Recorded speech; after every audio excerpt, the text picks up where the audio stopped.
Hello, and welcome back. Once again, it has been a while.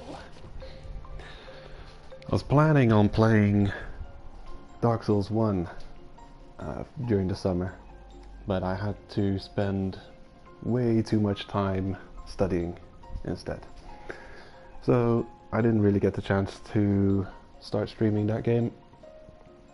Recently I picked up this new gem, Made in Abyss, Binary Star Falling into Darkness. What a name. It's a title that doesn't fit in my YouTube title, so I've shortened it. This isn't a blind playthrough. I've started playing it and I think I've gotten reasonably far into it on the Switch version. It doesn't have a physical copy available on PlayStation as of yet, only digital. It has I think it has a trophy set, a platinum trophy. At least I've seen that it has a platinum trophy online. I'm expecting it has. And yeah, I'm a fan of the show. I've seen the first season. The second season is out already. It's slowly getting dubbed as well, releasing dubbed, and I look forward to watching that. And I believe this game goes through the events of the first season. I don't think it gets beyond that, if I'm not mistaken. Maybe it does.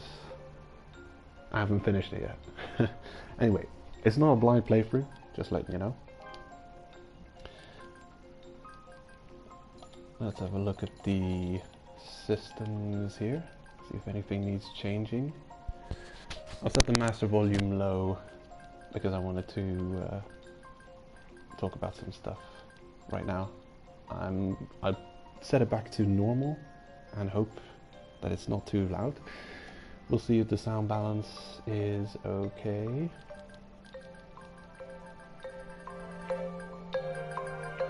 So I'll put it at 75, maybe 73. So there, that's for the audio. And I'm going to swap two things around because the Switch has the X and circle buttons flipped around. You know, on the Switch it's a Japanese system, so the circle button, the side button, most right, is the action button, and the X button is the return button, which is different on PlayStation. But it's also X to jump on the Switch version, and I actually appreciate that. So I'm going to set this swapped around. I like that one. There we go. So let's jump right into it, shall we? Off we go. Alright. So when you start up the game, you can see there's two modes available. You've got Hello Abyss and Deep in Abyss. And if I'm not mistaken, Hello Abyss it resembles what the manga was going to be called. Hello Abyss. Deep in Abyss, yeah, you can't play this mode until you've finished Hello Abyss. It seems like in kind of an extra mode with new characters, but first you play through this, so it's kind of a it's something. It's quite something. I'm not going to get more into this for spoilery reasons, but I'll talk about the two modes in a bit. Here we go.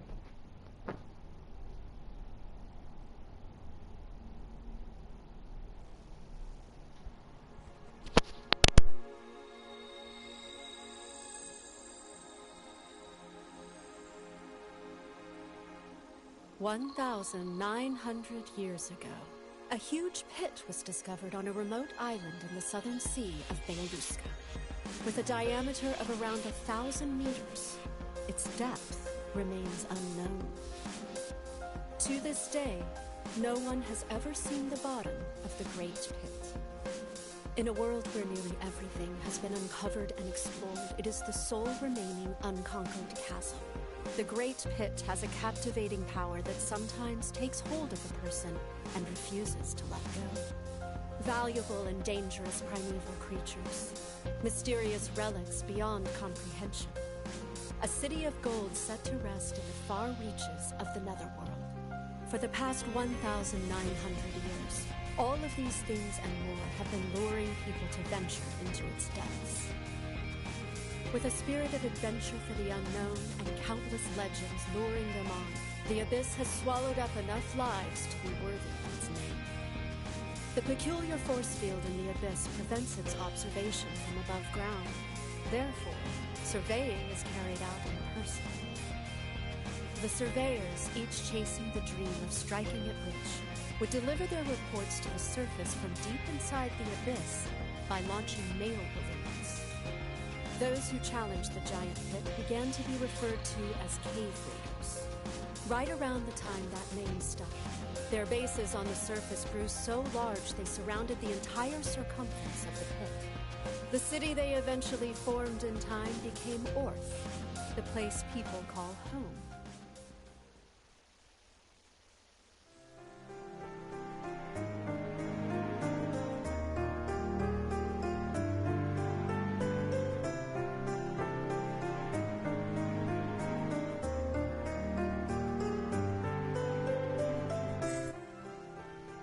She started to climb the path of becoming a white whistle by discovering a special grade relic. Okay. That was the intro. Very cool. They drop a lot of lore and information on you very quick in this game. It's kind of impressive. And I'm not going to talk over while they're talking, so I'm gonna let the voices play out. That's how future generations will pass down the story about today's cave raiding. This again. There she goes. That's right! It's already begun! The adventures of the legendary cave raider, Rico! No. It's a bit much to call yourself a legendary cave raider when you're just a red whistle. Huh? Are you sure about that? All the white whistles started as red whistles. So why would it be weird for me to be a legendary cave raider? White whistles are admirable. I mean, they're the heroes of the country. But admiring them isn't exactly the same as wanting to be one. Huh? Why not? They don't have any depth limit, you know. They're truly the best of the best among us cave raiders. It's a bit too much for me. But you want to be a white whistle, right? Yep. From the moment I'm made a white whistle, I'll go all out. And make a ton of legends!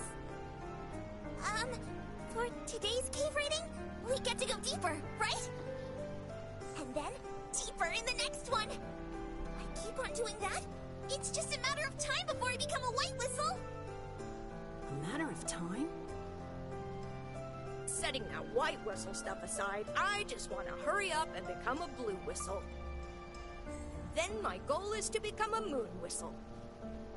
Uh-huh. When you're a moon whistle, you are, of course, going to aim to become a black whistle, right? Well, most likely, I won't try to become a black whistle. What? But if you don't become a black whistle, you can't become a white whistle, the highest rank! It's okay. Rather than be a black whistle, I have something else I want to do. Something you want to do? Hey, you three! Are you guys even listening?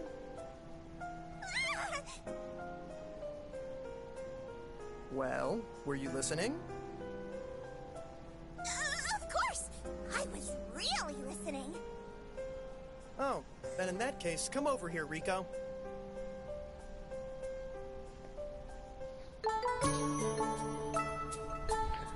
Okay.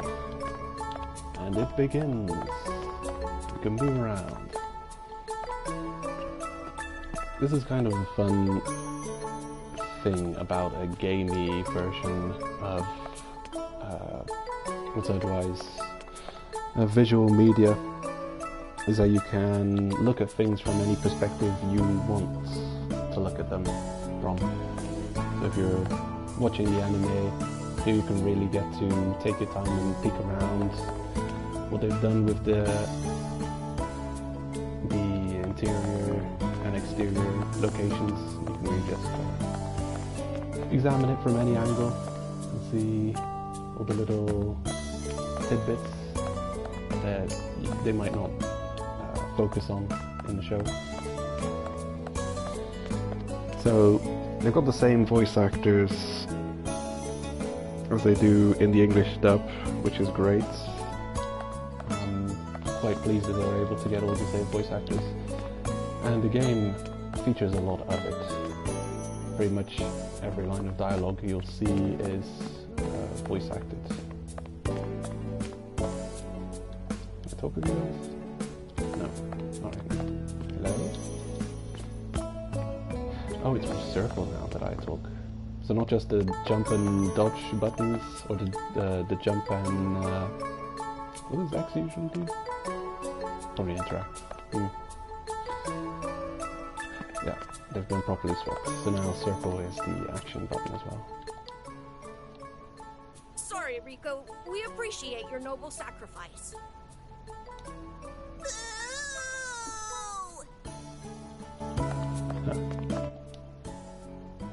Sorry, Rico. It's our fault, too. If we have to, we'll get strung up naked with you. Don't dig up the maiden's trauma! That is crazy. That is one crazy thing in the show. That's a punishment. That is just a bizarre, cruel and unusual punishment. It's one of those things, it's a joke almost. Made in Abyss, the world, the show, it starts off very cutesy, very bright and cheerful. And yeah, people who know the show know that it's got some real dark sides to it. So it seems like the circle button is to activate conversation, but going from one prompt to the next is still with X during the conversation, if you swap those buttons around. If you were really listening to me, you should be able to answer my question. Yes! Well then, answer me. Why is it that cave raiders who venture in the abyss never return home? Wow. That's not correct though, is it? Sometimes. Not always. Well, you can give two options here. I think some dialogue choices are not important, but some of them do change, you know, they're not useless. I think you do get unique dialogue sometimes based on your choices. So I choose the Curse of the Abyss. Because on the return trip, they get affected by the Curse of the Abyss. That is correct. We were reviewing the Curse of the Abyss. This time, listen up. As long as we are human, there is no way to escape the Curse of the Abyss. During the return trip from the Abyss, a cave raider experiences intense afflictions to their body. These are called strains. This mysterious phenomenon of unknown origin is also called the Curse of the Abyss. The strains become more and more severe the deeper down you go. Strains encountered while ascending from the depth's first layer to the surface are mild dizziness and nausea. From the second layer to the first layer are intense nausea, headaches, and numbness of the extremities. From the third layer, in addition to the other effects, complications include losing your sense of balance as well as visual and auditory hallucinations. From the fourth layer, intense pain throughout the body and bleeding from every orifice. From the fifth layer, the loss of all senses, resulting in confusion and self-harm. Hold up. I'm writing this down. I want to remember this. Well, I don't want to remember this. I can't, so I'm writing it down so I don't have to remember it. Fifth layer. Loss of all senses. This information will come in handy later, I'm sure.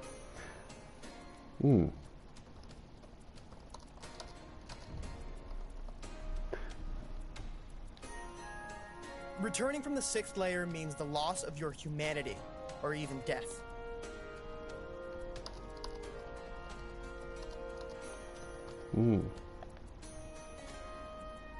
The strain of ascending from the seventh layer is certain death.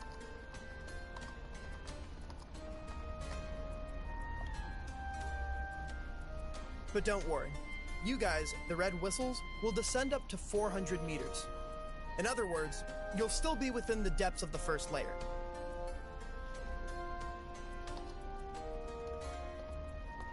The strains you'll feel are mild dizziness and nausea. You won't feel much after you acclimate to them.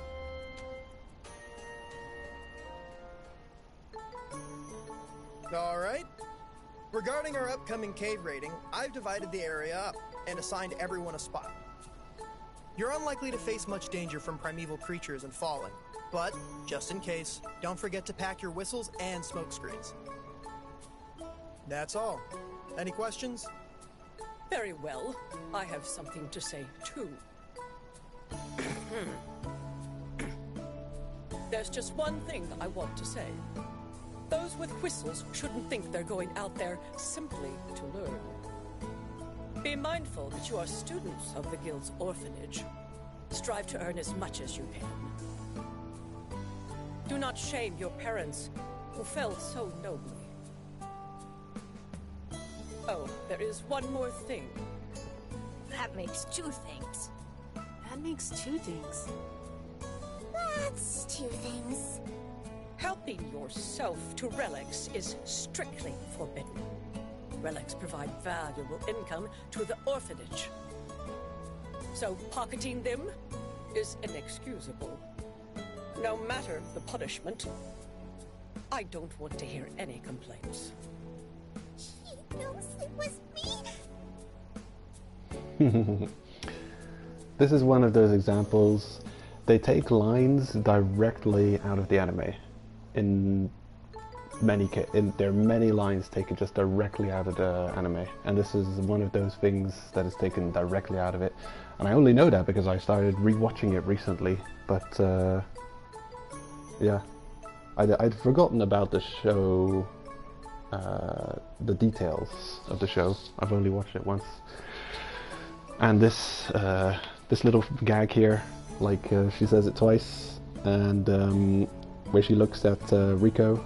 In the show, she's still sitting up in her seat, and she turns around in her seat and tries to not being conspicuous, being embarrassed by being so looked at and focused on by this harsh creature who's only interested in the amount of profits that the orphans were making. Was it the star compass? The scale umbrella? Or the sun sphere?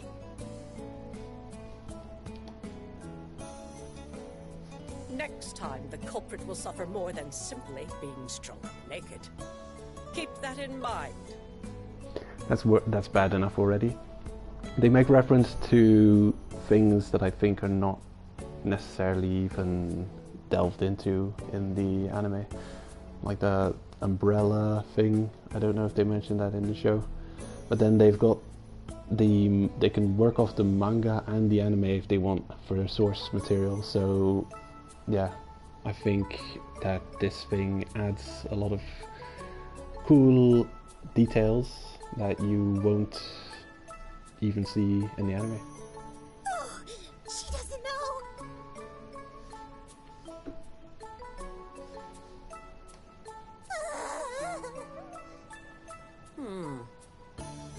What's that? It's nothing. I will personally go over each of your goals this mission. Whenever you are ready, come see me to hear your mission. All right.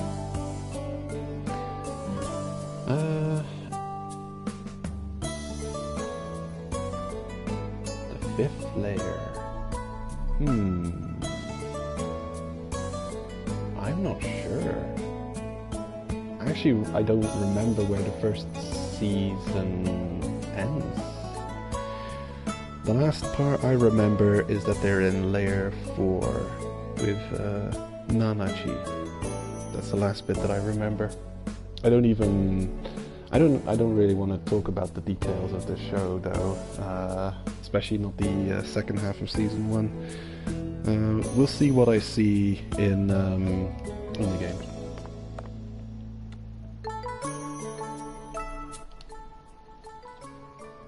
Alright, today you will be cave raiding solo at about the same spot as last time, from 150 meters. 150 meters. Leader! Yes, Rico? What is it? Please assign me someplace deeper? Please? That's a brazen request. Tell me, why exactly does one go cave raiding? Oh, because there's a pit out there? No, it's because it's your job. This kind of thing is why you're still wetting the bed. To begin with, if you were to go down 400 meters with your current level of experience, simply heading back up again would be all you could handle. You're used to the spot I've assigned you. That should allow you to cave raid more efficiently. Am I wrong? Well, I want to quickly build up experience at deeper depths. Become a white whistle as soon as I can, and then I want to catch up to my mother. I'll descend down as far as she did, and then... Not this time. But... Alright. Let's see just how determined you are. If your haul at tomorrow's cave raid is assessed to be the most valuable among all the red whistles, then I'll consider it for next time. Understood. Well then, investigate the assigned area and bring back 10 relics.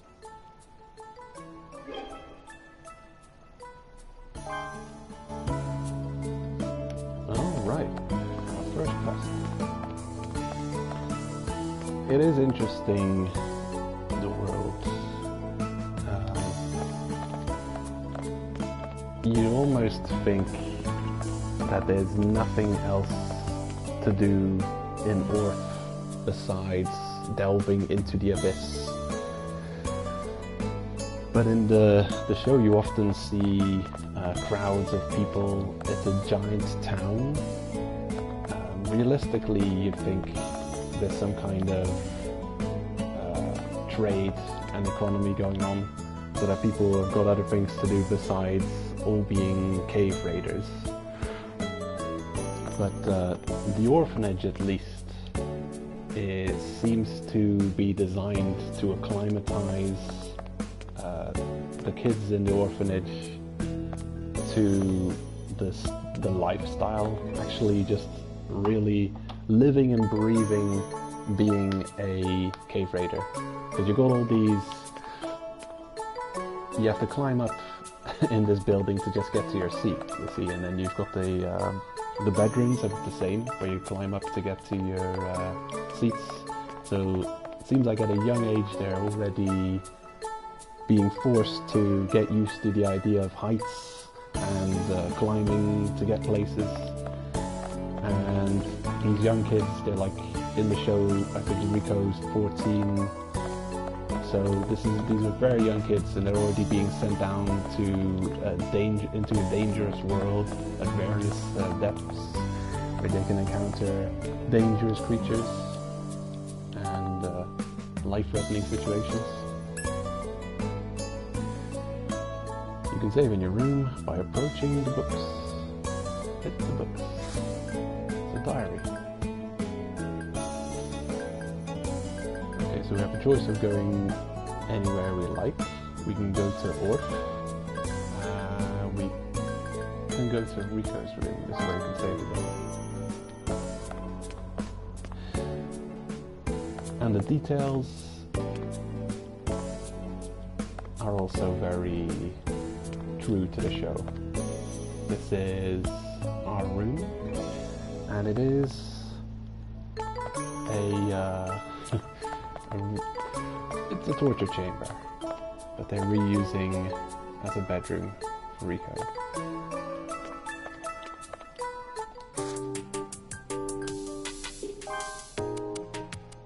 Okay, there we go. So the game frequently auto-saves, but also you can keep your own saves. Apparently only 3 saves. 3 saves per mode.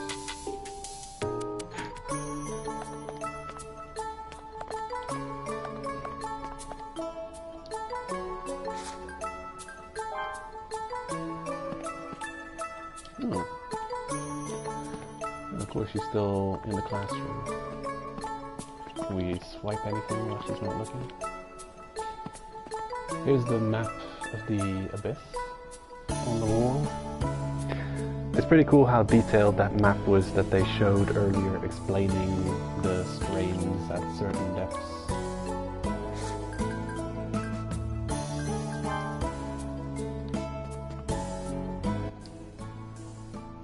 Rico cave raiding. Lucky. You'll get bigger and bigger, Kiwi. Soon you'll be able to go cave raiding. For now, please watch our home. Yeah, this guy's in the show as well. Pretty much, yeah, all of these characters we've seen now are also in the show as kind of like supporting characters, but like main important supporting characters. Same voice actors, same characters, really cool stuff. This guy, or gal, don't know, young kids. Kiwi, spelled like that, but pronounced Kiwi. Kind of a cute name. The curious thing, before you get your whistle, your bell. So these kids are running around with bells until they get their first whistle, a red whistle, and then they're allowed to go cave raiding. Okay. This guy is really wanting to go. I guess this shouldn't be a thing. He really wants to go cave raiding, but he's too young, so he's still a whistle. He's still a bell. He's not a whistle yet. So I guess they do have some minimum age before they allow you to go cave raiding, but it's still stupid young.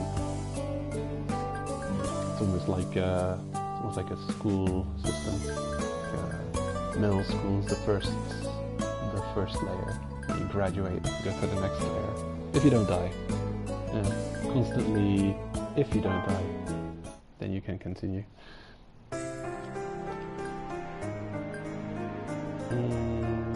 I'm thinking of the Hogwarts Wizarding School, which has the same kind of putting people at a far too young age in very high levels of danger. It also had that, like, yeah, it's a very entertaining thing because it comes across as so bizarre and irresponsible to put young kids in very dangerous situations. Yeah, kind of got the same feel to it. Just grabbing a cup of coffee.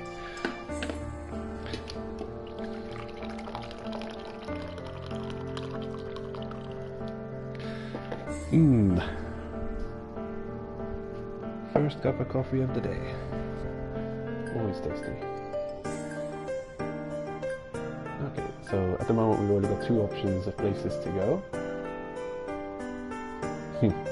That animation with the waterfalls and the smoky abyss.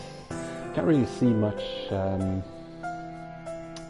In the show, could you see like the green of the first layer through the mist? There's definitely something about the being not able to see out of the abyss once you're inside. Some kind of force field that stops you from being able to look out of it.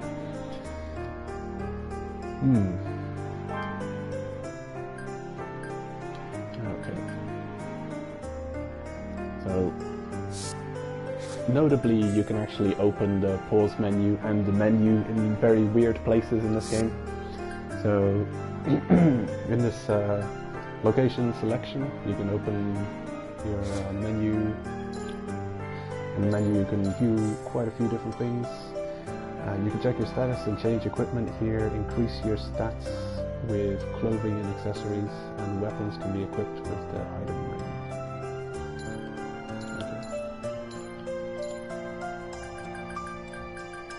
Okay. These tutorials are no longer useful for me, so you don't have to watch me figure things out for once.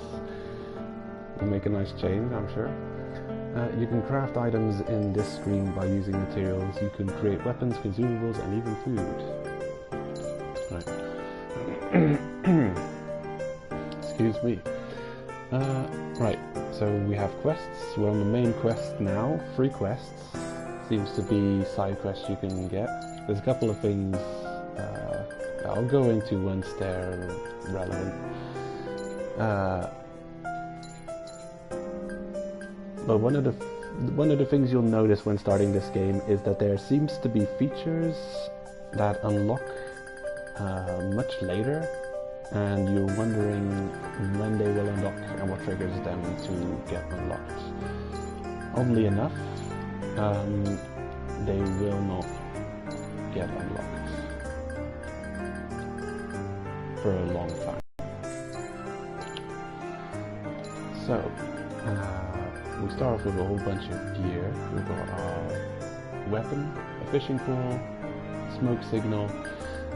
You can carry 10 kilos on you, so we're already at half capacity. We've got some food, salt and spices, ingredients for crafting certain recipes, 10 bandages to heal injuries, a bunch of and these are fishing items. They are baits to catch fish, and a monocular. So, got a couple of tools. Some of them are already set to our item ring. We're gonna put some healing items and food as well. See if this thing does anything. Okay, cool. So our item ring set up nicely. Clothing, can't do anything with that yet. And we don't have a map. We've got a quest that we know what we're doing. So, log. I'm going to see the last dialogues that have been said. Not sure exactly how this keeps logs during the entire game, but I got a feeling there's an X amount of the last X amount of dialogue you've heard you can kind of revisit and probably replay. Alright, today you will be cave raiding solo at about the same spot as last time, from 150 meters. Alright. L2. Oh. Right. Same as circle, I guess. So yeah, from this menu you can load game. You have to. There's other options during when you're out in the abyss. Alright. Let's jump right into it. Some white flowers of some importance in the anime, shown during the loading screen. Hey, first trophy, the edge of the abyss.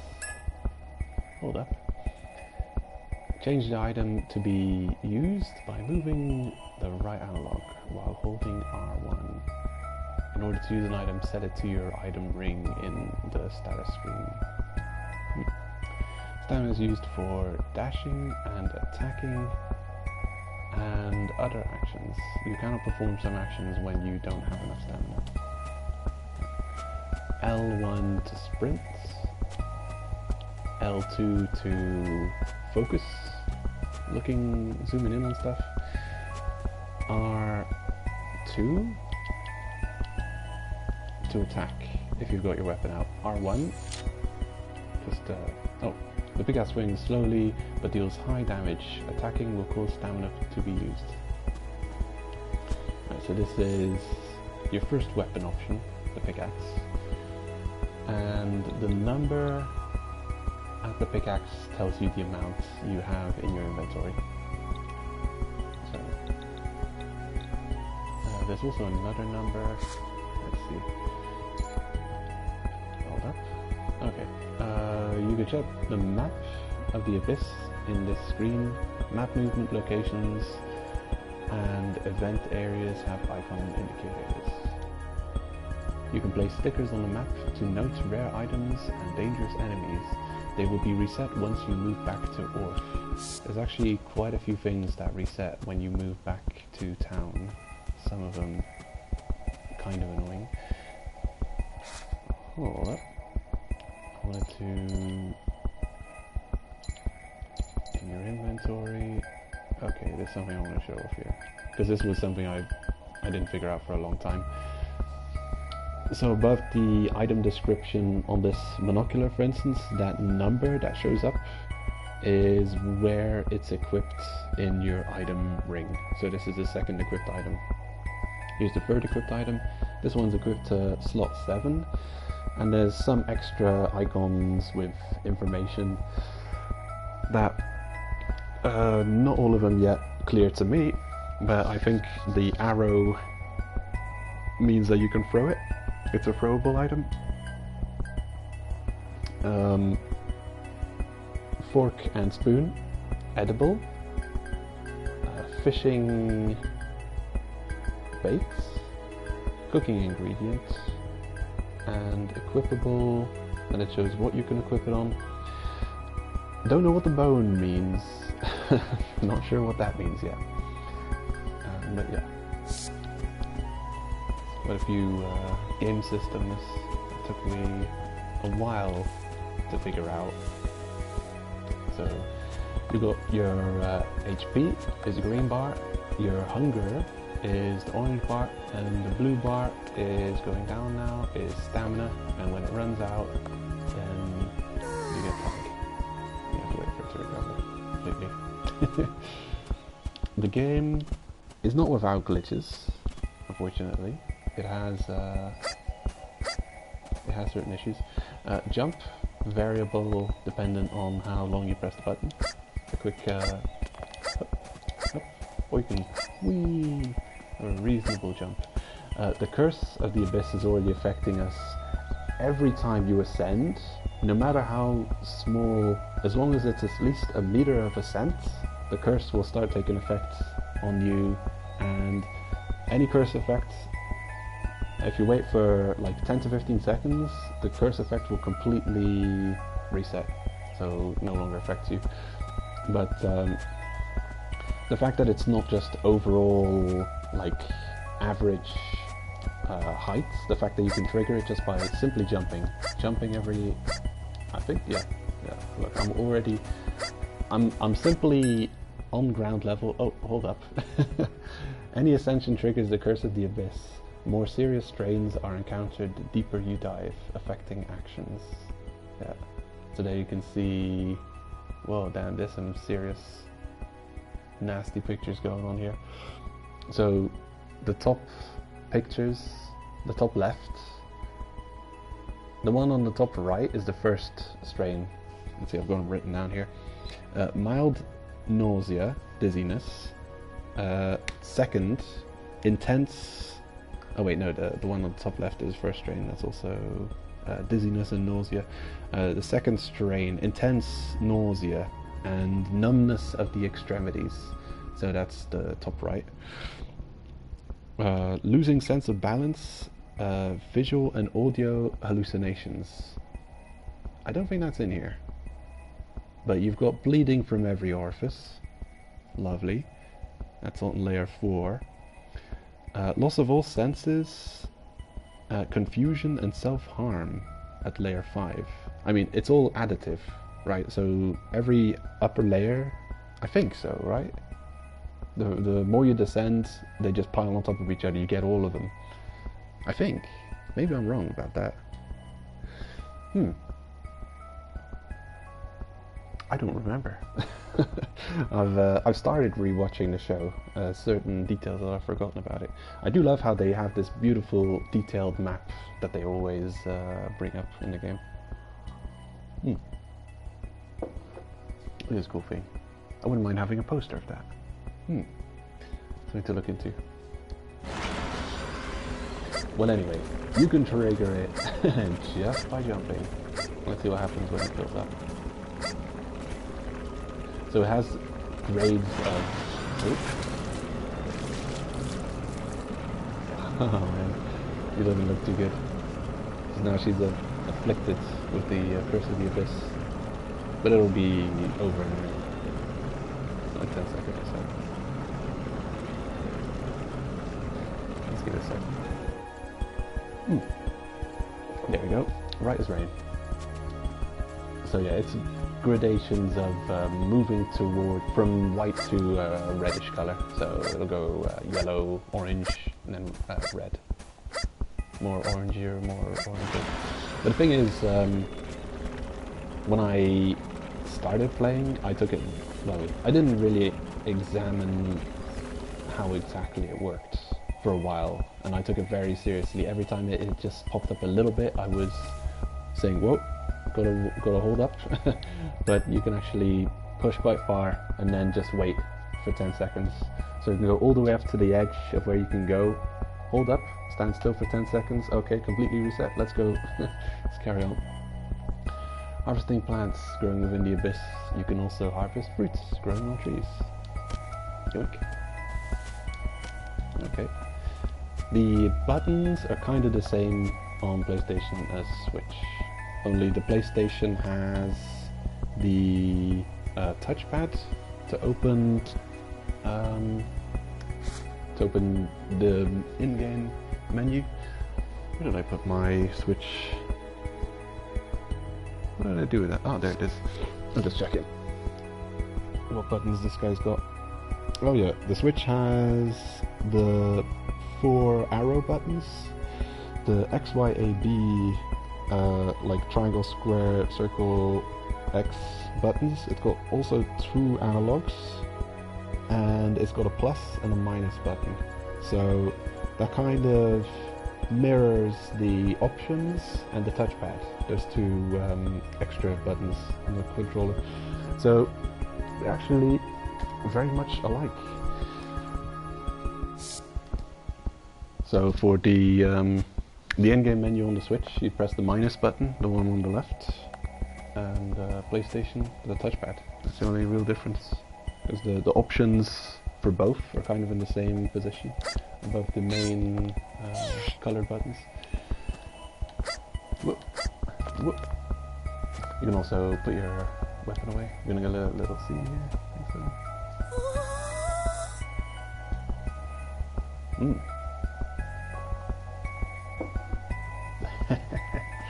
Yeah, it is very awe-inspiring for sure. I've kind of gotten used to it, but yeah, when you first start up the game, just looking around, the depths, you're there, you can see it all. It's beautiful. Okay, there's a kind of built-in system. The first time you walk up to the edge of an area, you'd fall down to serious harm. Your character does this. They block you from being able to jump off. If you push again, I think you just go right off. Like, I mean, let's have a peek what's down at the bottom layer of the abyss. Let's have a quick peek. Let's go. Whee! Oops. Exploration failed. And then you retry.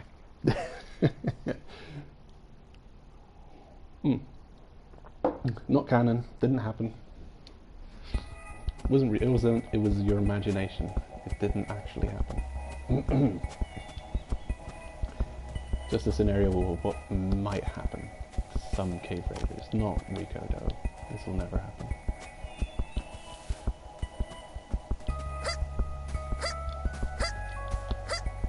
But yeah, you quite quickly, definitely at least in this game, realize that there's some real dark elements to Made of this.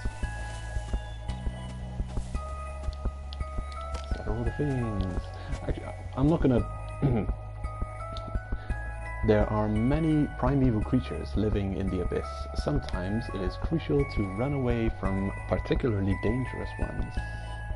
Certain primeval creatures can be baited with food, and smoke signals can be used to avoid detection. Okay. Press and hold the L2 to lock onto the nearby enemy. You can switch targets by pressing R, well, like moving R around normally. This is a useful plan. Of all the things you can find in the game, this one is worth picking up. Hello creatures. Bonk. Bonk. You can approach defeated primeval creatures to dismantle them. Like a bomb. Obtaining food ingredients and other materials by doing so. Keep in mind that the bodies of slain creatures will vanish over time. Yeah, not much time either. Like 20 seconds or so for despawn. Okay, so these mantoyers. Climbing. You can climb or descend down certain ledges and walls. Increase your climb skill to move along the wall faster. Get close to a wall to climb it. Press square to go down. Press the circle button to jump down. Hold up. Press square to go down. Press the circle button to jump down. Well, it's X for me because I've changed it, but press square. I could try that. Might be Cheers. When moving on a wall, stamina will not regenerate. You can recover stamina by eating food. Okay. Oh yeah. To latch onto the wall. Yeah, when yeah, that's when you approach a climbable edge from the top. You can press the pickup button to start climbing down. Yeah. It's the only way to start climbing down. If you press, it's not like a ladder in most games where you just hold the direction. No, if you keep pressing, you're just going to jump off. You actually have to press the button to latch onto. This is the only safe way of starting to climb. I think if you're falling and you facing a wall and you latch onto it, you will grab, but kind of important that you use square to get onto a wall from above. This item is useful. Rhombus form plant. Everything has a weight in the game, and certain things are super heavy and certain things are light. Many food ingredients, meats is stupid heavy. Let's see, items. This, for instance, tail meats. That's not how much gold you get for selling it, it's grams. So you've got 200 grams on this tail meat. A lot of meat in game weighs 200 grams. So yeah, compared to other items, the plant ingredients, these are only weighing 5 grams each. So you can pick up a whole bunch of plants, but you can only pick up so much meat from animals. Some things lose weight on crafting, some things kind of stay the same weight on crafting. But in many cases you'll actually lose weight by using your items to craft. That's the norm, so it's a good thing to keep in mind. This rhombus spawn plant, for instance, weighs 250 grams. That's a lot. It's a reasonably high amount of weight. And you can turn it into a rope if you've got 2 of them. You can craft a rope out of it. And that actually loses a lot of weight because you've got 2 rhombus spawn plants for 500 grams combined. And then you'll craft a rope which weighs 200. So you'll lose 300 grams of weight on you by doing that craft. And that's typical for the rest of the game, that you'll be able to recover some carry weight by crafting a bunch of stuff. Delicious heavy fruits. These are ideal. Let's see if I can already return. Maybe it won't let you. The game can be restrictive in weird ways. Sometimes you're out on a quest and they won't let you return, even though you actually don't have the items on you that you need to finish the quest properly. So, and they won't let you go. This is map movement point. Areas have been traveled to before will have their map names displayed. When traveling, health and fullness will be reduced according to the difference in depth. If you do not have enough of either, you won't be able to travel. Well, find relics in this map. Look, they won't let me go back. So, yeah, if I was struggling, if I'm almost dead, if there's things going on with me, if I'm starving, if I manage to break all my resources or all my weapons, or my resources ran out, I cannot return now, because at this quest they need me to do the thing that the quest asks of me. No returning. However, you can go here and do give up. That is always an option, and this is kind of like a Monster Hunter give up on the hunt, where it will reset you to the state at which you before the raid, which I've never done before. I'm actually going to test something quickly. I'm going to use some of my items and eat this Rico bomb.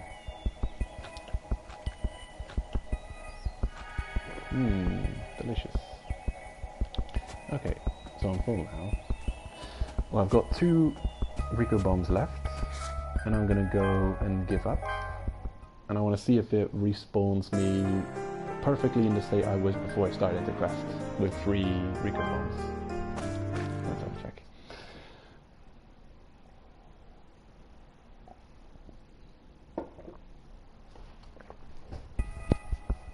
Okay, auto-saving there on the top right. So this game does auto-save every time you transition from zone to zone. I've had crashes on the Switch version before. One of the crashes I had was when approaching the writing desk to save my game after a long raid, and I was like, oh damn, am I gonna lose hours of progress? No, you don't lose hours of progress. You still got that quick save that is constantly happening on every zone transition, and even in Orph, when going from Orph to the orphanage, you'll have saves regularly happening. So thank goodness for that.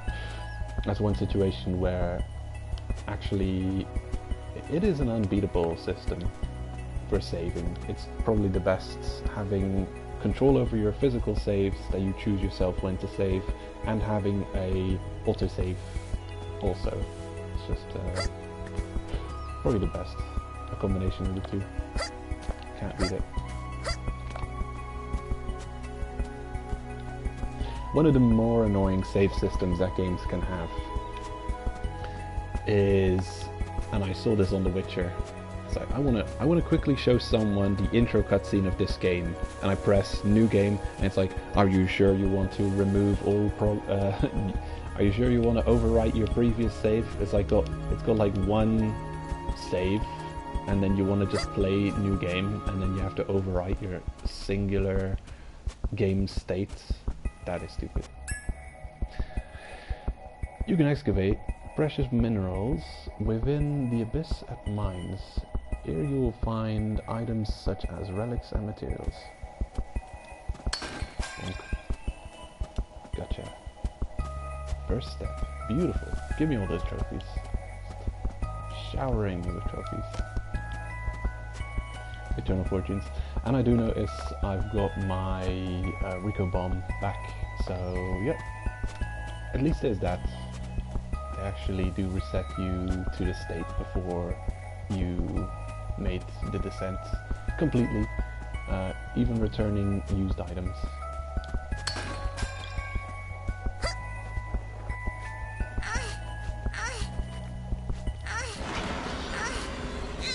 Up we go. So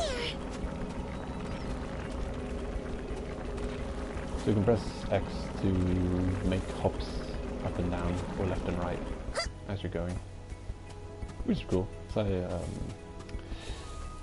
very Shadow of Colossus, God of War.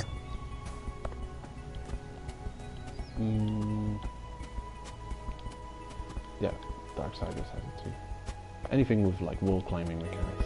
It's a useful and good feature to have. I am well acquainted with this zone. I've seen it. I've spent hours here.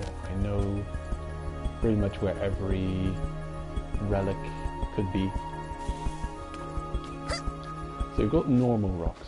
We've also got shiny golden rocks. We haven't seen any yet. Blink. This is a lot of luck, by the way, just getting a relic out of every rock, because it has a chance to have 3 different items in it, one of which is the relic. You can sneak in this game, and you can sneak past enemies. There's something we have yet to see, but I don't think we're going to see it in this mode. But boy oh boy. I mean, I might as well talk about it now, just because it's on my mind, and I might not remember it by the time we finally get there. Let's see, hold up. This is my usual modus operandi. Is after climbing and being afflicted by the curse of the abyss, to crouch and sneak to recover while I'm recovering, because the sneak mechanic in this game is very, very strong. Pretty much any enemy will just completely, lose sight of you and stop attacking you, even if they could be almost next to you. I think there's some range to it. If they're close enough that you can just reach out and poke them, then they might see you. But anything further than that, they won't see you. So this is perfect for recovering from. So you're not just constantly just being attacked by monsters while you're, you can't do anything because you're afflicted by the curse and you have to stop. But one thing that happened to me, and I mentioned it in the comment section of a Noisy Pixels review, which was good. I mentioned that I came across this very annoying situation where at some point you'll get, at the moment, weapons don't have durability. It's just, easy mode, no problem. But after, well, it's in the other mode, your weapons will have durability. And then, oh my god. You start raiding, and then you realize weapons have durability, and then you realize that enemies take a lot of durability every hit they take, and then you realize, well, when your weapon is broken, you're not going to be able to fight and defend yourself against monsters. And the thing is, these blighters, I don't know what it is with this mode, but in the other mode, these guys, the moment you initiate combat with these, they start spawning around you infinitely just the moment. It might even be these guys, but if I trigger these guys to attack me, hold up, quickly press L1 twice to dodge. This consumes stamina, but you won't take damage while dodging. This game has a terrible dodge, by the way. I rarely use it. Are you guys gonna respawn? I wonder. Can keep an eye on you. for a minute, see if they respawn. It might not be. But you could consider this the first mode you'd start as kind of a lengthy tutorial. No, they're not in this mode. They don't respawn. Nah, it must be in the other mode. My God, it was hell. It was a hellish experience. Playing this game, I've gone through some ups and downs where some of the systems have really annoyed me, but then other things have really impressed me, and it took me a while to decide whether or not I really liked and enjoyed the game. But I did end up really enjoying it, despite a couple of little gripes I have with it.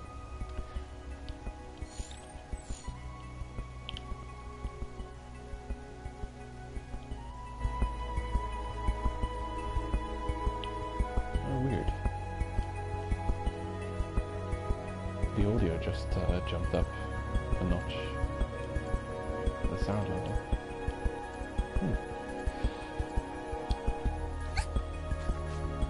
Right, and I'm climbing. Nothing, no annoying golden bugs are spawning and attacking me, right? Just, man. We'll get there when we get there, but ugh, the start of the other mode is rough. Very rough.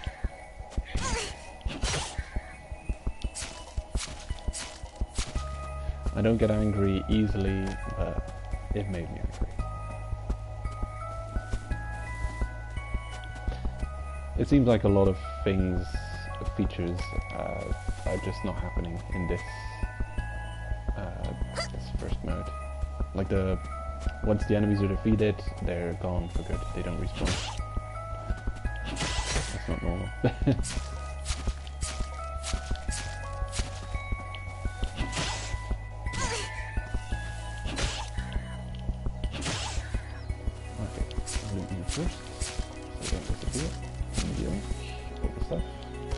Are you guys gonna respawn at all, or not? Nope. Gone for good. Gone for good. Fascinating. I find it curious. I can throw. It's a throwable item. I wonder if I can pick it up again. Nope. It's just here. Wasted.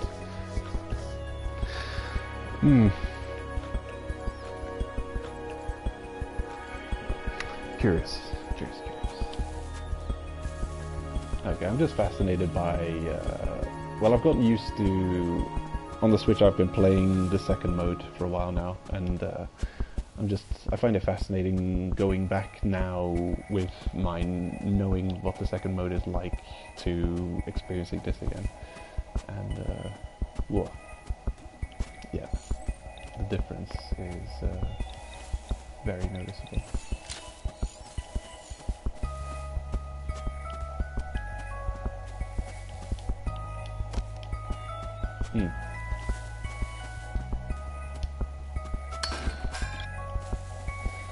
Oh, close I am to get. Oh, I've got 5 out of the 10 relics. I might have to go further in. Let's go. Doesn't seem to cost any food. Doesn't cost any health or hunger to move zones yet. Waterfall gondola.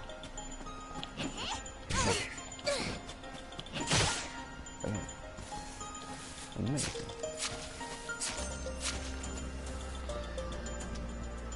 So, I wonder how much we can still carry. We've got to be almost overburdened. What?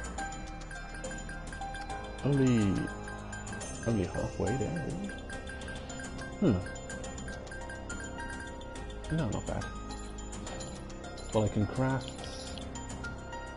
another pickaxe or a hatchet if I want to. but I'm not going to do that because our current weapon is indestructible. It cannot be broken. it's in deep in the abyss mode that your weapons. Oh damn! Okay. You'll take damage when getting attacked by flying creatures or falling from high places. Use food or healing items to heal yourself.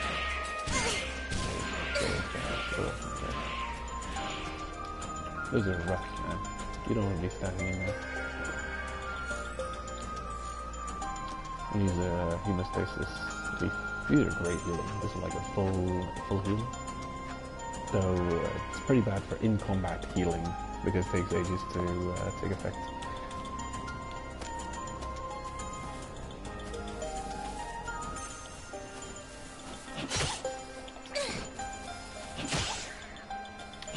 I find the dodge very clumsy in this game.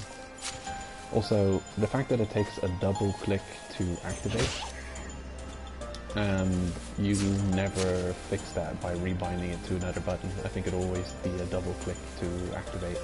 And it's also linked to the dash button, so L1 is as good as that's gonna get. I like L1 for dashing. But the double click dodge activation is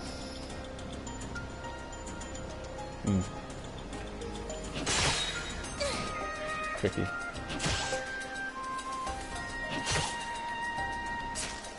I find locking on a very good way of dealing with attacking creatures. Don't have to aim, and it also tracks to the monster.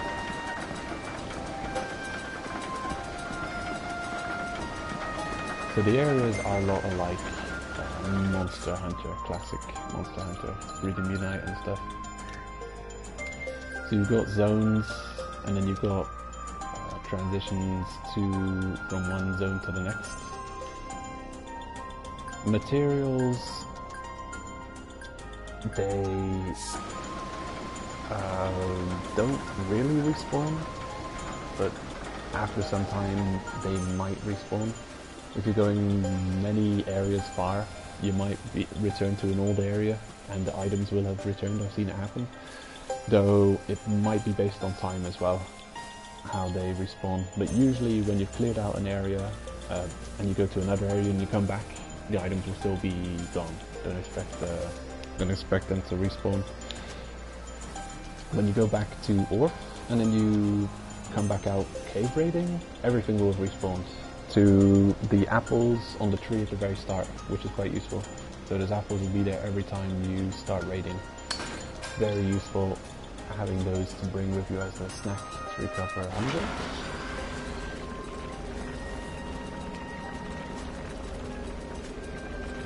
And this is my usual way of doing. I just run out until I'm almost completely afflicted with the curse, and then wait while hiding from monsters.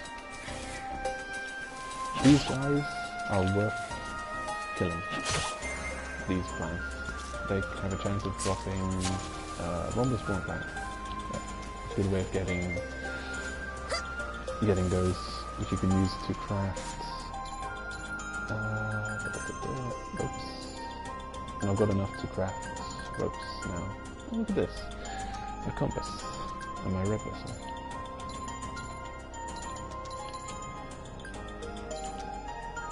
Here we go. And the male balloons. That's awesome. Cave Raider Craftsman. Bronze trophy. Got that for crafting my first item. Okay, and the probably won't let me go here. Find relics on this map.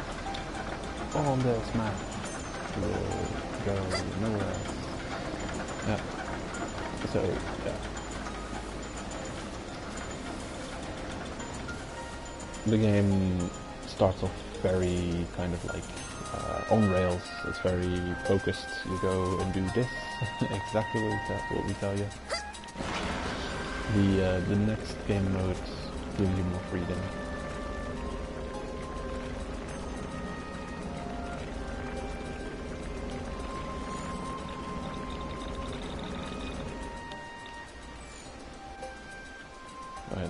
another one of these.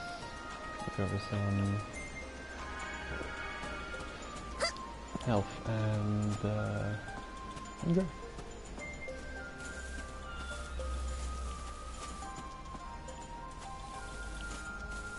There should be rocks all over the place. Am I blind? Why am I not seeing them? Oh, there is an exclamation mark. Usually this wall is covered in rocks, but I guess it's not this time.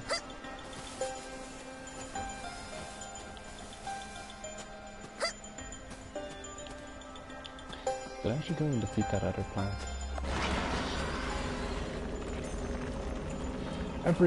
Every plant has its crafting uses, and there's certain plants that I prioritize way, and I mean there's certain items that I prioritize picking up way above anything else. And you'll probably notice by what I'm ignoring, what I'm picking up. I did kill that plant. Maybe it didn't give me anything good. But the rhombus thorn plant is definitely top tier pickup priority, because you can get a hold of ropes. Normally, I don't know if it's in this game mode or the other one, but there's this provisions store, not in this game mode probably, but they sell ropes 500, and 500 is not nothing. That's kind of expensive. So the fact, yeah, it's kind of a limiting factor. And ropes are very important for exploring. I mean, it's not going to be that important. Pretty quickly, just as quick as in the anime, we're going to get our little robot friend who's going to make ropes pretty obsolete, as is in the anime, quite apparent. Overpowered. Real overpowered, having stretchy arms, isn't it? No other cave raider can actually top that. Just being able to have a, you know, what do you call it? Oh, I forgot the name. Grappling hook, kind of. Grappling hook. Web slinging ability.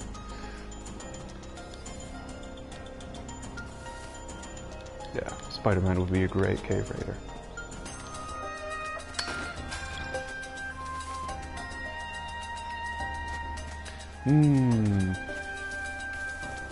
I wonder, do we really have to go further? Wow. Alright then.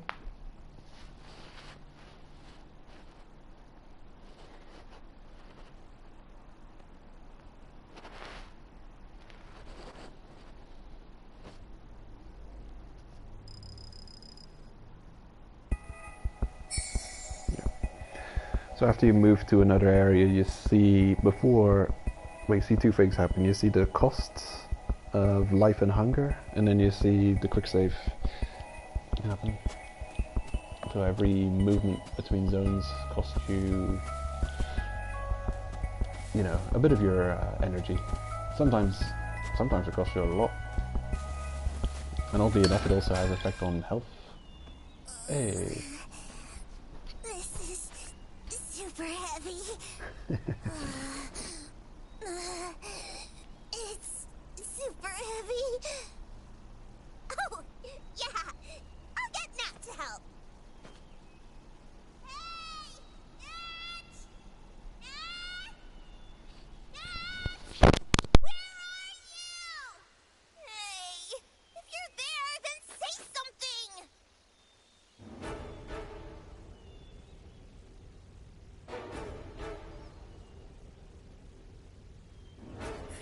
Splitjaw, what's it doing up this far in the abyss?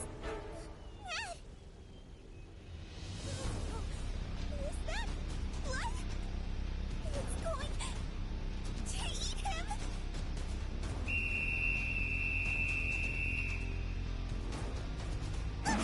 Oh crap! I gotta run! Okay. If your backpack is over capacity, your actions will be limited. Sort out your backpack and make sure you don't go over capacity. Woo! Oh no. Hold up. Whoop. Am I allowed to... Oh, help! Oh no.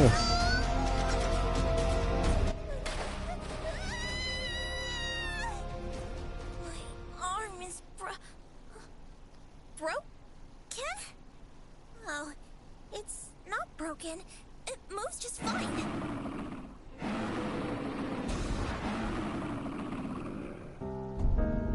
Ah. Oh yes. Right. X is the top button on the Switch controller. It's the button on the PlayStation controller. My bad. I missed that quick time event. Oopsie. I thought I nailed it.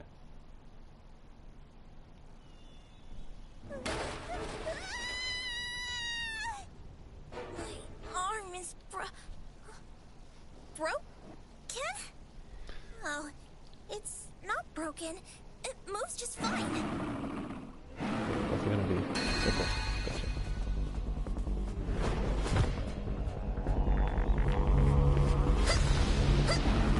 Na na na na na. You can't get me.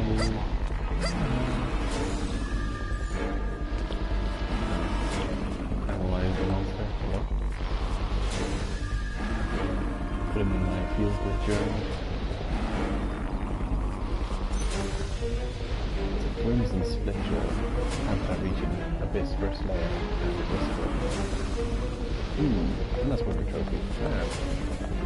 All the trophies.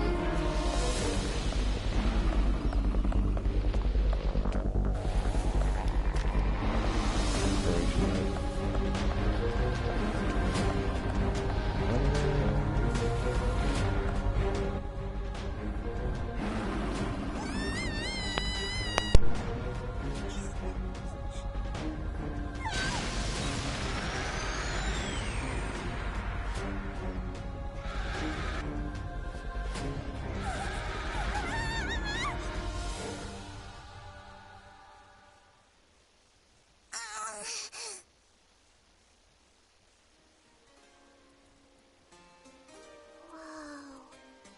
Petrified trees are melted. I wonder what that light was. Maybe it was all in my head, but I feel like whatever drove that snake away was answering my plea for help. Maybe it was even my own personal knight in shining armor or something. I have to find out what it was. I'll look a little bit further. I have to see it with my own eyes.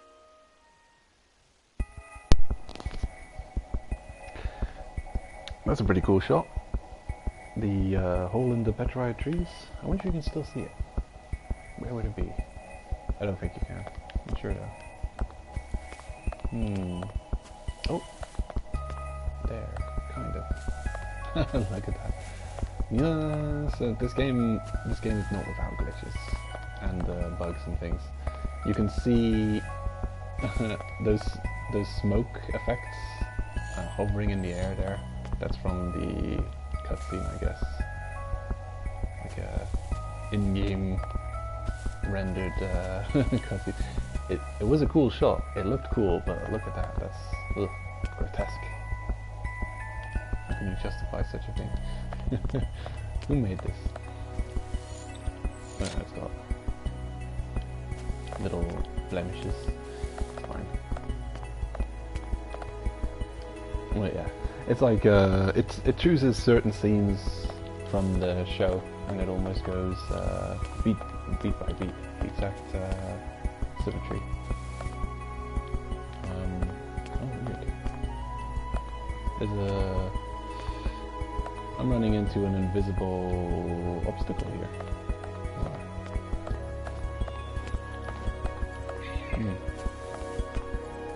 Maybe one of those pillars is removed, or maybe it just didn't load. I've had certain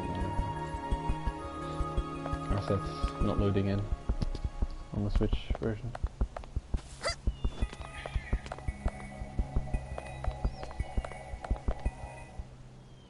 A kid? I don't remember there being a kid who looked like this in the Red Whistles. Hello there? Huh? Huh? Huh? Oh, wait! He's not breathing! I have to hurry and resuscitate him! Huh? He feels... He's not human! Machine? Wow! This is big! Never seen anything like this before! He's still warm. Must have been moving until just a moment ago. What fuel does he run on?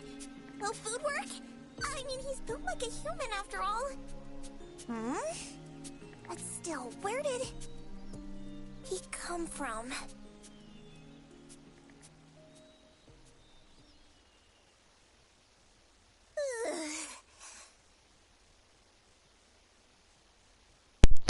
Huh. That is a shot. That reminds me of the show. When they zoom it, they're panning up to the top of the tree, where the tree's smoking a little bit. That's from the show, yes. But then the show flips to the opposite side of the tree, and it focuses on a hole in the rock face, like a circular hole in the rock face. What that means, I don't know.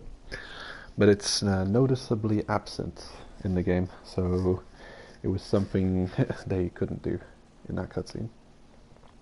I was somewhat able to bring him here, but I can't go any farther. Hey, Rico! Are you okay, Rico? Did that big snake thing come over this way? Nat. Good. I'm glad you're okay. What the heck happened to you? Were you attacked? Uh-huh. But that snake fled down the cliff. I think we're safe now. Okay, that stupid thing trashed almost all the relics that I collected. But I guess maybe that's what saved me from being eaten. Nat. So he absolutely doesn't remember that I saved him. By the way, Rico, what is this? Did you kill him? Gee, no. I found him passed out and carried him here, but it seems he isn't human. What? Really? Hey, Nat. Let's take him back together. Help me. What? That's such a troublesome thing to do. First of all, this kid, who in the world is he? Well, it's kind of a long story.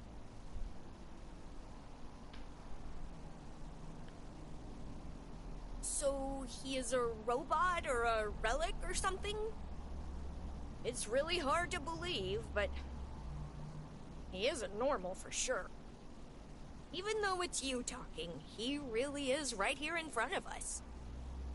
Why do you always doubt my words? Taking him home means it's a secret from Leader, right? Of course. If he is a relic, you would be stealing again, you know. Wait a minute, Rico. Let me think about it.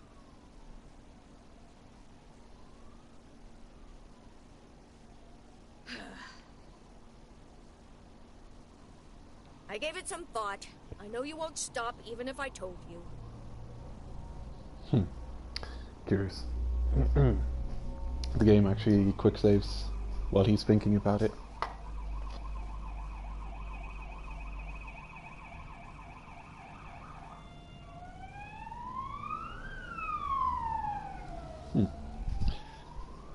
So in that case, I will help you. But do you think it's okay to move him already? I have to pee. I have to pee. Can you wait here? Seriously? Just do what you have to do somewhere else. I'll be here watching him. Why'd I tell him I had to pee? I should have said I was going to see if I missed anything. I can't believe I just said that to a boy. I should take off my wet pants while she's gone. It has some lighthearted kind of beats. It somewhat mirrors the anime, which also has some awkward and embarrassing moments like that. Yeah, I mean it's weird, but you know, anime can be weird sometimes. But it is nice, and I appreciate that the game very much embraces the themes from the show and incorporates them in its own way. You know, don't know. We'll often encounter moments that aren't taken directly out of the anime. Hold up. I actually did want to quickly look around, but apparently it's not talking to him that triggers the event, but approaching. I gave it some thought. I know you won't stop even if I told you. So in that case, I will help you. But do you think it's okay to move him already? Interesting. Let's have a look at what one of the other dialogue options says. I'll try the top one. Can you wait a bit? I'm going to look around the area and see if we forgot anything. Got it. In that case, I'll keep an eye on him. Okay. So you could pretty much just miss that one dialogue. I'm gonna see if there's anything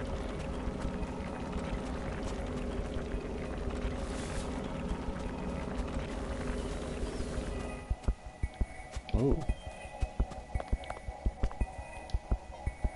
Yoink. Of all the items, this one might be kind of useful. We can craft that into a mail balloon, which you can use to save while you're in the Abyss cave raiding. Tutorial. You'll grow hungry when you take certain actions as time passes. As your hunger increases, it will affect your stamina. Be sure to eat often. You can cook once you've gathered ingredients. Raising your cooking skill will add more dishes to your repertoire.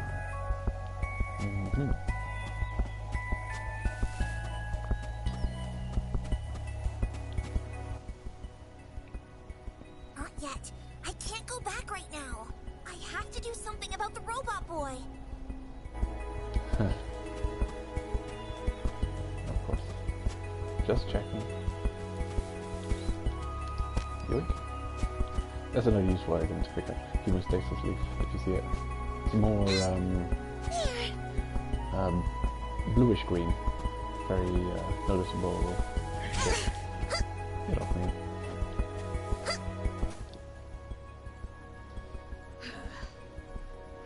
I gave it some thought. I know you won't stop even if I told you. So in that case, do you think it's okay to move him? Yeah, let's go. Yeah, let's carry him. Bring him to my room without anyone noticing. I'll hold his hands, so... Nat, can you get his legs?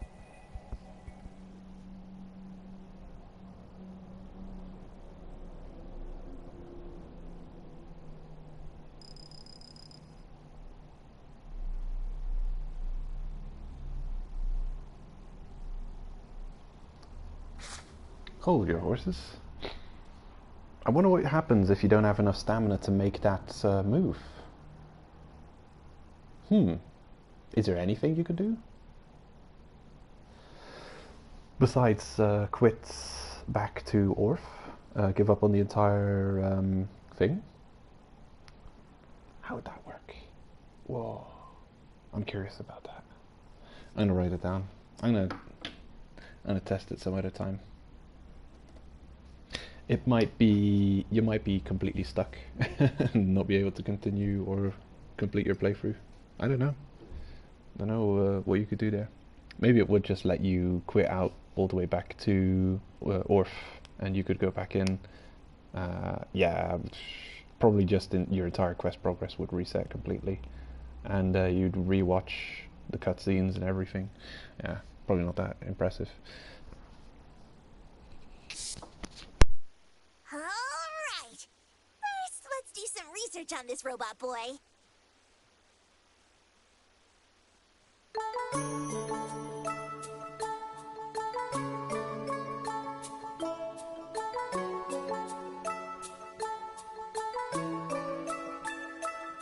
Oh.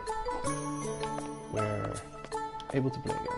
I thought we were going into a long cutscene, so I was typing stuff. Hello. There's a quest complete marker on the side of the screen. That is main quest. Yeah. I've noticed the audio on the voices might be a bit janky. Seems to be moving up and down somewhat. Maybe I can change it here.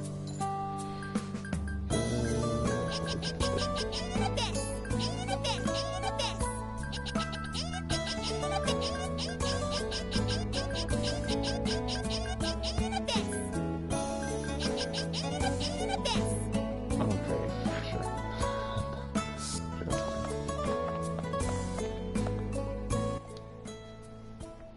How did the cave raiding go, Rico? About that, I have something to discuss with you, Shi. Discuss. Wonder what troublesome thing it is this time.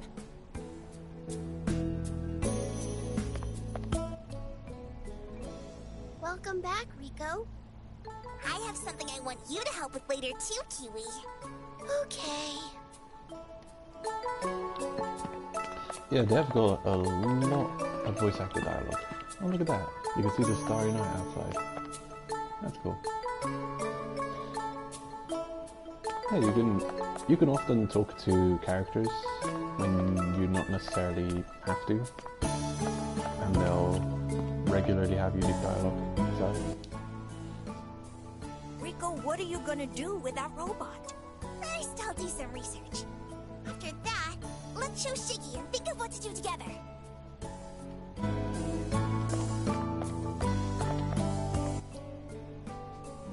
Looks like you made it back safe.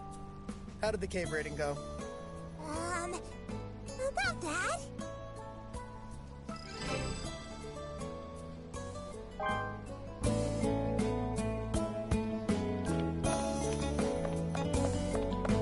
already.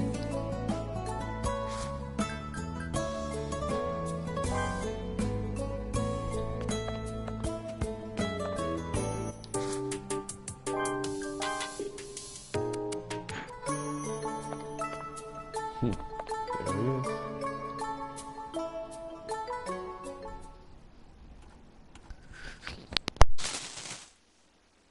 Well, how's that? Huh? I think maybe he moved a little. Really? Is someone there? Maybe we should try turning the power up a little bit? Children's voices? Whatever. I think I'll sleep a bit longer. Rico, set the dial to 2. On it! Rico, I think it's actually on 20. What?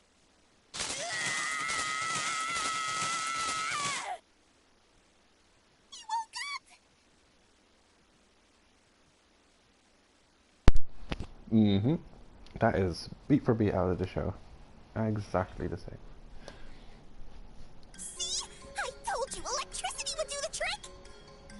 Or at least the turning up from 2 to 20. Yeah.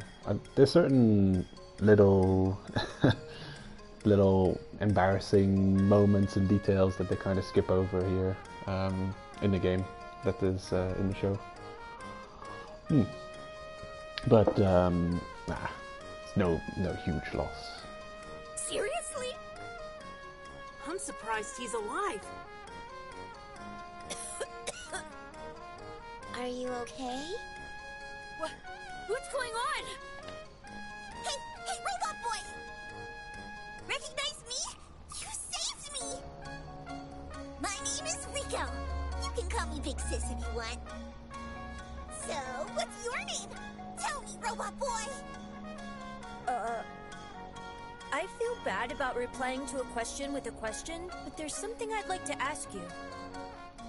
Smoke? How cute! What?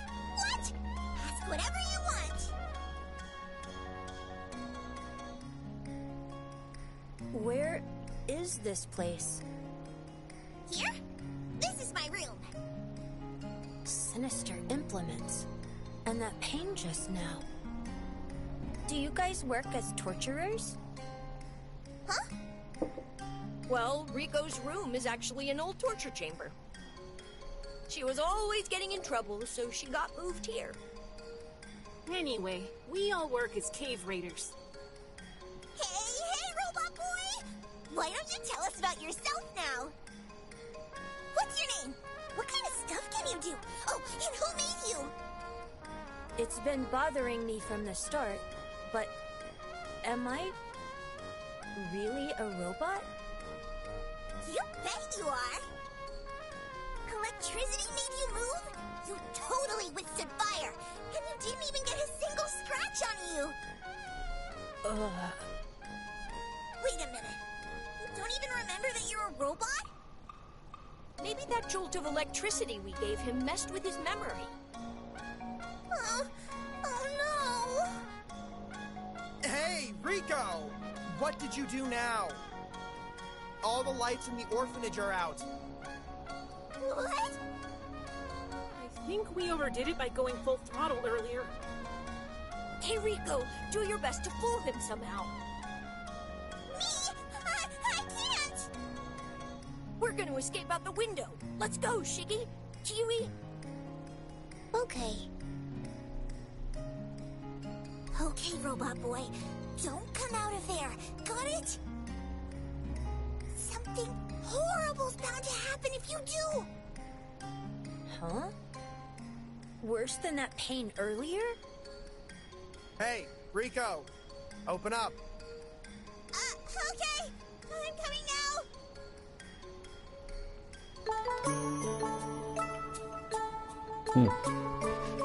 Yeah. They skipped the part with the stick. And when she says, "Don't come out from there," this is where he's sitting in the chair, and she throws a cloth over him, expecting to hide him. It's just a quick, got to do something, hide him on that, throw a cloth over him on that chair. Hopefully, leader won't peek under it. I don't know. I have a feeling that's clock. Is that a clock? Might be. Point never changes. Also, the mirror is broken. So, what the heck did you do this time? Nothing much, really. More importantly, he just banged my knee. Got it at a bad angle, too. Yeah, in the show, on the way to the answering the door, she hits her toe. And yeah, also tries to use that as an excuse. Let me look at your room. It hurt really bad. I hit it in the worst possible way. Just show me inside your room. Wait.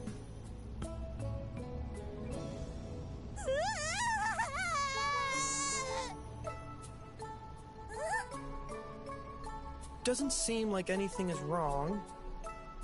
Robot boy is gone? Hey, do you have anything to say for yourself? Sorry, I won't do it again. Look, I get that you're frustrated since your cave raiding didn't go very well.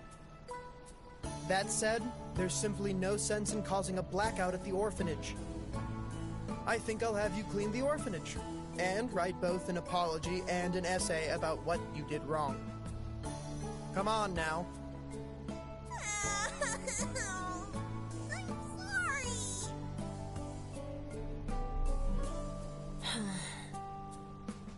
Are they gone? I get it now. If he was to find me here, there'd be trouble. I instinctively stretched my arm and hid in the attic to dodge the situation, but I can't believe my arm extends like that. What am I?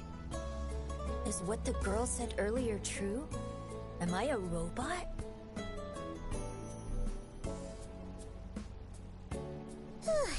I finally finished the essay. And... good job, me! I broke the record for finishing fast! Now gotta hurry back and do something about Robot Boy!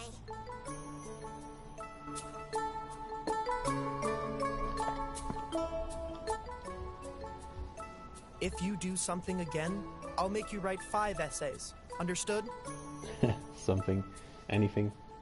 Just doing a thing. Okay. I won't do nothing.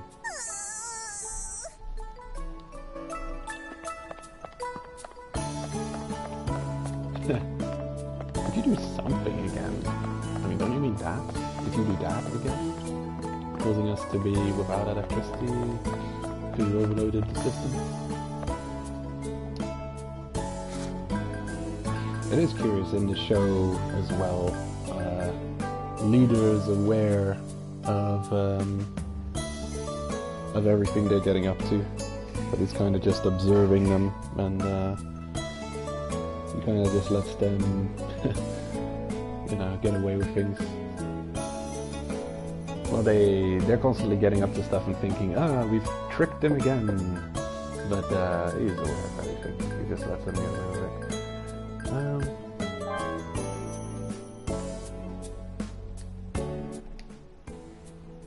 Good job, Rico. Leader still has no idea about that robot. I have never heard about a relic that's like that robot.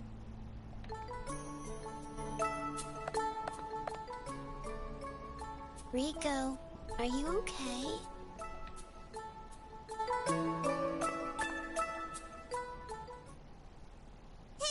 Hey, Robot Boy. You still don't remember your name? Yeah, I searched all over my body, but couldn't find anything like a name. It's inconvenient to not have a name, so can I name you? How about Reg? Reg? Do you like it? Yeah. If I had to say yes or no, then yeah, I do. Then, you are Reg from now on. Sure, call me Reg. Where did the name come from? That's the name of a dog I used to have. A dog? Irredeemable. So, what are we gonna do now? This guy, I mean Reg, is a relic, right? How long are you gonna hide him? Forever! I'll keep him hidden in my room. That should work, right? Highly unlikely. They found out about the dog you had.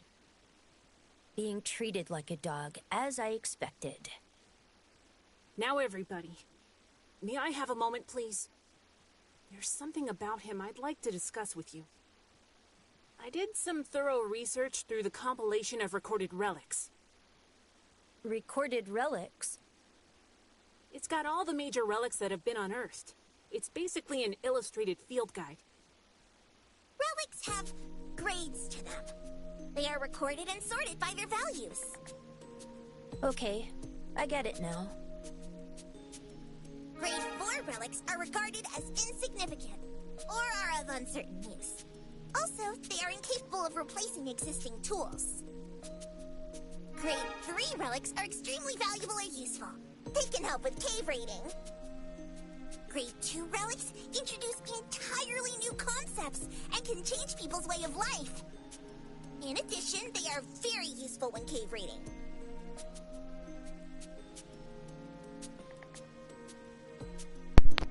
Alright, I'm write this down again. Grade 2. Entirely new concepts.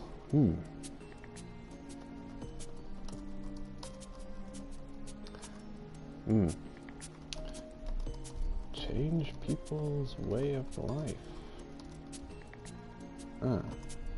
Very useful.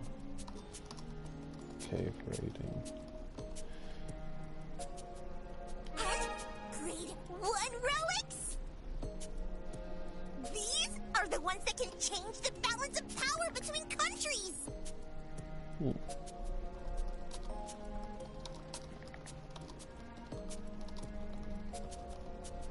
objects that are extremely useful in cave raiding in the deeper levels. And then, the most amazing of all, special grade relics! Special grade relics have the potential to grant the power to change many countries, or the world! That is correct. This is the case in the latest style of sorting. Hey, Reg! The special grade relic, the Unheard Bell, was discovered by my mom! Rico's mom was the legendary white whistle called Liza the Annihilator. What a scary name.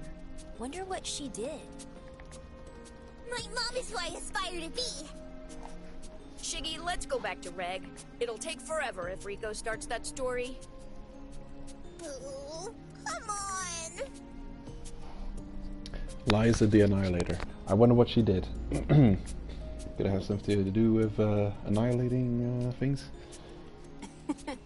Sorry, Rico. So, I searched everywhere, but even looking through all the Grade 2, Grade 1, and Special Grade relics, I didn't see any relics like Reg.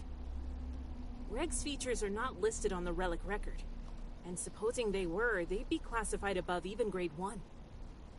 His body seems to be a bundle of Special Grade relics. He might even be one of the most valuable finds in the history of the Abyss. A so-called Obod, a supreme treasure of the Netherworld. That's super awesome! Not even my mother ever found one of those! That means we helped ourselves to a supreme treasure of the Netherworld. What if we just announce our find now? Most likely, they'll take him from us immediately and conceal his existence as a supreme treasure of the Netherworld. They'll probably even dismantle him piece by piece. Really?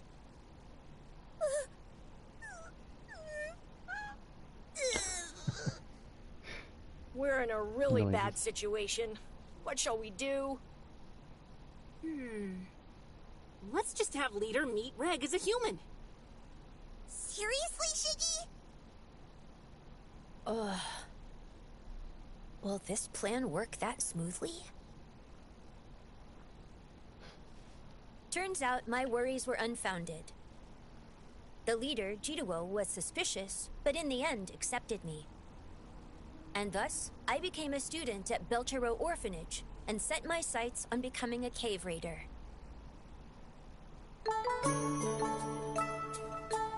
Hey, what an angle. I actually thought we were in a new scene. With the oddly zoomed in angle. Curious. Yeah. That's the scene where they dress him up in kind of normalish rags and let him introduce himself at the front door of the orphanage, having a convincing backstory of why he's there.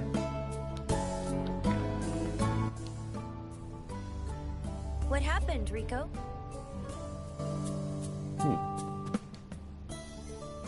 I want to hurry and go cave raiding. Hurry and grow up quick then.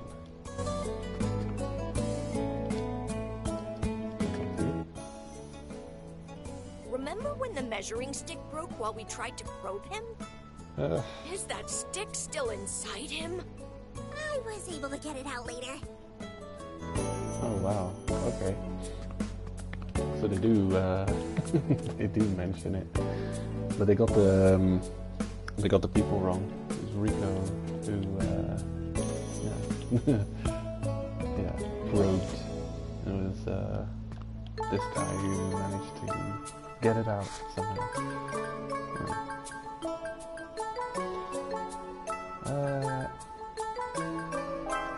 Yeah. Curious. I thought they completely went over it without mentioning it, but I guess you can get that tidbit if you talk to everyone. It's you. Great timing. There's something I want to ask you to do.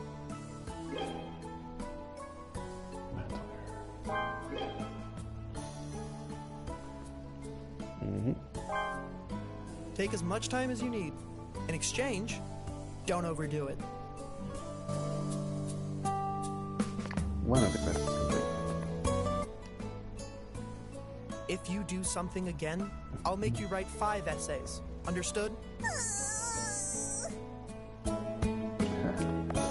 Okay. Weird way of saying it.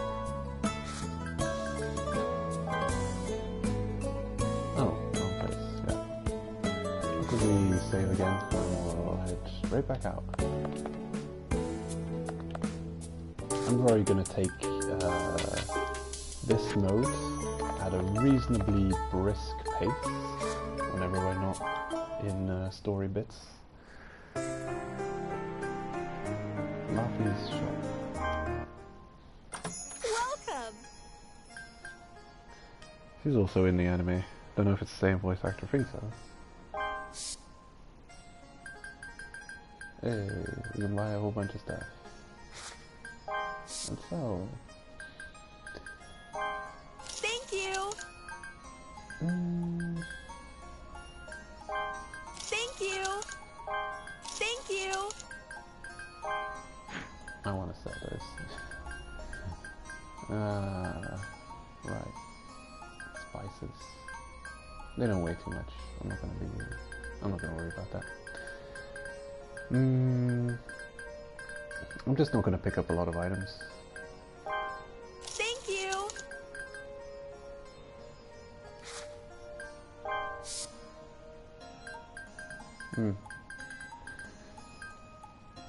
Stick miso. For a long time I was wondering, where the hell do you find stick miso? I want to make an ingredient, I want to make an item using stick miso, but where do I find it? And I thought it was something you could find out in the wild. But no, some ingredients can only be gotten by purchasing them from Laffy. Subera, I think, is also an ingredient that you can only get here.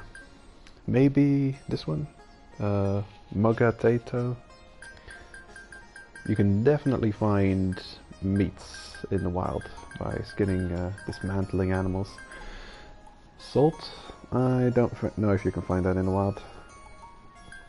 You can definitely find a lot of Eternal Fortunes and Cynona greens in the wild. And bug meats in the other mode. Very findable. In this one I'm not too sure.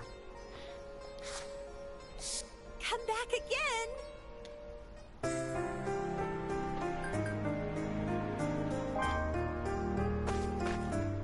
Off we go.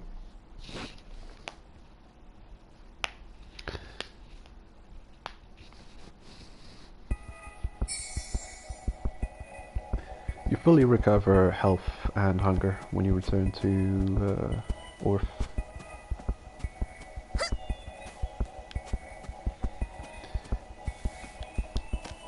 Okay, let's have a look at the quests we're on.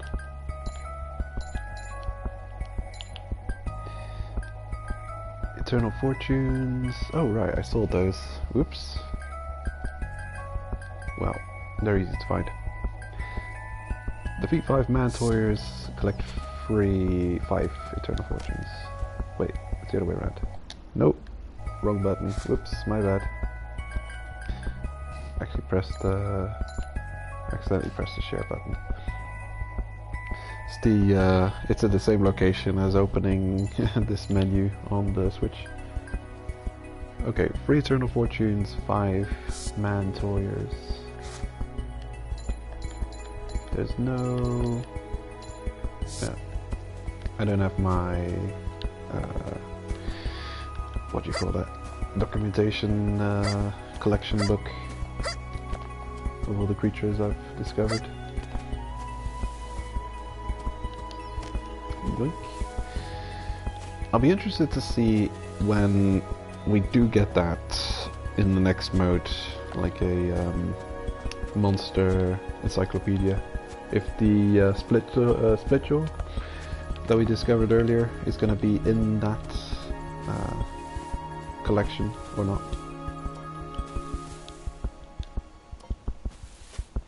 Because you can monsters with the monocular. Here, Mantoyer. entire first layer and fourth layer, apparently. These guys are annoying. So annoying. Hate them. Bane of my existence.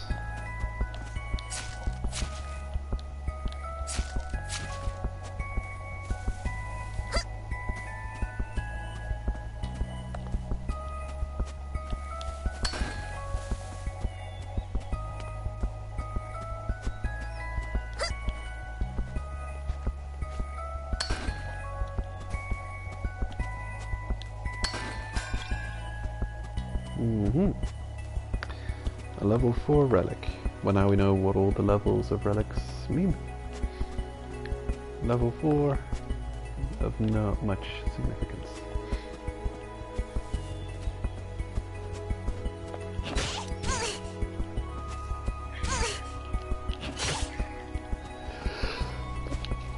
Whew.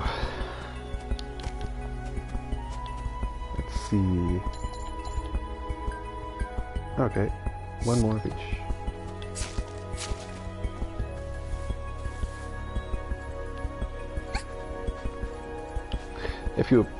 If you approach these rocks that you can mine from above, a dangerous thing can happen. You can sometimes find yourself standing on top of them, loose from the wall. Very dangerous. It's not happening now, but this wall is at a weird angle. But I've had it happen before where I'm climbing down above a relic and I'm not thinking about it, and then I'm just pushing on downwards. And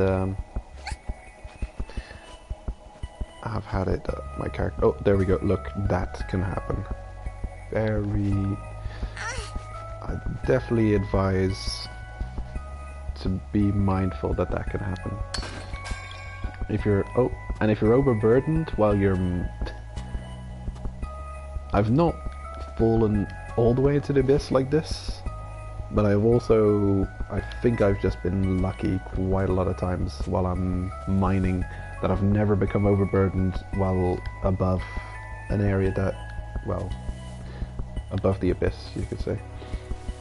But yeah, it seems that if you get an item that weighs a lot while you're mining on a cliff face, overburdened, you just fall right off, which is wild, because that would lead you to your death. Because there's quite a few times where you're mining and you're above the edge of the abyss. That's crazy.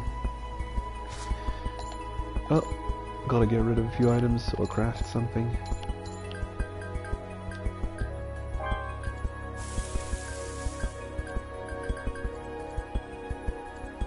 Cave Raider Chef. Okay, cool. Trophy for the first thingamabob. I'm not going to spend all my valuable salt right now. I think I would buy some more salt.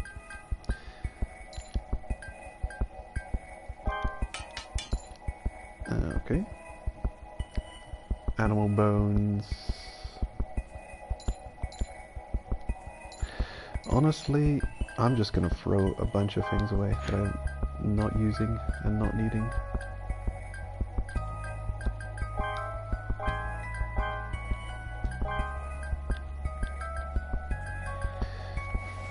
Not sure if I'm going to be using those mail balloons.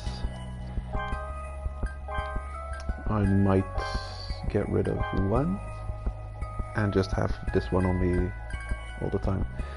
This has got to weigh a reasonable amount. 60. Curious. I thought that weighed 100 or 200. Well, that seems much lighter than I remember it being.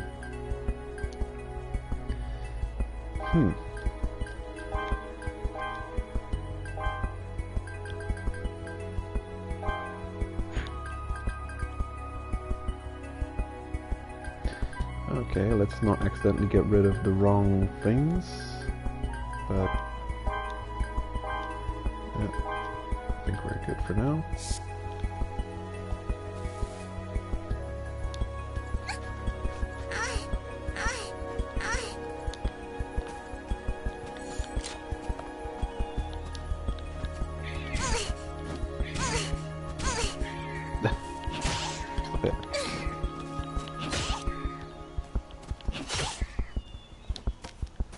There we go. Quest complete. You don't really get a very noticeable pop-up when you complete your quests. You just have that note at the side of the screen telling you how much completed quests you have. Okay. This is the route I always take up from on this map.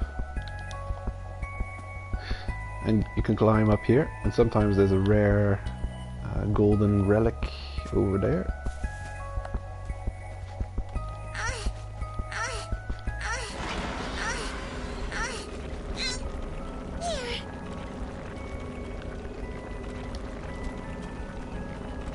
And you can stick to the wall while climbing, and you can just hang there.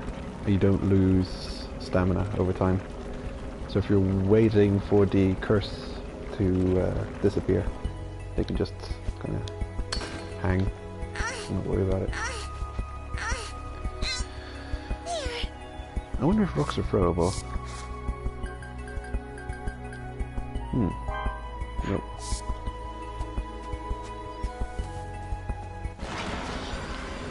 I'm gonna quickly have a look over there. Also, there's some nuns.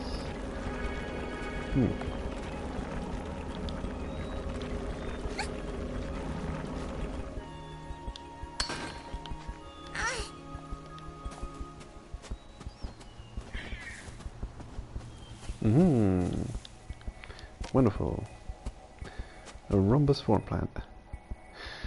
You can use a rope to rappel down from this area. Ropes are consumed, so use them wisely. Yes. Might as well show it off. We're not going to show it off here. Show it off elsewhere. Oh, thank you. And here's another part of a mail balloon. If you find something like this, there are fixed spawn points of things in this game. So if you see something somewhere at one run into the abyss, then it's quite probable that in future runs you might see that same item appear at the same place.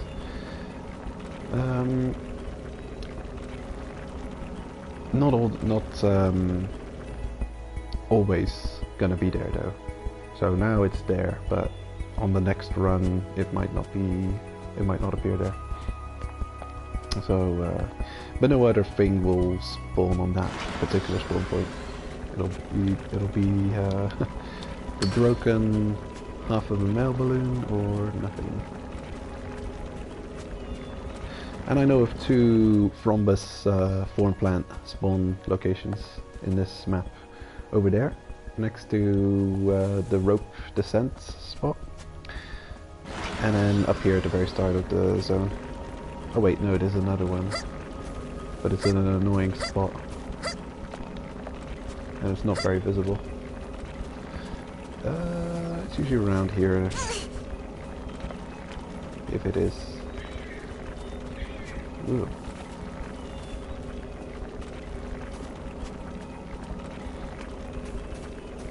You can always descend while afflicted with a curse, you just can't ascend.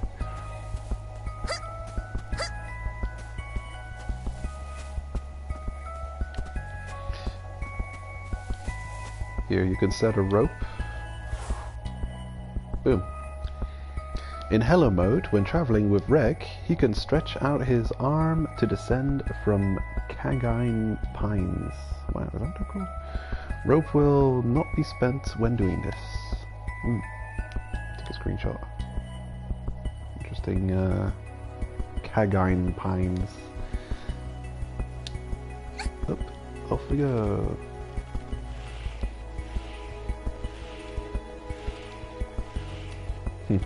If you time your jumps for when you touch the rock again, or a split second after, you can jump and jump and jump. And jump and jump and jump. And then I can set another rope here and carry on down there, but honestly it's going to be not worth it, because there is a zone transition right there, but if I try and take it, the game will say, no, you're not allowed. So I'm spending a rope to pick up whatever's down there, and I know whatever's down there is not worth a rope right now, so I'm not gonna bother. I did set this one rope though, to show off something in a minute. Where is it? Oh, there it is. So, when changing, when going from one location to the next, set ropes will remain, but on returning to the surface completely and stopping your round of cave raiding, when you come back next time, everything's reset and the rope will have also disappeared, which is, yeah, it's one of those things.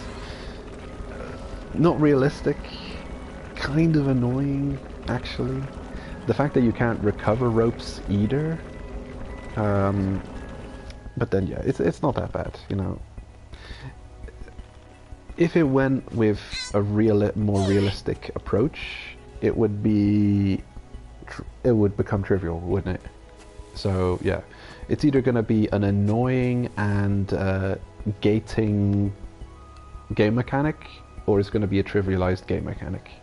And yeah, in terms of, I think I'd prefer something to be more difficult than super easy and completely trivialized. So yeah, there's no way of taking this rope back.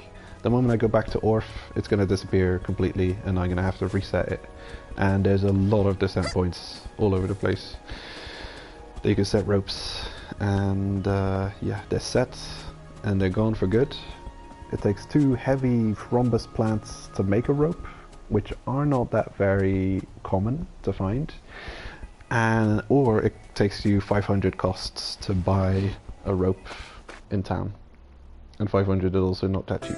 So, and they weigh a bit in your inventory. They're 200 per rope in your inventory. So yeah, it takes a bit of planning depending on where you're going. If you know it is going to be a decline with a rope, then yeah, you're going to have to plan in advance, which is not anything to worry about in Hello Abyss mode.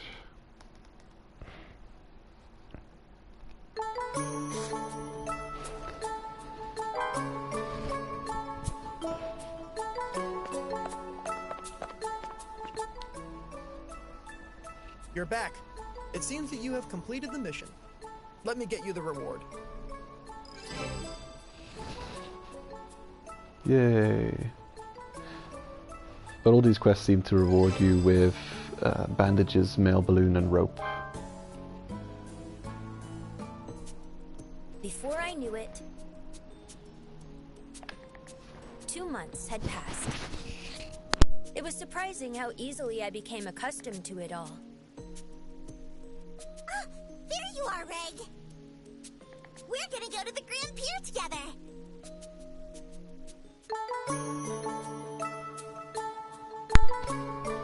Alrighty. I don't mind, but why are we going? You'll know when you get there.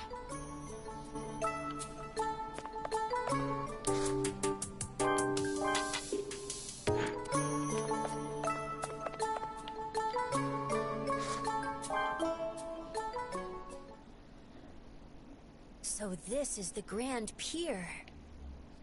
I suppose it's a fine mechanical bridge pier, but it sure looks skinny and unstable stretched out above this huge pit. There are so many people gathered around here. Obviously. I mean, Uncle Habbo's squad just got back. It's their triumphant return. Uncle Habbo? The man who lives with Auntie. Ah, from the spice shop. He must be Laffy's husband. Habbo and his team went all the way to the inverted forest. I'm going to ask him just how upside down it really is. Oh, it's Uncle Habbo! Uncle Habbo! Oh, Rico! I just got back. Hey, Uncle Habbo! Did you bring any amazing relics back? I I sure did, though it's not really a relic. Rico, it has something to do with you. Huh? With me? Yes. Look at this. White whistle. This is... It is a white whistle of the Sovereign of Annihilation. What? It's Liza's. Liza the Annihilator's white whistle. Liza? That's... Yes. My mom's name. After 10 years, Liza's soul, her white whistle, came up to the city of Orth. Mom's white whistle.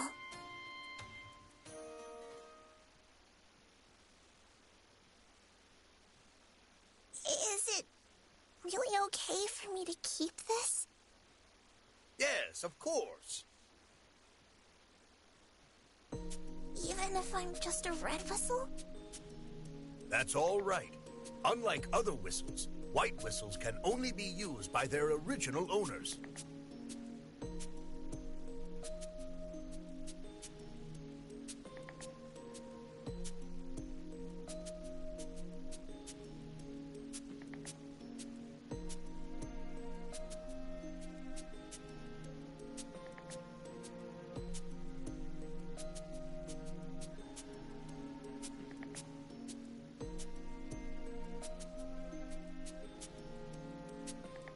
Not only does each white whistle have its own unique design, they're all made out of relics. And thanks to the hidden insignia each of them possess, it's impossible to counterfeit. Oops. I was muted. Well, what I said was there seems to be audio glitch in some audio,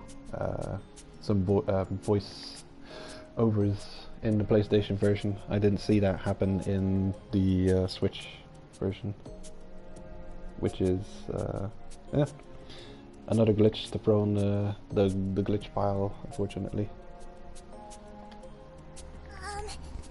That's not really what I meant. Isn't there someone more worthy of it than me? Like a former member of my mother's squad or something. Don't be shy. It's customary for a relative to be the one to receive a white whistle like this. Everyone's fine with the tradition. If that's too heavy a responsibility to bear, you can always trust it to the guild. Rico. I'll take it. Ah, that's a good decision. Besides that, Liza was also carrying a sealed envelope. A sealed envelope? Yes, we received both it and that white whistle from a sentry at a monitoring base called Seeker Camp. Since the envelope belonged to a white whistle, it's currently being closely examined, but you should be able to see it soon, Rico. A sealed envelope from my mom. Are you saying it's a letter? I see. I suppose it is. It's surely a letter addressed to you, Rico. See you later. I'll contact you when you're able to see the sealed envelope.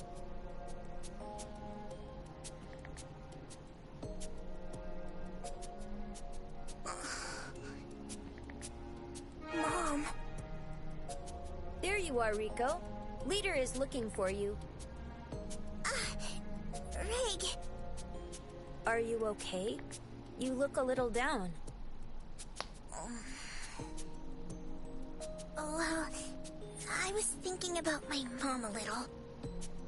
Hey, remember when I said I admire my mom? I was 2 years old when my mom went on her last dive.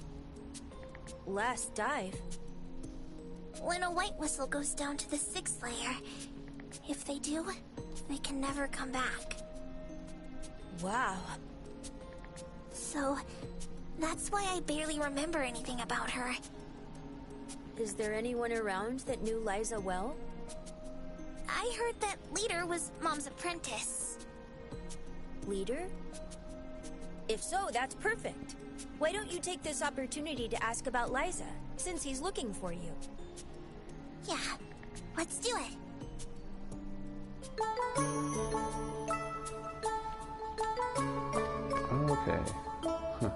clock doesn't move.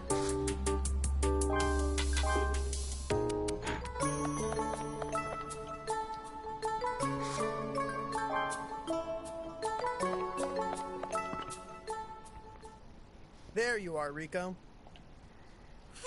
Hey, leader? What is it?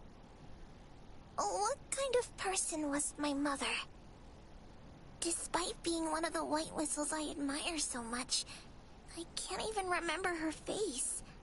I'm not exactly sad, but I feel like someone I aspired to be just suddenly disappeared. As a cave raider, she was every bit the legendary White Whistle people say she was. That said, I hardly even got the chance to go cave raiding with her. I only really know Liza as she was on the surface. Arrogant and mischievous. She was a heavy drinker and quick to get in fights. She would take her pranks too far, and you could never tell how honest she was being. On top of that, she had a horribly unbalanced diet. If she wasn't a White Whistle, she would have just been another weirdo. Curious. In the anime, it kind of doesn't go into this much detail. Sounds like something extra you might get out of this than the anime. Manga, I don't know. Can't really talk on that. Haven't looked into that at all. Sounds like an irredeemable person. Yeah, that is exactly right. Really, she was a total mess. It's been 12 years already. No, it was a bit longer than that, actually. Liza had just become pregnant with you. But despite her physical state, she had to go down to the 4th layer with a survey team. Huh? But why? It was a special mission ordered by the country's powers that be. As a White Whistle, she had no choice. She was to retrieve the Unheard Bell, a special grade relic that had been discovered in the depths. Her team's cave raiding proved arduous. It went on for 10 months. They had repeated run-ins with foreign cave raiders. The survey team was nearly wiped out. It was at this time your father, a Black Whistle named Torka, lost his life. And in the midst of it all, you were born. Huh? Then Rico was born inside the abyss? Yeah. You were born in the depths of the abyss. What? How was I able to come back up from such a deep place? You can thank the curse-repelling vessel that Liza took along with her for that. But to bring you back with the vessel, Liza gave up on the Unheard Bell. Now, don't make the mistake of thinking she was only doing what any mother would do. You see, special grade relics can change the balance between countries. Retrieving even one will enrich the city and ensure a squad's future. She was faced with having to make an incredibly difficult decision. And yet, Liza chose you. Prestige and riches, her comrades and their trust. You were so important to her that she was willing to give up all of that. Mom. But now, in the face of the pressure of having a mother of such stature, you're trying to choose your own path. And thus, the one she risked her life to protect is still going strong to this day. Leader, I'm gonna do my best! Chasing after after Liza, the White Whistle! I received a message from the Cave Raider headquarters. They've given you permission to go view the contents of the envelope from Liza. Go report. Cave Raider headquarters. Got it! Reg, go with her. She's unreliable, so watch her for me. Roger.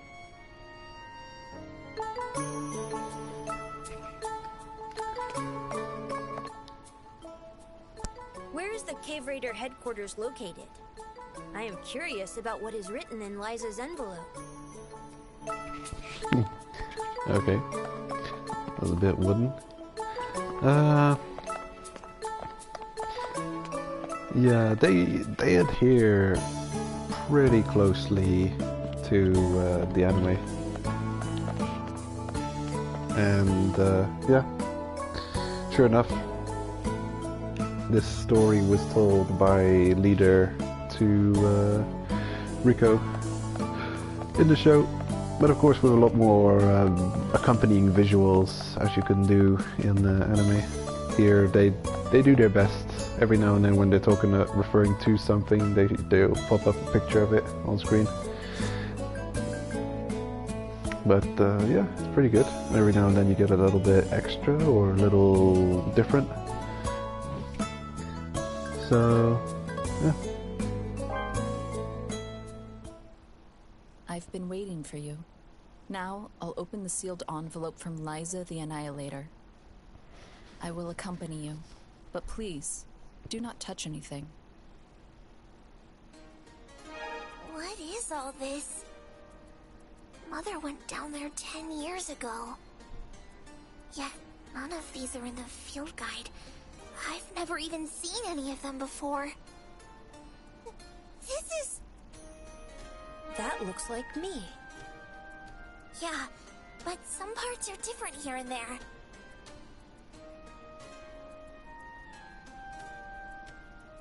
Human-like silhouette. Identity unknown. I encountered it while approaching the 7th layer.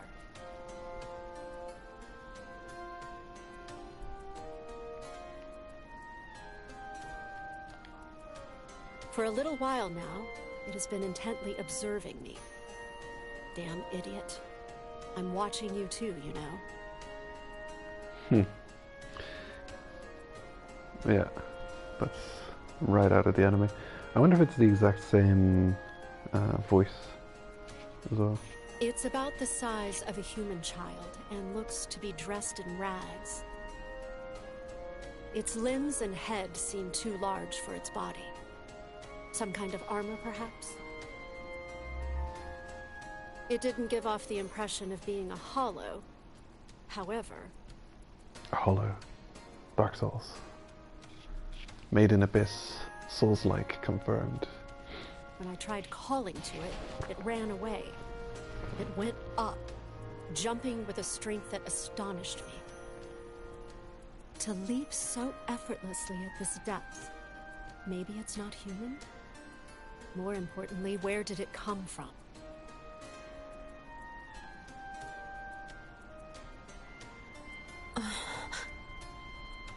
Reg.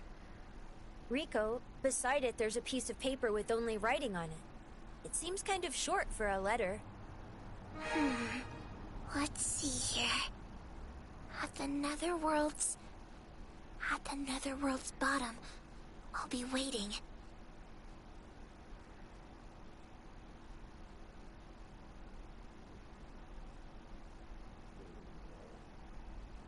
So what made you steal this note that says, "At the Netherworld's bottom, I'll be waiting"? Well, 'cause my mother wrote that letter to me. So it's mine.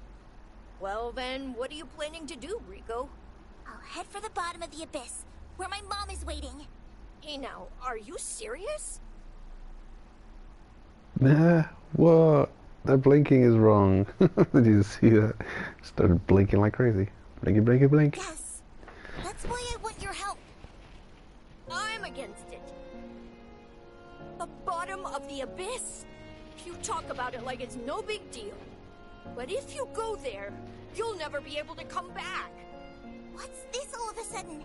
I've always wanted to be a white whistle. Of course I'm prepared for that. No, you don't get it, Rico. You'll never be able to see any of us up here ever again, you know? That's right. You won't be able to hang out at Auntie's, have Leader teach you stuff, or play with any of us here again. That's right. Like I said,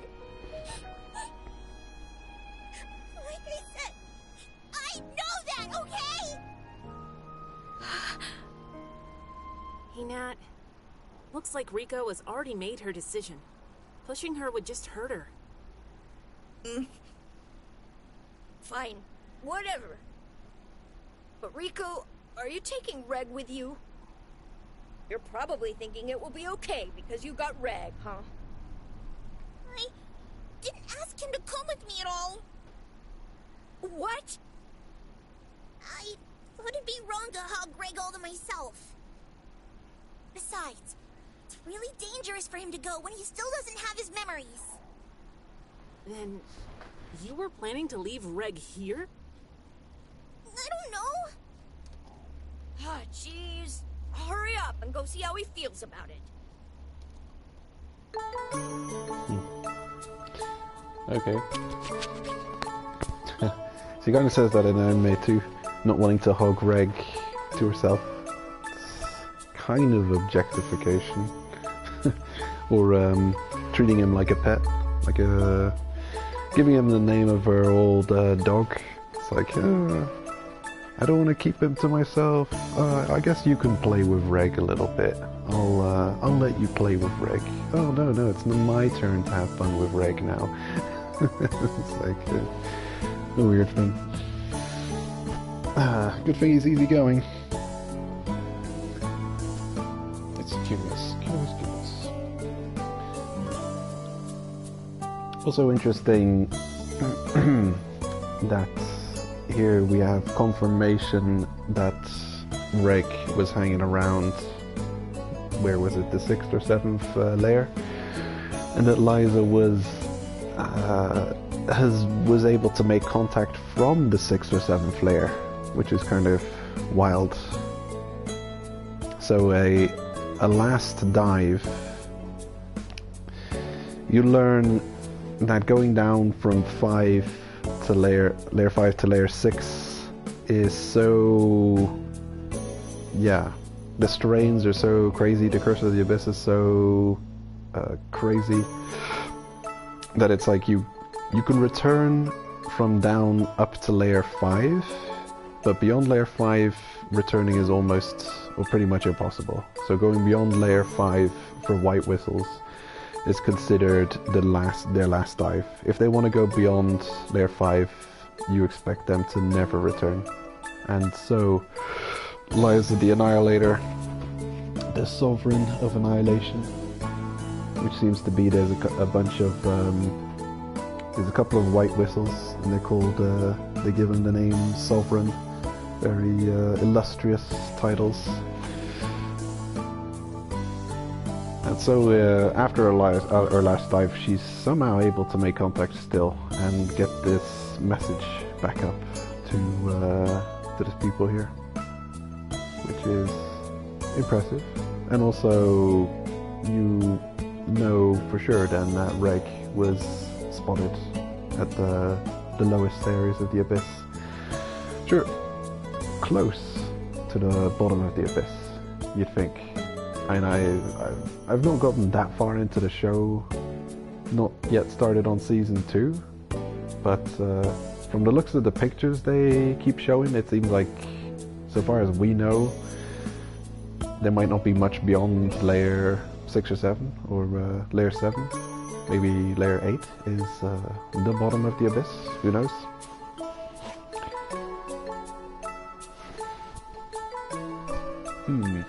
Quite curious. Also, in the world itself, is the Abyss is seen as an almost religious thing. When they talk about people dying, they're talking about their souls will return to the origin. They'll return down to the Abyss. So it's almost like a mirror to our heaven, or our conception of heaven. The depth of it is the furthest reaches of it is kind of a mystery. So yeah, like it's talked about as if it's like a heavenly thing, and that, you know, after you die, it's like your soul will return to the bed of the abyss, the furthest depths of the abyss. Well, we would refer to, well, it will ascend to heaven, and it will descend back to the abyss. Everything comes from the abyss, will return to the abyss. I mean, it's a curious thing because it's only part of this world. It's the town around the abyss, Orf, is a physical location in the world. So this, on a philosophical, ideological level, is only really beliefs held by those people living near it. Other people in the world may not consider the abyss. It's a curious thing, and it's like one of those concepts of world building in anime. Quite often it's contained to only as far as you need to know. So maybe there, I don't know if in the manga they ever explain a lot about what the rest of the world outside of this town next to the abyss is like. But I do know in the anime, from what I've seen, they very much focus on this one location and don't even show anything else in the world. Which, you know, a story is being told, you've got to contain the scope somewhat, but it does end up making you really curious as to what else, you know, people of other locations in the world, what are their interpretation of the, in this case, the abyss, what they think of it. And it can turn out to be one of those mysteries that is never delved into. Like Karakura Town in Bleach, you don't really see much else in the rest of the world outside Karakura Town, to the point at which you wonder, is this the central place in the world and nothing else is worth talking about?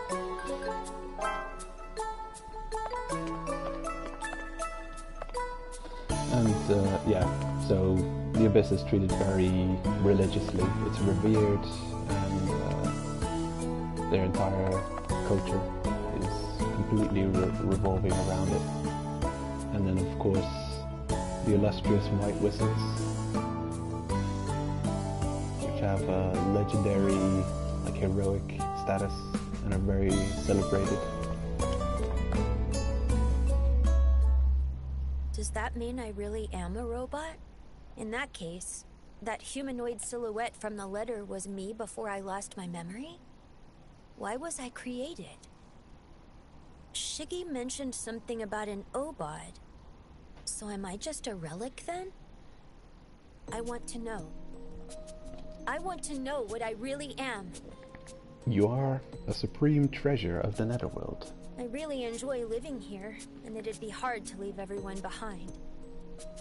But I want to confirm what I am. Really?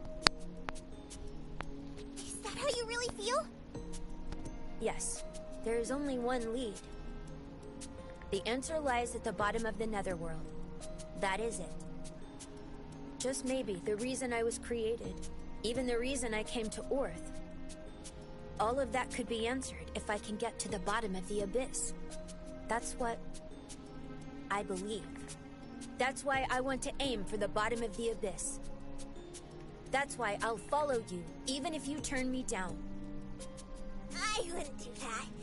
Even though I want to see my mother, I couldn't bring myself to ask you. I already knew how you felt. I'll protect you all the way to the bottom of the Netherworld. Thank you.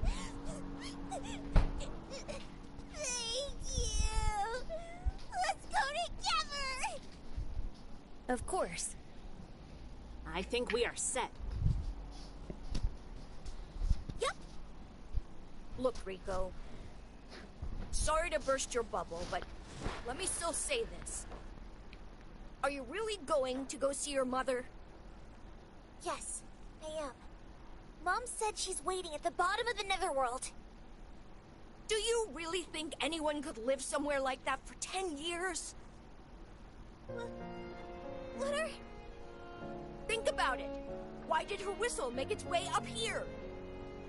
Your mom died a long time ago.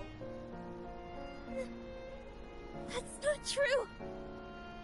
It could be. Even if what you say is true, I'm still going. I must confirm it with my own eyes. what a cave raider does! Yeah, you're right. You have to see it with your own eyes. Fine! I don't care anymore. Just do whatever you guys want to do. Matt... I was gonna do everything I could to stop you if you went by yourself, but... Reg, take care of Rico. Yes. Roger. Well then, when are you thinking of setting off? I'm gonna wait for daybreak and then dive into the abyss! In that case, going down from the wharf quarter in the slums might be good. You should guide them, Nat. Why me? Well, you know a lot about the wharf quarter. Fine, I will guide you guys. There's a perfect place to go down to the abyss. I'll show you.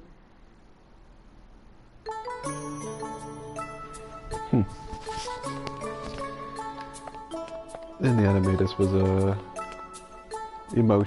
long emotional scene where very, very emotional. Ended up fighting,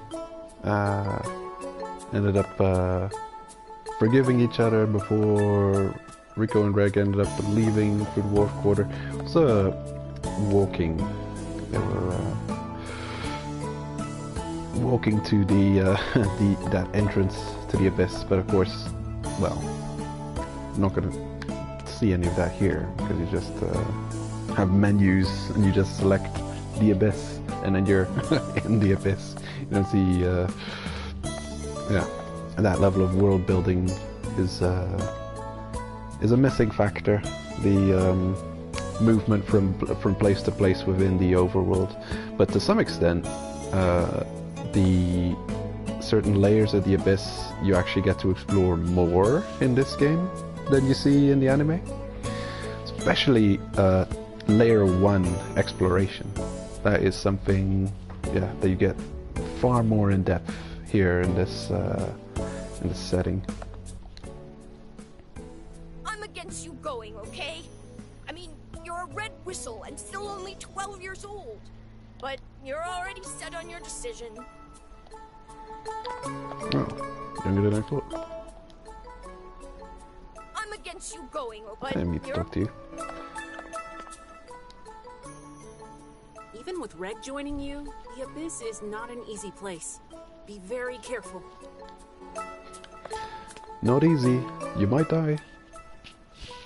I want to confirm what I am.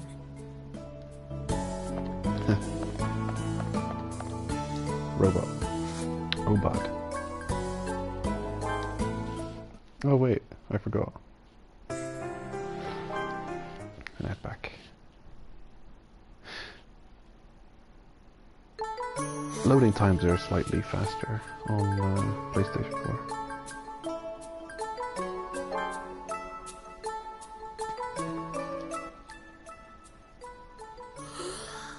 Oh, I'm sleepy.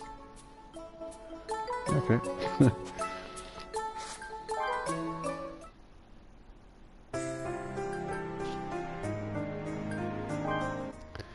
Welcome. I did want salt. Give me 20 salt. Thank you.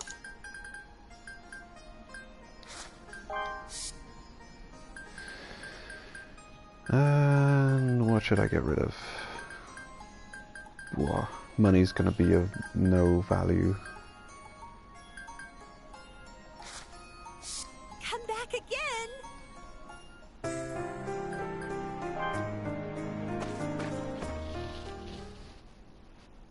So, this is where we go down from. Looks like it'll be fine if you stretch your arm, Reg. Hey Rico, are you ready to go? Of course I'm ready. Got it. In that case, I'll get ready to go down the abyss. Do you have a planned route through the abyss? Currently, I'm thinking our goal is Seeker Camp, near the end of the second layer. I'm planning to ask the sentry there where they found Mom's sealed envelope. Then you're aiming for the second layer, the Forest of Temptation. If a red whistle descends that far, no help will be sent after them. Both heading there and returning home becomes very difficult. It's treated as a suicide. Hey, isn't there other stuff we need to talk about? Nat? Riku, you know, Damn it! Nat, don't cry. It's alright. Even if we never get to see each other again, we'll be connected by the abyss. Be it on the surface, or in the far reaches of the cursed netherworld. We're connected by the abyss. I'll never forget about the time I spent up here. Ever. So it'll be okay. What now? There you go again. Yes, there she goes again. That's right. I am at it again.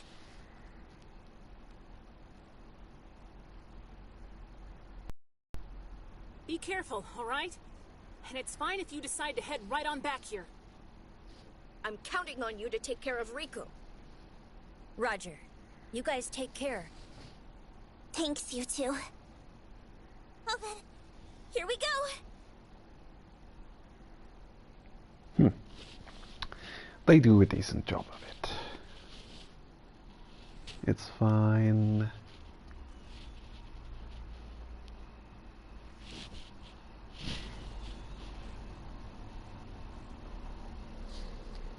Oh no.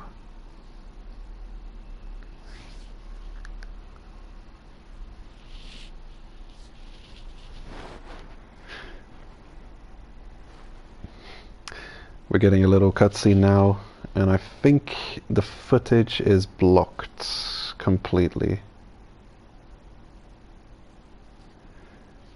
I think it's showing very stylishly animated. Oh man, why is this blocked? Why do you have to do that? That's stupid. But what you see, what is showing now is the official trailer of the game. If you look for the official game trailer, then that's the footage that's showing right now. Very cool, very flashy. I mean, it would be nice if it wasn't a blocked scene, but apparently so it is. Yeah. I'm watching the stream myself now, and the footage is it's that blue you're in the PlayStation home screen thing. Well, no. The game trailer itself is showing, so yeah. If you look up Binary Star trailer, this is what's playing now. Block scene, how stupid. And it's over.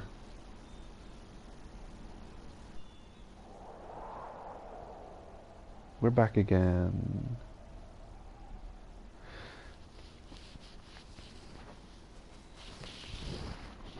Let's go, Reg! And I'm getting pop-ups telling me that the blocked scene is over.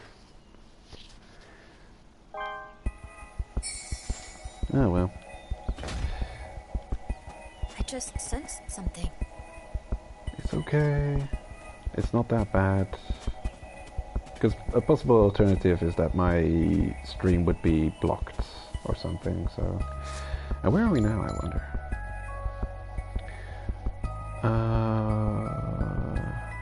Wow, all the way here, huh? Damn. Okay. Wow, this Hey, is like the Rico, end of the... are you ready to go? This is the end of the first layer. Of course I'm ready! Of course I'm ready. Yep, I'm at the end of the first layer. Now the emotional scenes in the anime are definitely much more impactful, but with the resources they have, and in the setting of a video game, I think they're doing reasonably well of giving you the gist of things. What do we do? You know? Do we fight it here? I'm on. Oh. Yoink.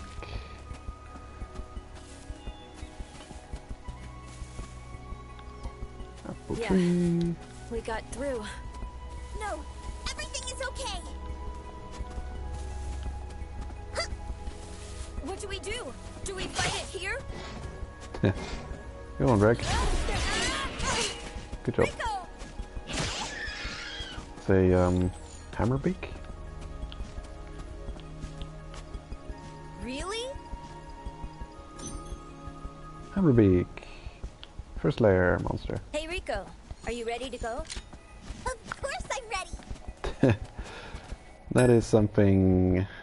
Oh, you can set a piton here. After setting the piton, you will be able to rappel down using a rope. Oh yeah. That's technology we have no access to.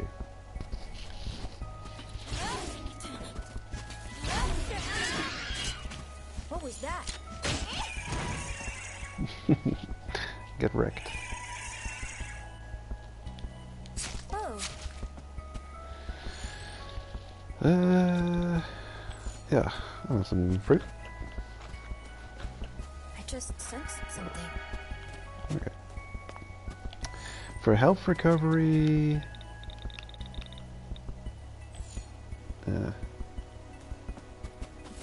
I just can't- sensed something. I can't really think of a good moment to try this out. I want to use it against something substantial. Supposedly distracting enemies. I'll try that. Please. Hmm.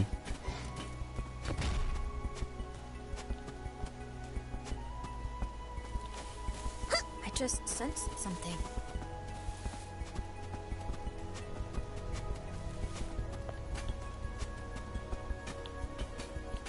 What do we do? Do we fight it? Yo, get distracted. What if I stand near it? Oh, okay. So they can't see me when I'm in here. Hold on a sec, isn't this just the same as when I'm, like, crouched?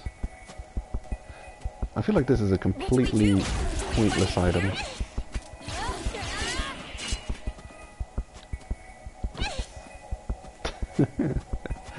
Oh, terrible.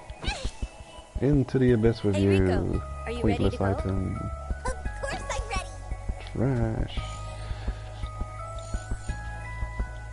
Okay. Tasty piece of meat. Eat it. Yeah. Let's do it, Rico. Well, I don't know if there's a point to throwing meat. Maybe it distracts creatures or something. Unequip. Alright. I think it's at the item wheel. Remove. Gonna sort my items out a bit.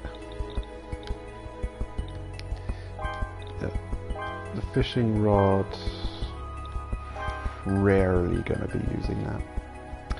I think I have my hunger recovery over this section, and the health recovery kind of over here, as such. Very good. If I need to recover health, I'll eat one of these. And hunger, I guess. Sometimes I call it stamina, because I'm more used to having stamina in games than hunger.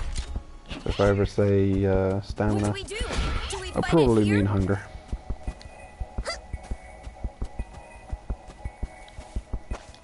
Off we go. Down to layer 2. That is quick.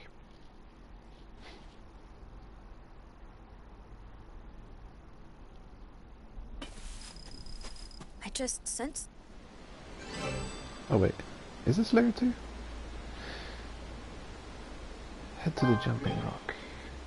head to Stone Arc. Hold up. Where are we? Grand Bridgeway.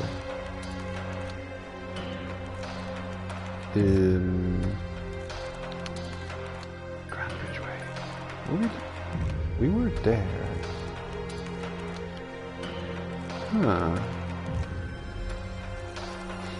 Oh no, we're not actually close to layer 2. My bad. We're actually a few zones away, for sure. Yeah. For some reason I got this, the previous area confused with another area. I just sensed something. They do start you in a reasonable way in, though. Like 3 zones far. Otherwise you'd be starting at the Netherworld gates, going to the gondola, and from the gondola over here to Grand Bridgeway, which is where they started us off at. So you don't start at the very beginning. Grand Bridgeway, which leads to Jumping Rock. Grand Bridgeway. Just checking something. That zone. Waterfall gondola.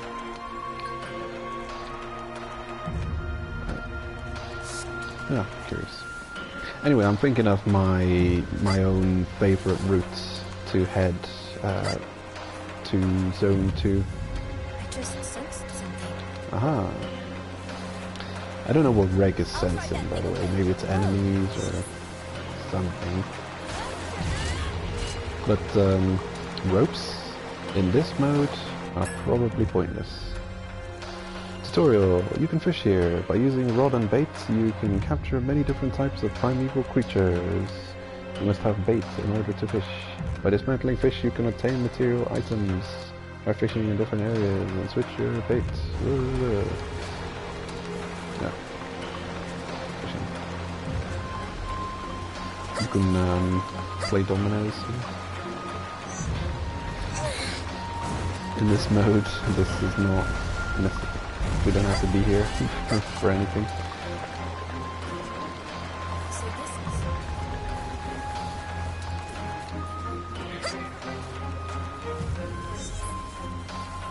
I'm on. Let's go. See, this is why ropes are useless this mode. Hello Abyss. Because you got Reg with you, you can descend.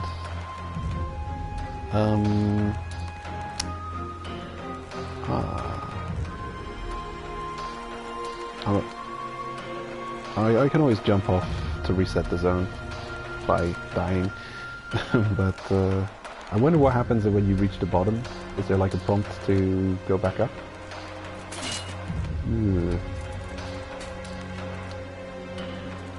Hey Rico, are you ready to go? It seems so. Yeah. I'm on. This is something I never looked into while I was on my first playthrough. Excavate? No? Not possible? Okay. Curious. Ooh. It's actually quite... Hey Rico, are you ready to go? It's quite easy to explore these areas not needing to use a rope. Absolutely not supposed to be here. 100%. But they don't restrict you. Curious. Ah, okay. This is something quite relevant to Mode 2. And another apple tree. Rico! I can keep going?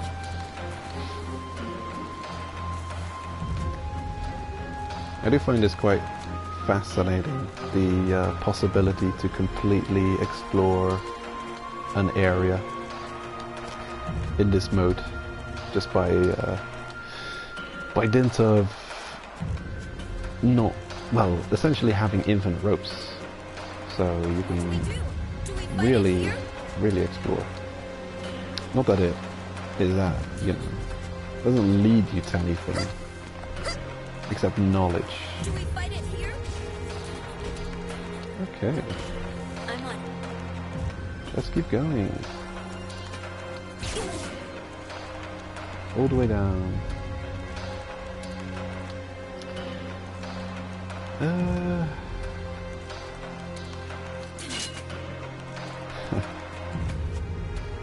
This is Yeah. Let's do it, Rico. super the wrong way.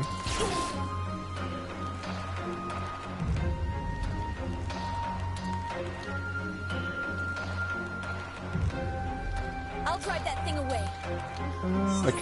I can't select items. Can I attack? No, I can't do anything while descending with Greg. Oh. And another apple tree. So many apples. Of course I'm ready. We'll never be hungry.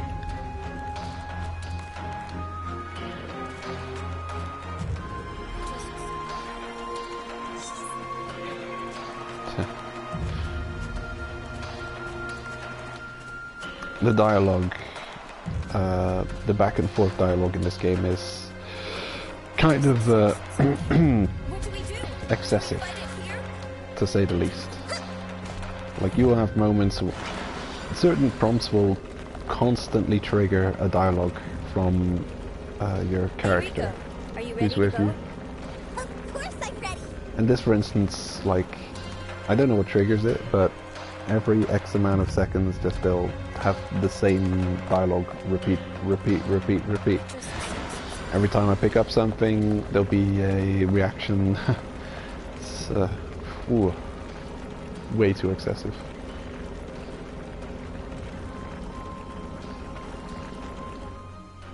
It's not that bad in this mode. It's actually quite charming, but oh boy. In the other mode, it is what? Why is this here? So this is... Foreign rations. Oh. Oh wow, okay. It's almost like a secret. I'm on it. The rhombus form plant. I think I'm just gonna go ahead and throw those all away.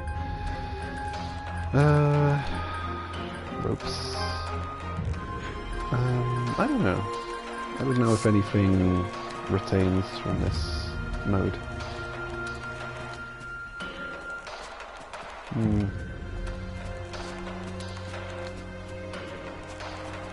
just sensed something. Well, might as well keep going now that I'm this far. I know what's gonna happen. I'm gonna go to the zone transition and it's just gonna say, go to the exclamation mark. Go to the quest marker. You're not supposed to be here.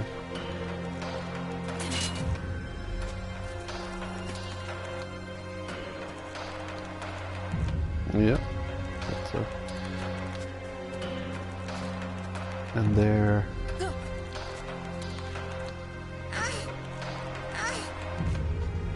I don't know what's all around there.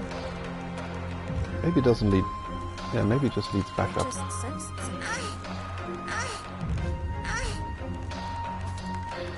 Okay, let's go back.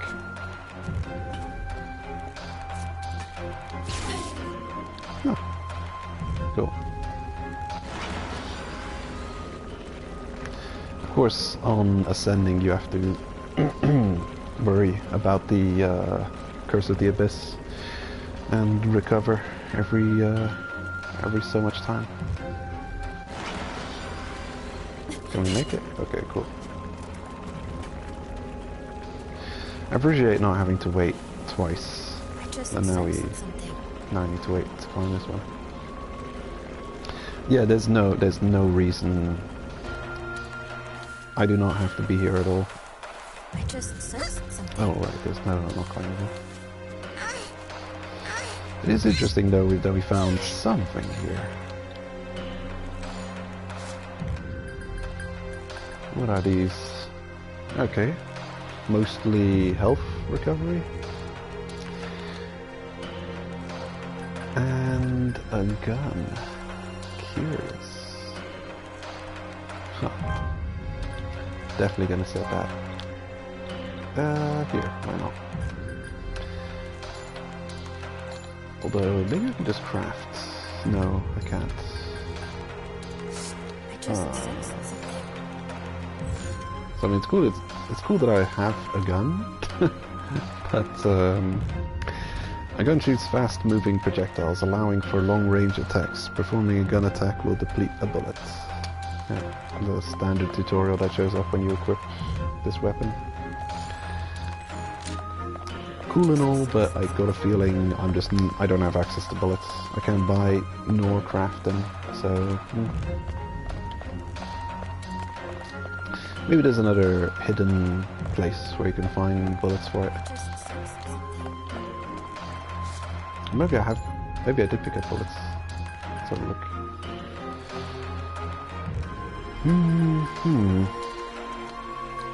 No, it was this that I picked up. Small hatchet. Having infinite durability in this mode means, well, you just use the most damaging weapon you can. And the pickaxe is better than the hatchet, so I'll use that. What do we do? Do we fight it here? You can fight it here. I'm gonna carry on. I mean, don't die though. That'll be inconvenient. Slightly inconvenient. Is this where it came from? Roger. Yep. Just leave it to me.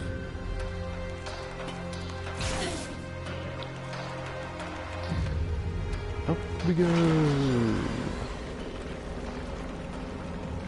Okay, holding on for a sec. I mean, if you're a masochist, you can make your characters suffer the curse of the abyss every time. But I don't know. I'm on. Oh, lovely. I like that. The animation takes long enough to recover from the curse.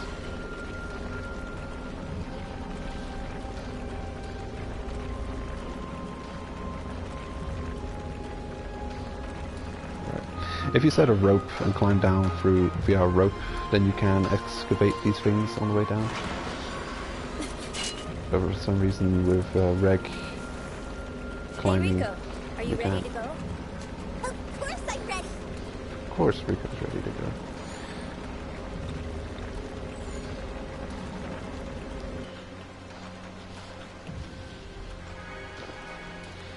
Yeah, the reason I bought those piles of salt before heading out is because in this mode you will never go back to Orf after Rico decides we're gonna leave to the Abyss. It's like, yeah, you're going a one-way trip, not going back. Which is one of those things. It's a bizarre thing because you can see glimpses of what the game will have to offer. This questing system, the free quests, nothing showing up. The fact that you have a bunch of quests that you can do, having a bunch of items, being able to craft items but having nowhere to store items, things like this give you the impression this game has these systems in place but you have no access to them. The fact that you can look at your armor equipped clothing, for instance, is an entire thing. Why would that be here if you can't change it? Sure enough, it can change. No, everything is okay. So there's systems in place that you have no access to in Hello Abyss mode, but will be unlocked. And it's a curious thing. There's yeah, very confusing. When I was running through this mode for the first time, I was constantly holding on to items that I thought were valuable, thinking when I unlock the storage, it'll be useful to now have this to put in storage. it doesn't happen. You don't unlock Hey, it. There's Rico, no... are you ready to go? Of course I'm ready. How are you talking? You're eating an apple. Roger. Just There's leave no it to unlocked me. storage. It's in the next mode that a lot of game features will become available. But it's confusing, very confusing. On your first playthrough, you're left with a lot of questions.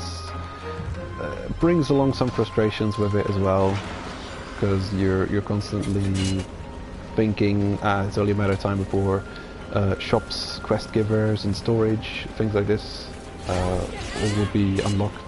You're wondering, how come is it I can craft multiple weapons? Is it possible to lose your weapons and clothes?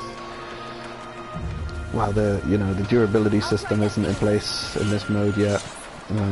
Just like you have the ability to inspect a lot of creatures, and there's no journal to see them in. Also not available to you yet. It's bizarre, it leaves you with a lot of questions, and it takes a while to get through and unlock the next mode, but then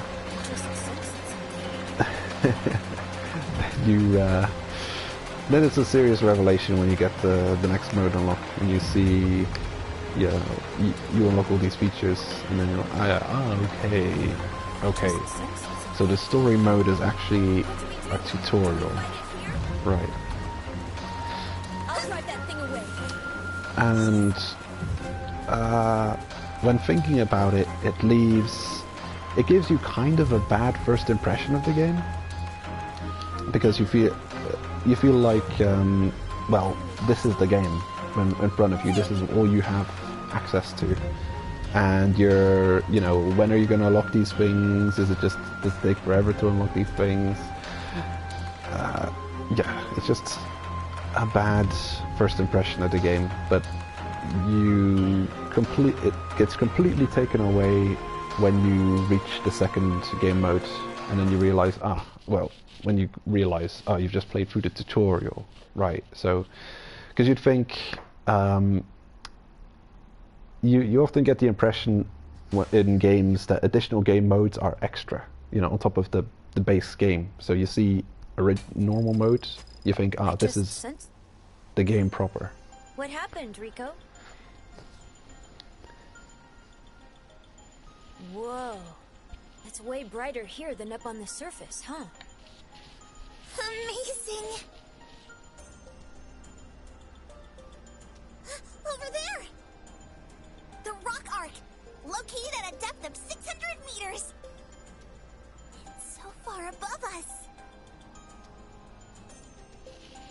So, due to the distortion in the force field, we can't see the surface, huh? That boundary looks awfully bright. Is that distortion carrying the light downward? How terrific, Greg! At this pace, we can make it to the bottom of the netherworld! Of course, we can't let our guard down, We might even make it to the second layer before anyone comes after us! Well, that's good to hear. And here you see level 5 Red Whistle experience points not ever being gotten. So you get a glimpse of many game systems that you just have no access to yet, and are just constantly wondering, okay, when you get access to it? Yeah, let's do it, Rico. And knowing that the game is like this, the first mode really is just extended tutorial, and then you get into the game with all of its features unlocked and all of the systems in place in Mode 2. What was that? Deep in Abyss or something. In hindsight, I don't mind. What it really just is it leaves you with a bad first impression, but if you keep with it and carry on playing, then yeah, it's gone. And you can play through. I mean, on the next playthrough of the game, you'll probably you'll know what you've got. So I was just wondering if it would be better to have just given you the other game mode to start off with, and have this mode that we're playing now be the other one that you unlock after technically finishing this one. Well, the second game mode. But then I'm thinking, no, I like the order that they put it in. I think it's a good, because the thing is, the other game mode, there's a lot of meat there. It's a really, in terms of how much gameplay, game time you're investing in each mode, this story mode with Rico and Greg, it's like a 4 hours or 5 hours or 6 hours playthrough. And then you finish that mode, and then you move on to the next mode, which could take a long time. Some people, like I saw, watched a review of the game, someone said it takes them a couple of hours to finish the first mode, and then it took them 10 hours to finish the next mode. But I think I'm already over 10 hours on my Switch playing, and I'm still, I've only just broken into layer 2. So yeah, for me, games take a longer time to play. I'm just really slow at playing games. It's okay. Primeval creatures are powerful and dangerous. Press X to crouch, making you harder to detect. Use this when you need to sneak behind. No, don't know that. It'll be fine. What? Oh. Just sensed something. What the heck are you doing here? I'm on. I don't remember seeing this creature here before. Hey Rico, are you ready to go? Of course I said it! Rico! I can keep going! Hold up.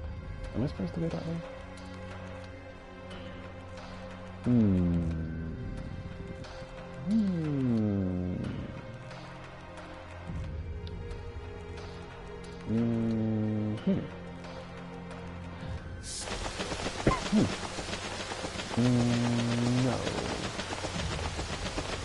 Not really. I'm not supposed to be here. What do we do? Do we fight it here? How dare you do that to Rico?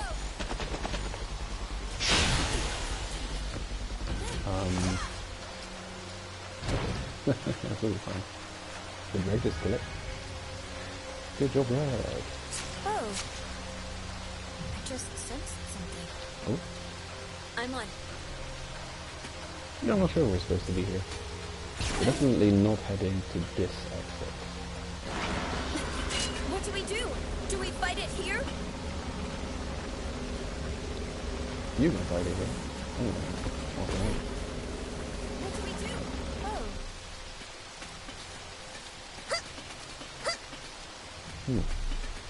Curious.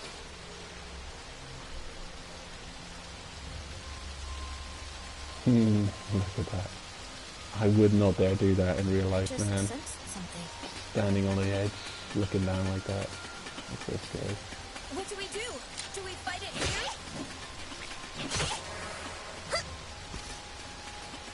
Oh. Ropes. Possible rope. Otherwise this fletch thing. Used for making arrows otherwise. But hey, there's a rope plant. I'm on. Great. And now I'm overburdened. Items. Yeah. Get rid of all of them. It's fine. Get rid of all of you. You're also too heavy. Yes. Good.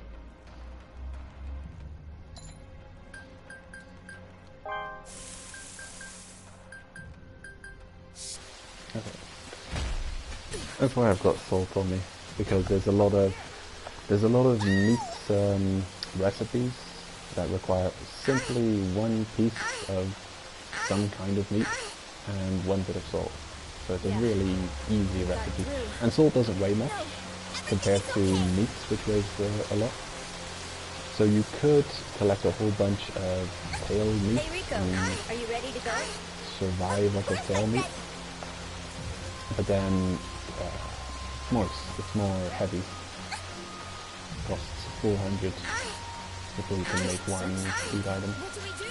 Do we fight it here? Versus with salt, the salt is very not heavy. And the edible, the food items you make with the salt crafting also don't weigh as much. Cooked, I think. Oh no, cooked tail meat is also 100. Oh, never mind. My imagination. Just leave it to me.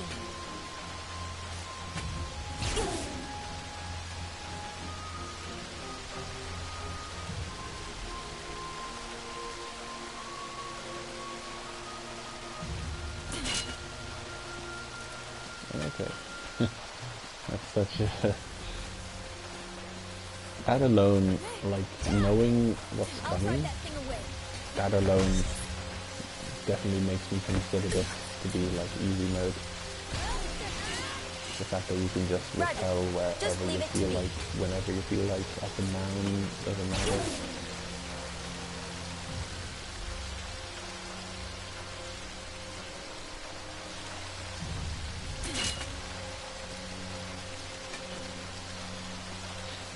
I am curious, though, if discovery of creatures with your binoculars or monocular with your telescope, if it stays the progress or not. I just sensed something. I have a feeling it doesn't. Let's wait and see. It's down there. Hey Rico, are you ready to go? Of course I'm ready!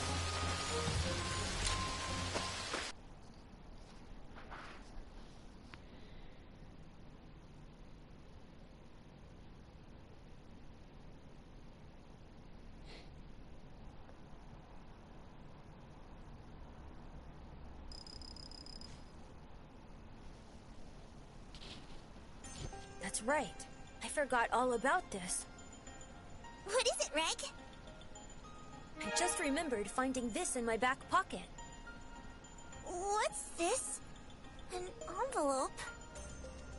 Well, go ahead and take a look inside. Oh, this is my mother's sealed letter! Reg, did you steal this? Nope. Take a closer look. The pages we saw last time were tattered. So this is probably just a copy, right? Right. Huh. But why? I didn't have the opportunity to bring it up, but before we left the orphanage...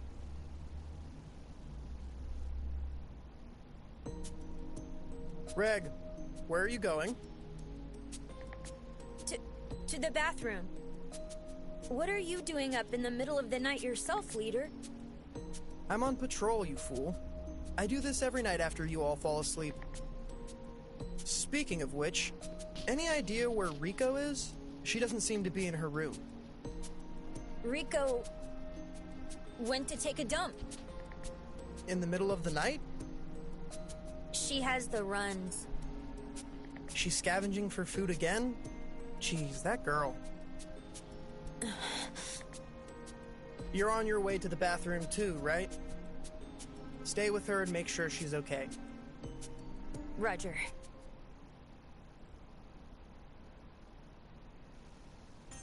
That's what happened. Why a dump? At the time, I thought I really had him fooled. But then, I found that thing in my back pocket. And I think he's pretty much the only one who could have done it. Leader, I wonder if he's cheering us on. I think that might be it, but it doesn't seem right. Huh? One page is a different size than the others. What happened, Rico? I'll depart at dawn to capture you. Wow. Did Leader write that? There are pursuers coming for us already? This animation is, it's very cool. The finger, hilarious to see. It goes without saying, but I'll harp on over it. Yeah, definitely watch the show. I mean, I wonder how much people would play. There's probably a yeah, I wonder how much people played the game while not having seen the show, because pretty much every scene you can witness of the story here in this Hello Abyss mode is gonna be way better in the show, of course, in way more depth. Here's an approximation. You know, they do well giving you the pretty much overview and the gist of a lot of season 1 in this mode, and the next mode I haven't finished yet, so well, I'm not sure. I'm not gonna not carry on playing it either. When I'm not streaming this, I'll probably also carry on my Switch playthrough. So this is going to be a complete 100% not blind playthrough. Expect it. But yeah, the anime fleshes out everything much better. Of course, the limitation here, there's a lot of things they're not animating and doing and showing. Is this sure enough the same thing here? After they leave in the show, they you see them traversing a lot of places. They also see that arc, and Rico does mention and talk about it, and you see them hunting for food, breakfasty stuff, that weird corpse whaler. Yeah, you get a lot in this one. Approximates it, but what it offers, what the game offers, I think, is the fact that you have control and you get to experience what it would be like cave raiding. Of course, most of it, and of course the meat of the game, is in Mode 2. Pursuers? Yes, there's no doubt. In that case, we're in trouble. Hurry, we've got to get going. And the compass that she loses in the anime shortly after this scene, or around where this scene happens, is the icon to click to go to the next line of dialogue. Red, go hide any traces of the campfire. I'll make sure we're not leaving anything behind. I'm on it.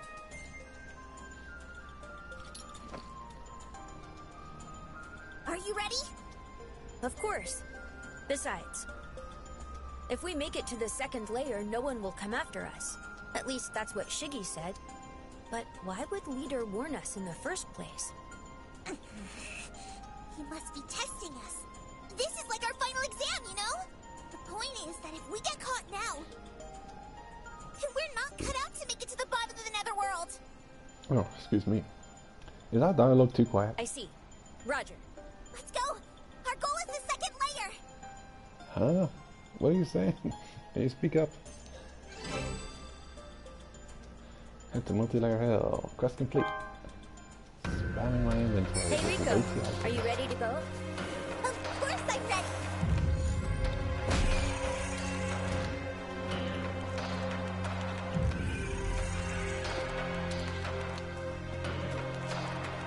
I just sensed something. No reason to hold back on even the good stuff.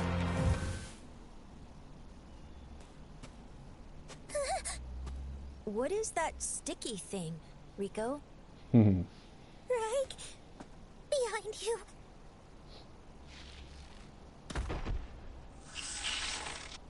Okay, got a gate. What do we do? Do we fight it here? No! I have a plan! Run to that edge!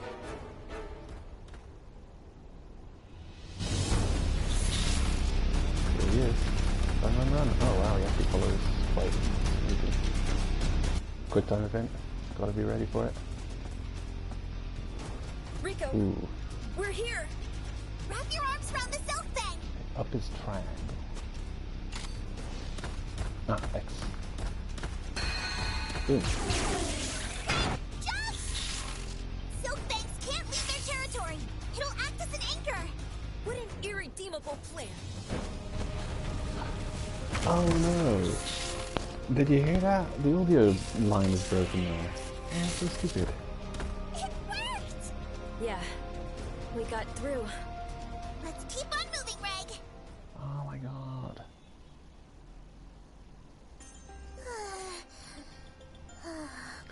Yeah, they're, well, if you develop a game for multiple consoles, there are obviously going to be different builds.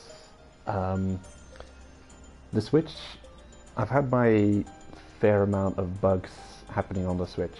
Every now, I think I've had a couple of interaction glitches happen. Like if you try and interact with the save book or certain doors at weird angles, it's glitched out on me, and I've had crashes. I've got this weird color flash glitch. On the right side of the screen you see like a bunch of almost like traffic light colors show up. Like there's a clear blue light, red light and a green light, just a bunch of random round coloring lights that pop up every now and then in certain odd angles for a short time. Like it's usually on entering a zone or interacting with items. Some crashes happened. One of them happened when I was interacting with the book to save, and one of them happened when I floated a mail balloon. That was a nasty glitch.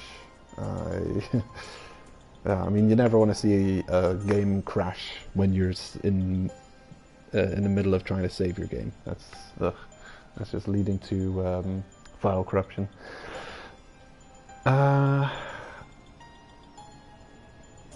Yeah. Other than the game crashing and a couple of small visual glitches, yeah, no audio problems on the Switch version. But apparently here on this PS4 version of the game, some bad audio situation going on with dialogue lines being way too quiet, and this one with the spider just straight up not playing, which is bad because it's not like that on the Switch. So, wow. Do you just release a game that's not broken, please? Jesus, man. Current game generation. Ugh, what a thing. It's like, oh, we'll patch it later. Yeah, it's fine. Just release it. You know. Wow. Rico, are you okay? Yeah, I'm okay. She's not used to this, so I bet it's draining her stamina. It's her first time this deep, and we're on an unmarked path. What is it, Reg? It's nothing. Seems our pursuers still haven't caught up with us yet. Yeah, that one line was straight out of the anime. Exact word for word. Unmarked path, first time this deep. They're in the middle of walking in a dal between two edges. Looking like a, what do you call it? Chasm? The opposite of what a mountain is. We've strayed away from the usual route, so even if they come after us, they won't find us that easily. Besides, the search parties move in groups of at least 3 people, so we should see them coming. Mm-hmm. In that case, Rico, let's take a little break. What? But... I doubt they can catch up to us that fast. And plus, I need to pee anyway. Ah, well then I will too. Hey, Rico. I was thinking about the delusion you had about the meaning of the letter. The delusion. Oddly enough, that line's also out of the anime, even though it's a weird way of phrasing it. You mean about this being our final exam? It's no delusion! Yeah, I think you might be right. This actually is less weird than what they say in the show. In the show, he says, "Hey, that delusion you have about this, I think you're actually right." Without her, I think, with a retort, like angry retort, like, "Hey, this is not a delusion," you know. She does. I don't think she says that back, but he just starts off with, "Oh, you know that delusion you had? I think it's. I think you're right." And I think, okay, then why refer to it as a delusion? It's just weird. But in anime, it's weird too. So weird translation, maybe, or Just maybe he was able to see through us and uncover our nightly plotting. He may even know the fact that I'm a robot. On top of that, if he took the trouble to place that envelope in my pocket, then we need to make a clean escape and show him we're up to the task. Yep. Oh. I just sensed something. What's the matter, Reg? They're right above us.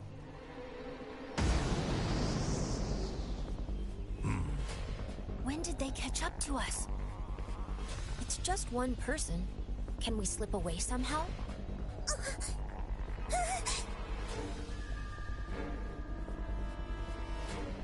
I'd expect nothing less from Liza's daughter. I see you're quite fast. Curious character. He's got very he appears animalistic sometimes. At least in the show. It's curious. I don't know how. I mean, I don't know. There's certain details about even the show. I don't like. I don't know all of the details about. But I wonder how far down he's been, and I wonder if people at the very deep layers do actually lose their humanity, because in certain ways the show portrays Habolg, Goblin, Hablog, is very animal-like. Like the show does, you know, it's different in the show than in this. In this, you really, he just looks like a stout human, but in the show, the way the eyes are portrayed, like a strange sheen to them, and their spacing also looks different in the show, and the way he moves when he's catching up to them really looks animalistic. So yeah, I'm wondering if he's been twisted by the Abyss to be that way, or if it's just, I don't know. It's a curious thing. Rico, how about that? I'm not so shabby myself now, am I? Uncle Hobo? But why? Uncle Hobo. Black Whistle Habolg. He's this skilled and not even a white whistle? Habolg. Don't they also call him Habolg? It's easier to say than Hablog. Maybe it's a misspelled. Look, I need to know that immediately. I'm gonna quickly Google it. Made in Abyss. Or Hablog. Oh, it is Hablog, not Habolg. Oh wait, Hablog? Yeah, Hablog. What should I do? I could let Rico escape alone first. That being said, Reg, well, I never suspected it. That you were a supreme treasure of the Netherworld, I mean. Hey, let's take a good look. No, let me feel you. Huh? Is even your skin a relic? Can't tell just by looking now, can you?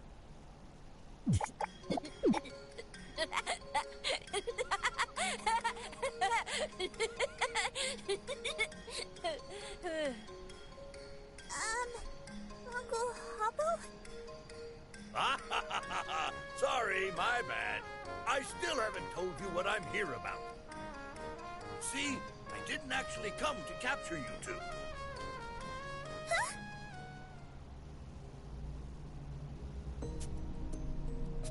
Please! We're not asking you to take them all the way to Seeker Camp.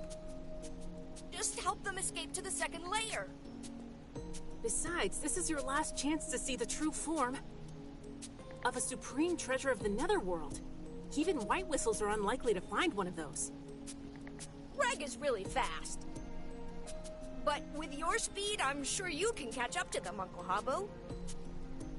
Okay, I'm going.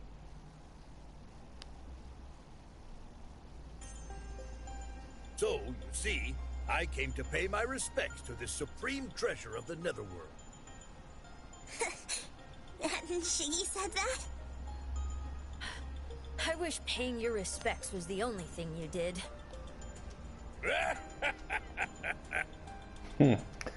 In the game, it implies kind of that he's tickling him, but the scene plays out differently in the show.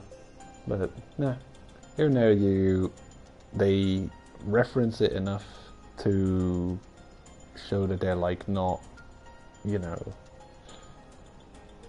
they're not too iffy about, you know, coming close enough to those those things that they do in the show. But they do leave them out of the game. But they imply close enough that you can say, they had the guts to go to about before the line, not actually hit on the line. I'll get almost up to it. But yeah, it's one of those, you know, the show exists, and I think if you play the game, you definitely should watch the show. By the way, the search party was looking for you by the Twisted Crag. They should take a while still, eh? The Twisted Crag. I'll write that down.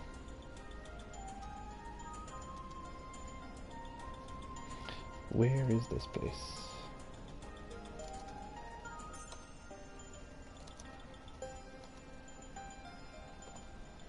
Thank goodness. Well then, I've had a look at the treasure of the Netherworld, so I'd better fulfill my promise to those boys.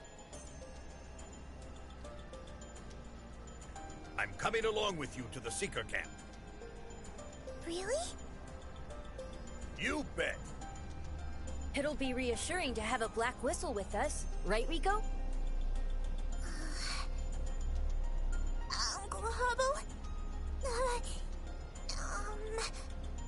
Oh? What is it? I'm sorry. I can't allow that! Huh? You've got to be kidding!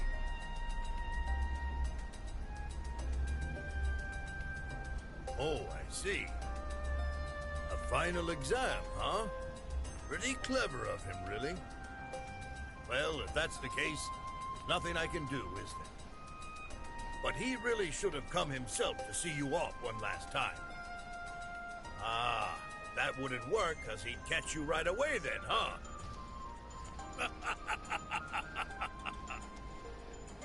I'm sorry, Uncle Hubbo. I mean, you came all this way and everything. Don't worry about it. But, since I won't be accompanying you any farther, I should tell you this now. This is very important. It's about that Seeker Camp you're headed for. The Guardian there is a bit of a strange one. You mean the person who found my mom's sealed envelope? Yes, the unmovable sovereign, Ozan the Immovable, the White Whistle who's still active.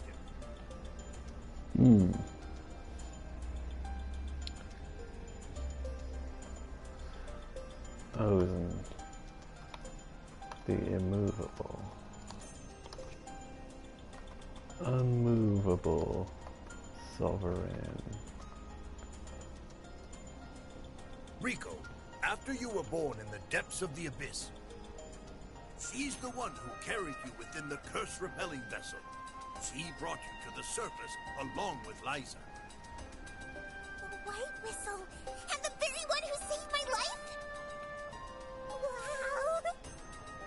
But Habolg, that doesn't seem like anything to be too worried about. Please be wary of White Whistle Ozen. I can't get into the details personally, but you might encounter distressing things at Seeker Camp. Rico, please be prepared. I'll be fine. Plus, I'd like to meet a White Whistle. I want to ask her about my mom, too. You're right. You'll be fine. You have an encouraging partner with you after all. Reg, take care of Rico. Roger. Just leave it to me. Well, then we're heading out now, Uncle Habbo. All right, off you go. Don't dawdle, otherwise I'll become a White Whistle and catch up to you, you know. Okay, please give our best to Auntie.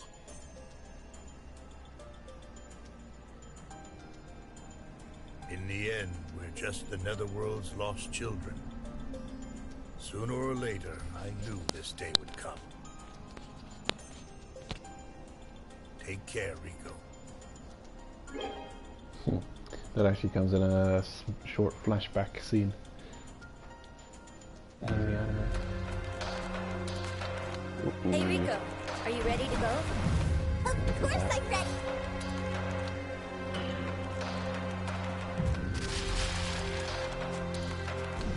I just sensed something.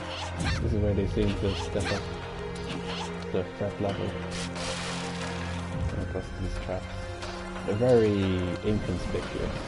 And here we've got a flat Let's do ground. it, Rico. You can see those little spikes sticking out from.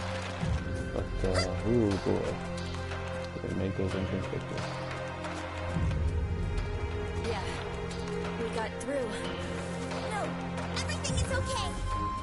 And this is the threshold. This is where layer 1 ends and move to layer 2. I just sensed something. The second layer. Another 100 meters long.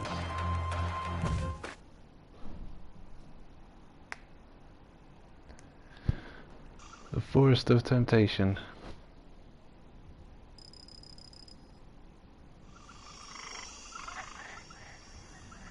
Reg! Over there! It's a wind-riding windmill! Oh, what's that? They apparently used them to capture updrafts a long time ago. I hear they've been around for more than 4,000 years. They've done well to last so long. And the fact that we passed them means... So this is the second layer. Ooh. We made it to the Forest of Temptation! We did it, Reg! We passed the final exam! Is that so? Sure is! Leader, we pulled it off! It hasn't quite hit me yet. Did we really get away from them? Sure did!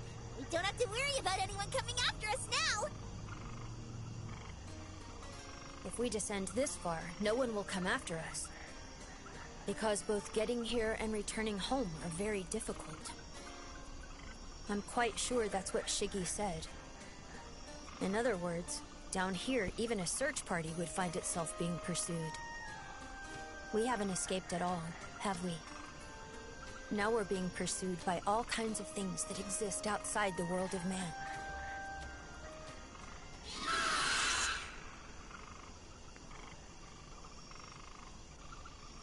Let's hurry, Reg! They might be going for help! Understood. Our destination is Seeker Camp, located at the end of the second layer.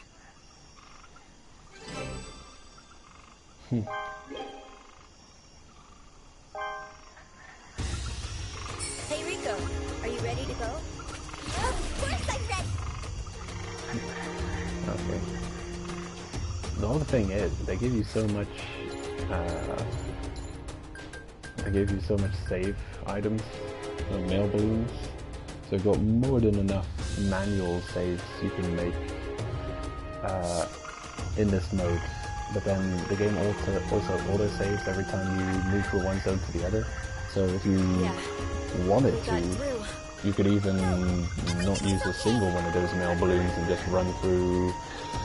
Good, if you had to stop at some point, just close off the game and assume that you'd start back up in the most recent zone that you'd reached up until that point through loading the autosave. Now in the anime they say that the leaves on the small leaves on the branch of these large leaves are pointing away from the abyss center, and the leaves themselves are all pointing towards the abyss center. So it is yeah, they did it right. they're having them all point in one direction, the main leaf, the top leaves, and then the small leaves are all kind of pointing in the opposite direction. Not all of them, but mostly. A lot of them are. Some of them are pointing in the wrong direction. So they'll be in this picture. And of course I guess you can find more...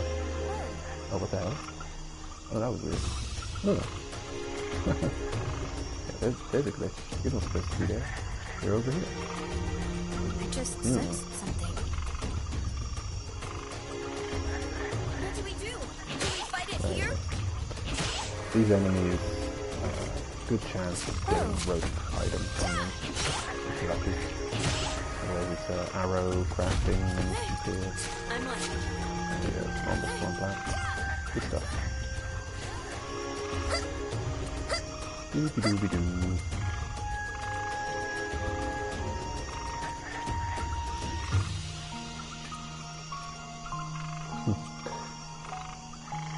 Go to the exclamation.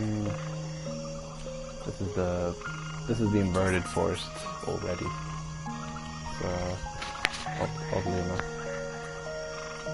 you only have to go one zone far.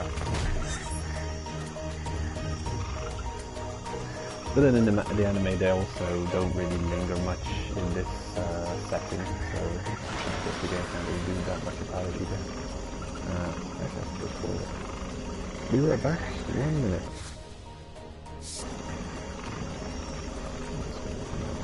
Be right back.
Okay, I'm back.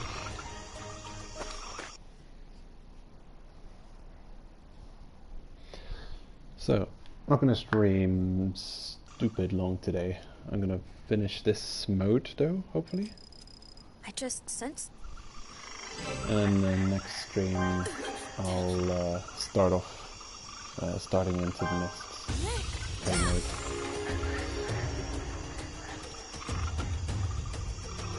And I can't really say when I'm next going to stream. It's going to be kind of irregular, more irregular than normal. It's not even gonna be every day. It's gonna be can't say when.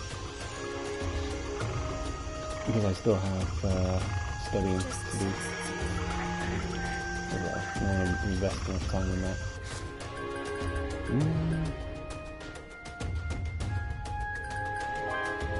Just gonna get rid of some items. Off we go. Oh, did I press the wrong button?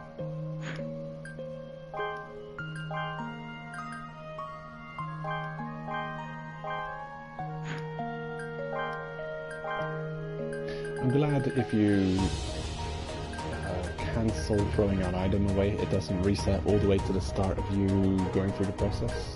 You know, it only goes one step back. Because, yeah, there's a couple of hoops to jump through before you're throwing something away.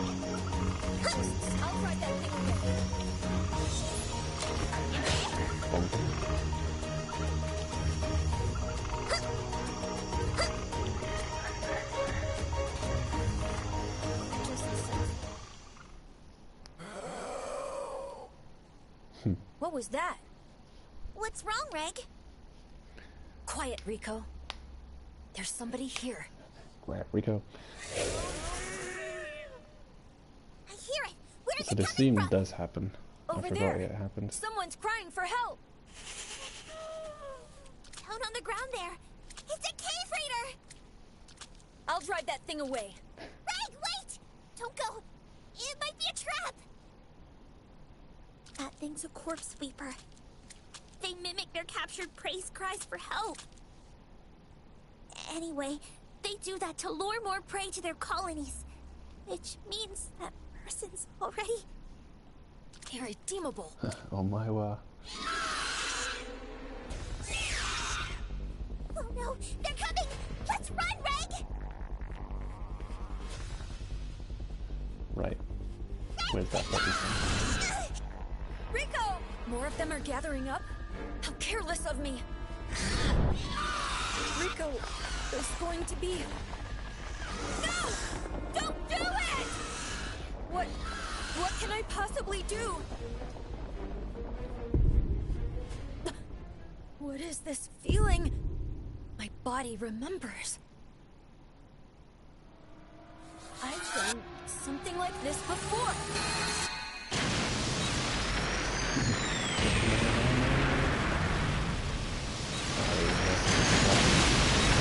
They're doing a good job of capturing its effect here. Rico. It's not far off the show. Thank goodness. She's okay. You missed. But if that thing had hit Rico, just what in the world am I?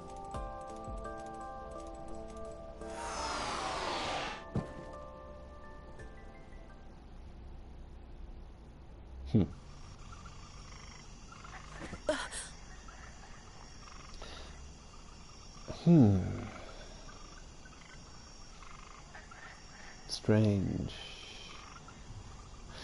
I feel like those scenes are out of order.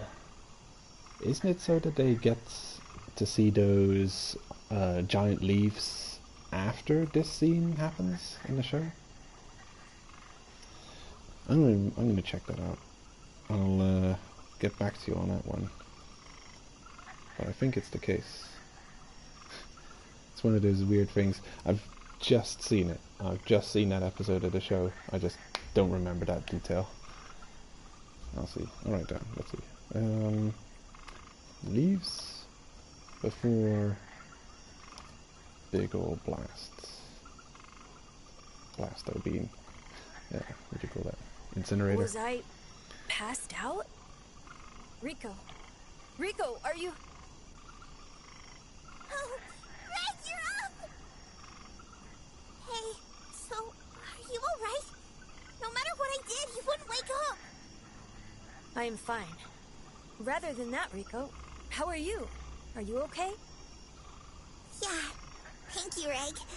I slightly remember that you saved me. And that crazy light was shot by you, right? Yeah. I kind of lost myself in the moment. Hey, so it did come out of your hand, right? I wonder what we should call it. How about the incinerator? Rico, I'm not really in the mood for this. I almost blew you away, too. If that had happened, Peg, it's alright. There are gonna be more difficult opponents, you know. We should think of it as a huge power on our side to fight our foes. So, let's train together and master this power. Oh. Understood. Maybe you couldn't wake up because you were too tired from firing your incinerator. That might be it. I have to be really careful when I use this. Now, let's get going. We just got to the Forest of Temptation. Let's head to Seeker Camp.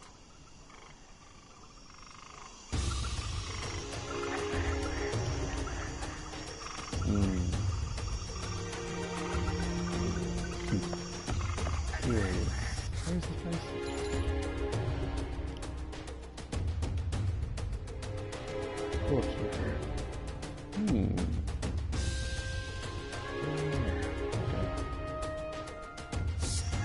I just sensed something. I'm just wondering if you could see this on the other remote.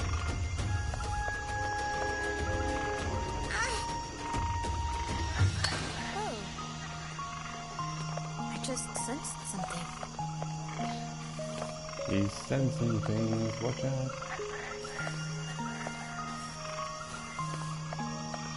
Yeah, we got through. No, everything is okay. I'm on.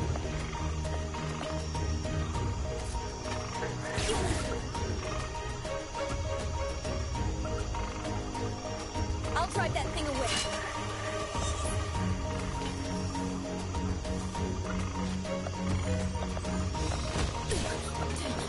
Really?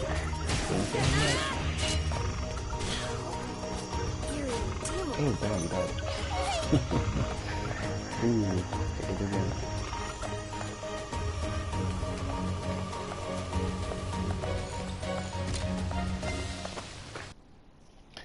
There it is, inverted forest.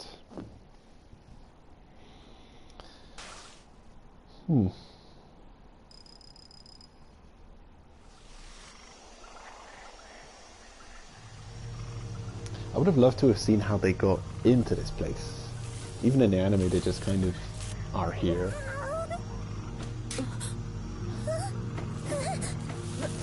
Rico!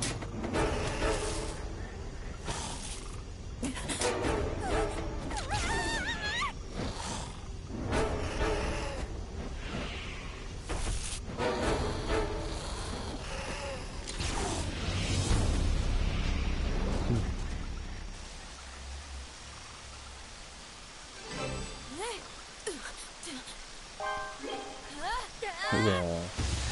What was that? Okay. And this is kind of a tricky zone to go through. Have to figure out an optimal route to your destination. Destination being all the way over there. So, I'll probably take the descent here, bringing us over here. Probably climb this out here, so, and so, and then this way.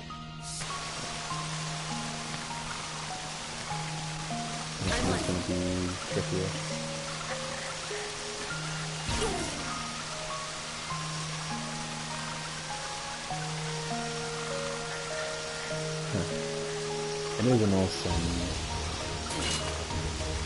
It is an awesome concept.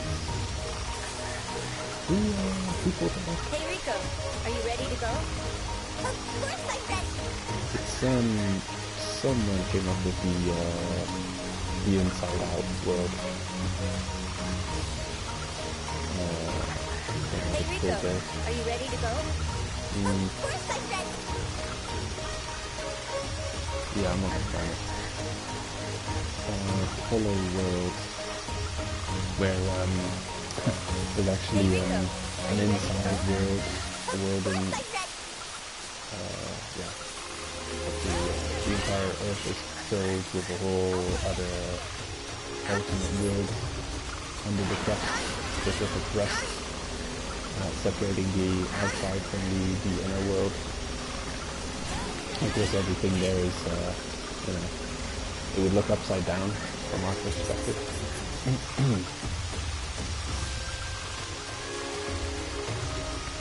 But then, yeah, it's like there's this, some sharp edges on the end, on the outside of the abyss, going inwards, and then if you go to the edge of that thing, you go over the edge, and then turn around, then this is where you are.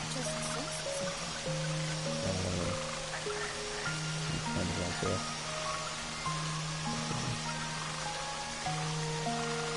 At some point in the descent, the descent kind of spits closed into the middle, and you kind of walk into that, and then you go through there, and then come out of this inverted force. What is really close to it?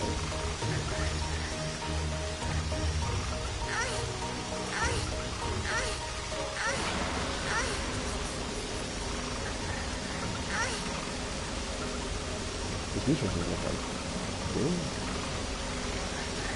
94.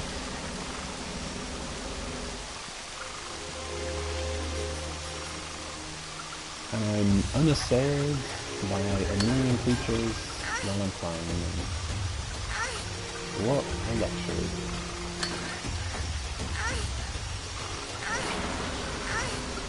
How easy is that?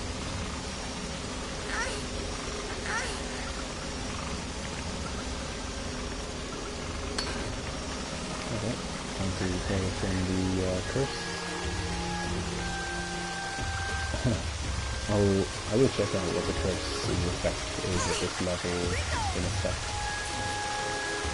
If I need another grappling. Is this one that I need? Yeah, I think so. Now we'll check out the curse's effect. Roger, just leave it to me. Oh, this is the most drastic way to trigger it.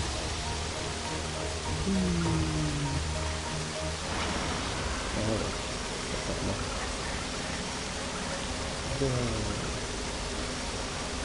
Rico, are you okay?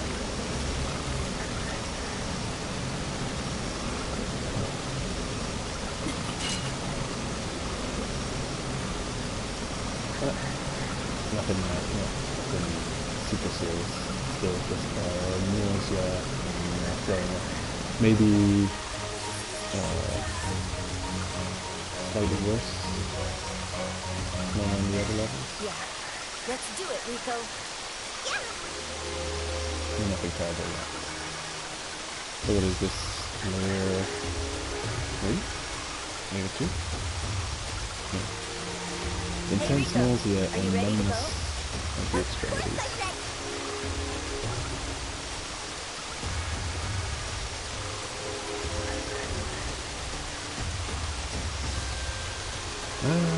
Next layer, third layer would be losing sense of balance and visual and audible hallucinations. Yeah. Let's do it, Rico.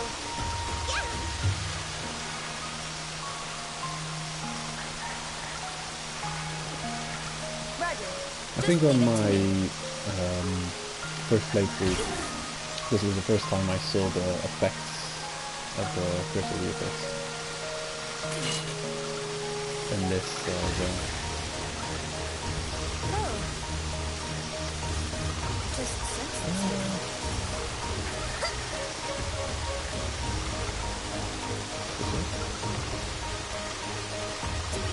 the gun and shoot.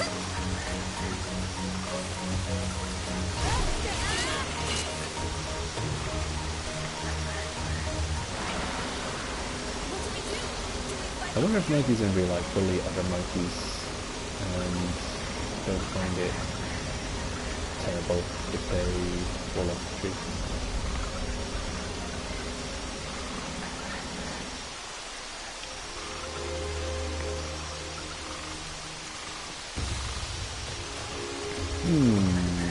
This one?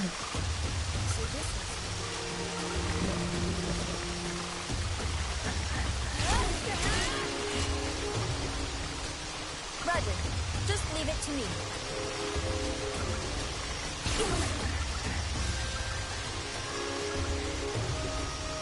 What do we do? Do we fight it here? Yeah, it's definitely around this area that I was just like racking my brain thinking, when are we gonna get somewhere to put all these items for storage? I've got all these crazy items and look at this zone, it's covered in shinies, there's items everywhere. Mining spots covered in it. I was just wondering when am I gonna be able to put away all of this stuff.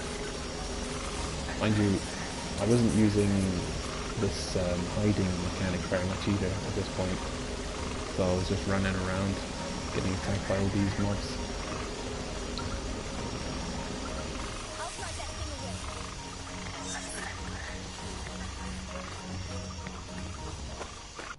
Off we go.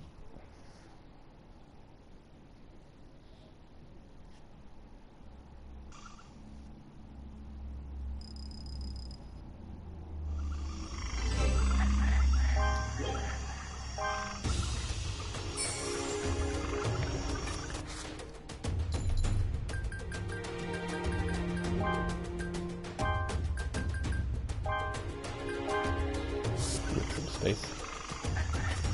Inventory clutter, forgiving me. Just Ah, this is one. An invisible wall stopping us from going further. I thought, oh, that's an ideal place to put a secret behind this beacon. Rico! No, Keep going! you can't even get there. Oh. I'll drive that thing away. I'm on it. Where's the... Do we fight it here?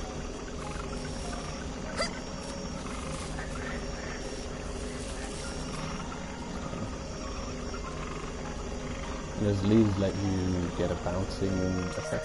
I wonder what happens if you get hit by it first while you're in mid-bounce. Yeah, probably nothing. I bet you'd be one step away from getting affected when, back on sort of thing. Those things are annoying. Last time I was here, those things kicked my ass completely. It did not occur to me to just attack them and destroy them and get rid of them. These are long-range poisoning. They create a poison AoE effect.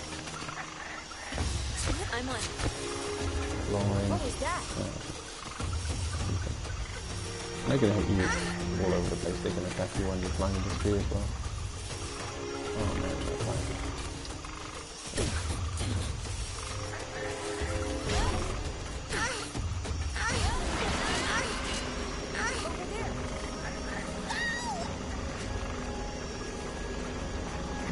Tricky. You can't get up in one go without the curse happening. You have to find a place to safely wait and climb.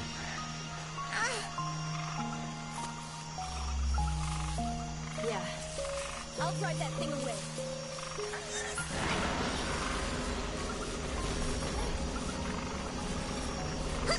I'll drive that thing away.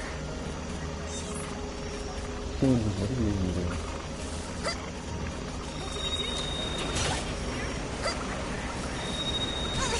Oh!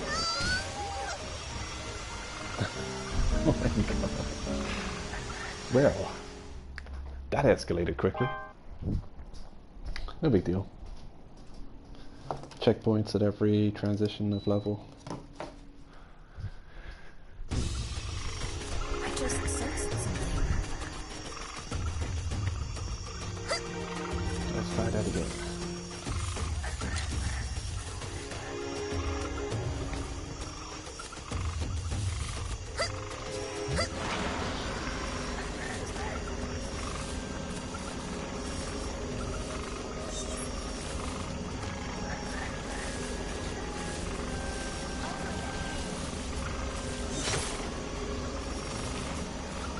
You'd think getting rid of the curse would be easier, but because it increases even if you just go up to 1 meter, What do we do?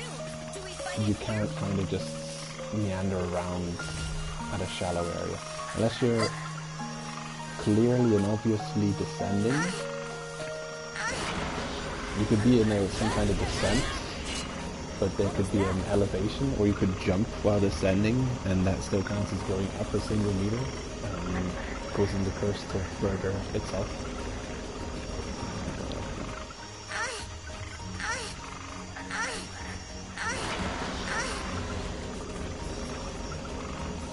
But all in all, I think they implemented it well into the game. I think it's a good system how it works. It's got to remain reasonable too, right? Like if it had to be as severe and realistic as in the show. Oh yeah, by the way, that's actually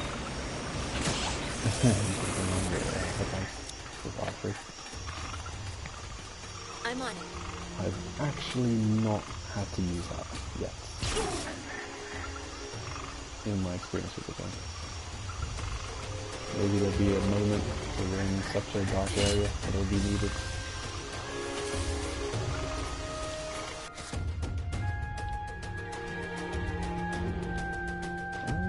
Over there, I just sensed something.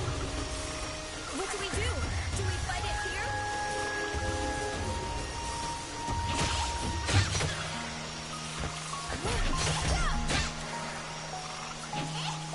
I just sensed something. I'm on it. Oh, lovely.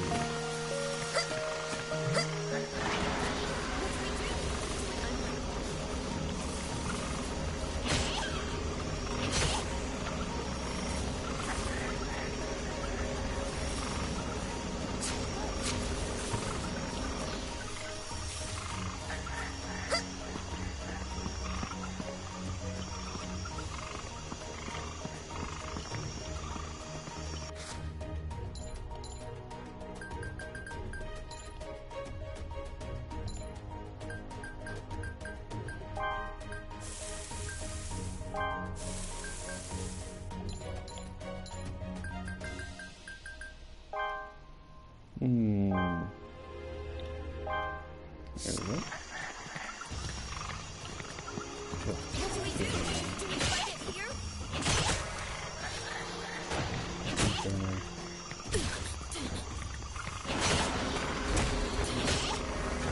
hey, what was that? Oh, I'm on it. Oh, I'm on it. Oh, that's good. Just What do we do? Do we fight it here? It would be nice having a creature that has just a single type of buff. There's so many creatures in this game that buffs are all like those man-twigers dropping I'll try 3 that different thing away. items. And then you want to make tail meat because you got no salt on you, and they do nothing but drop fresh meat or soft meat.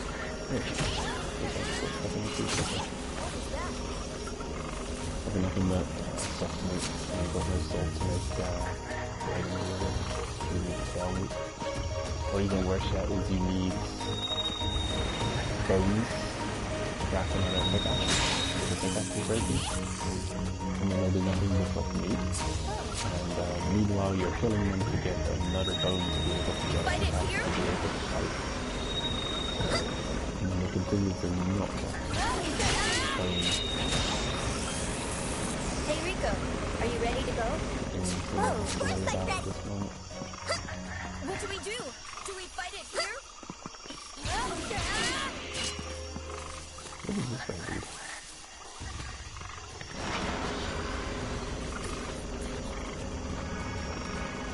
Good luck, Ray. Good day.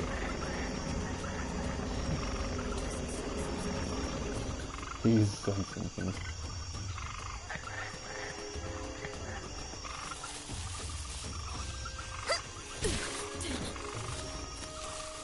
I'm on.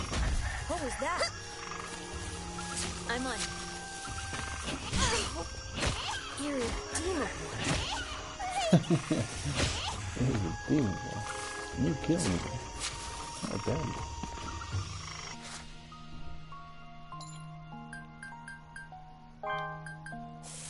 Oh yeah.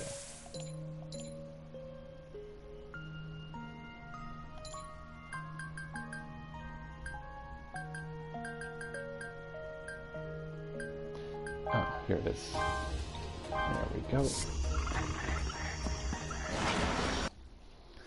Delicious bird meat. Delicious and nutritious.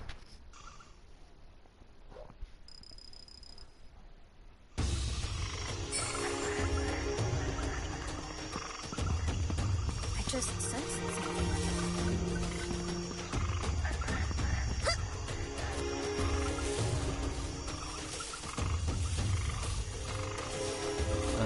They're there already. Nice. The next story bit.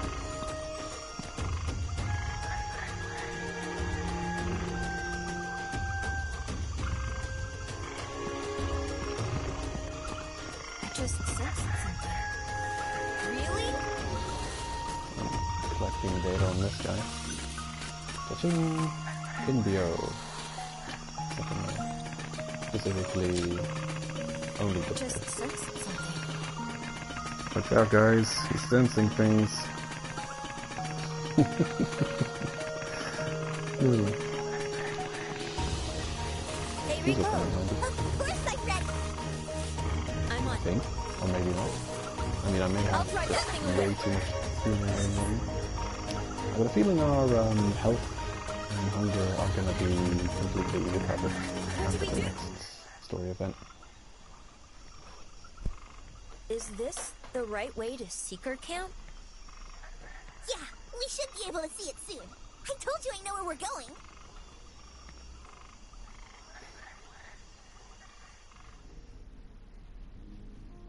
Master, Master, something's approaching.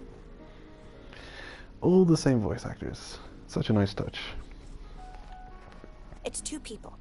One's a red whistle, and the other one doesn't even seem to be a cave raider. So, Master, shall I ready the gondola? Master, you're...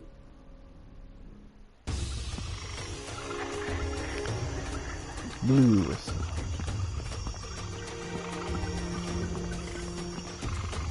Maroc.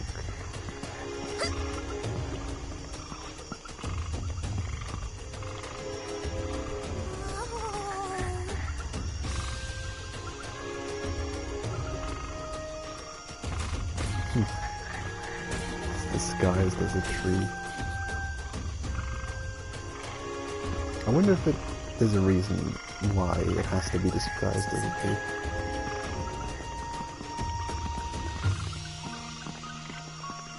Curious, do I ever interact with that zone transition thingy bob? Hey Rico, are you ready to go? Wow. So, this is Seeker Camp, huh? Whoa. It's really quite high up there. So that brat's still alive.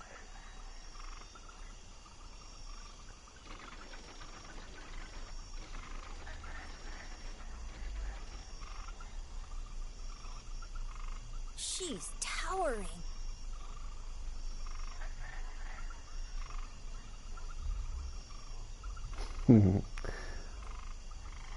It is a very cool character design.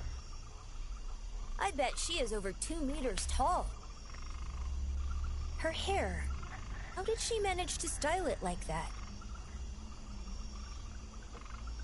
On top of that, there's that white whistle.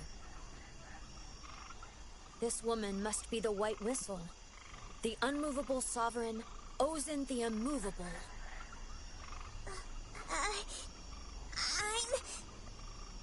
My name is Rico. I know. You're Liza's kid, right?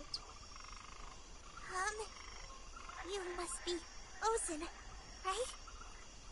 That's right. I'm Ozin. Well, let's not stand around and talk. Let's go upstairs. Rico, are you okay? Oh my. Well done enduring the ascent. Although the strain is somewhat lightened around here, I suspect it was still hard on children like yourselves.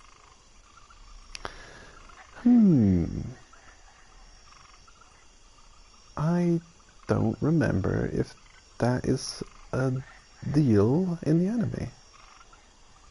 Because sure enough, being lifted in that elevator...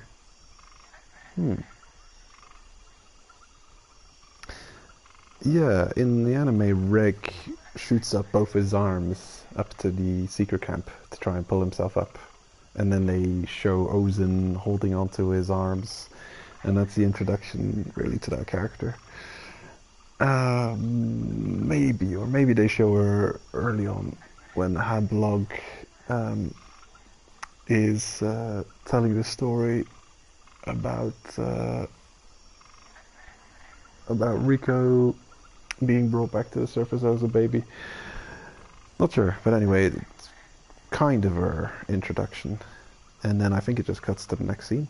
I don't think they go over how they got up here. So this might be something you just see in this game, where they're referring to, oh, it was rough, just making that ascent that you see, that little ascent with the elevator there.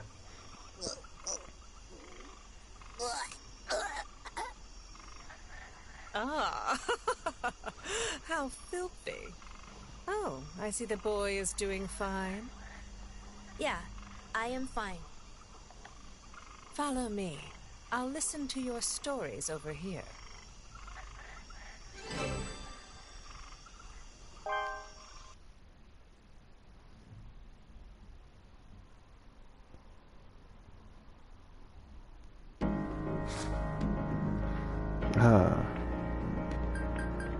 And I swear, I thought I still had no idea what the general layout of the game looks like, and I felt, technically we could still be kind of early on, there's still multiple layers left to delve into. I thought maybe they're gonna be different about it and not have Orf be your main base of operations, but have this be your main base of operations. And when I saw storage, I'm like, yes, finally, somewhere to put all my items away. Now I'm going to be able to store all this stuff. And now I can start collecting things and storing things and doing whatever, but no, it's another illusion, another trick.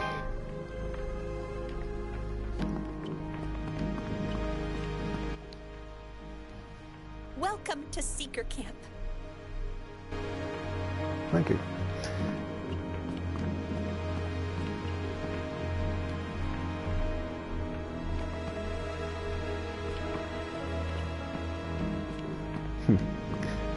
Ozin is tall.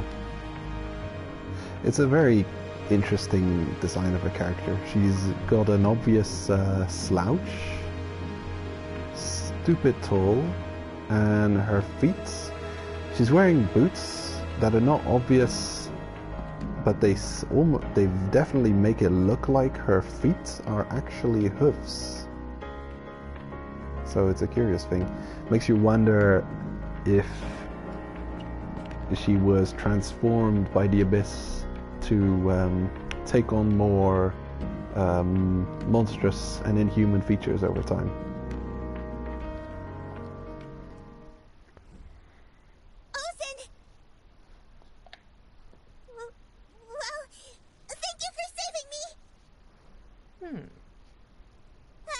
about it. When I was born in the Abyss, I was placed in the curse-repelling vessel. And then together with my mother, you carried me to the surface. Oh, that, huh? That thing was heavy. Along the way, I often thought about just abandoning you. Huh? This really takes me back. We even had to leave behind that precious bell. Hey, you're a red whistle, right? You should know you're not allowed to come to a place like this. Well, you see, I was summoned by my mother. That's why Reg and I are going to the bottom of the netherworld.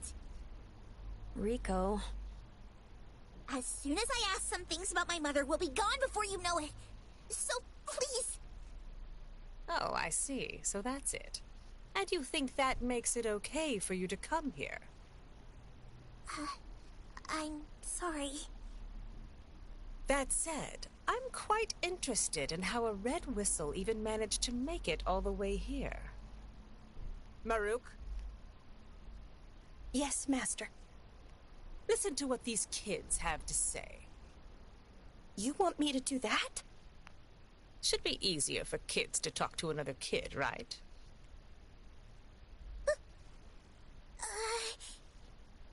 I still have some things to attend to, you see. I'll hear you out tomorrow. Stay the night tonight. And make sure to really give your bodies a good scrub. I can't stand how bad you reek of vomit. In that case, I'll go ahead and wait at the bathing area. Curious. Right. Because, technically, they only show you... Bizarre. Yeah, I don't think you get the scene of Rico throwing up after getting into the Seeker camp. But then, thinking of it, they really never show you anyone throwing up up until this exact point here. So, sure, I don't know if Ozen actually says that they reek of vomit, but it has been the case that Rico had been afflicted with the curse effects a few scenes ago in the Shrieker attack, where the Shrieker picked her up and was starting to fly off of her. She was affected by the curse there and started throwing up. And you could see that in the anime. And yeah, there was scenes missing here in this game about that. Who knows, maybe they tried to put it in there. Maybe they couldn't, or they didn't get around to it. And maybe that's why you get that dialogue of them, well, you get them to be going up in the elevator here. And then you get that scene with, curious. I don't know. Maybe I'm just already misremembering the anime. I'm gonna go bathe. Gotta get nice and clean. Understood.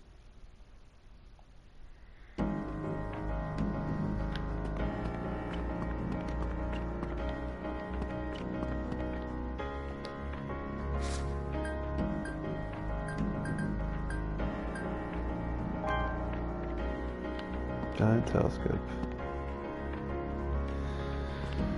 Sure is.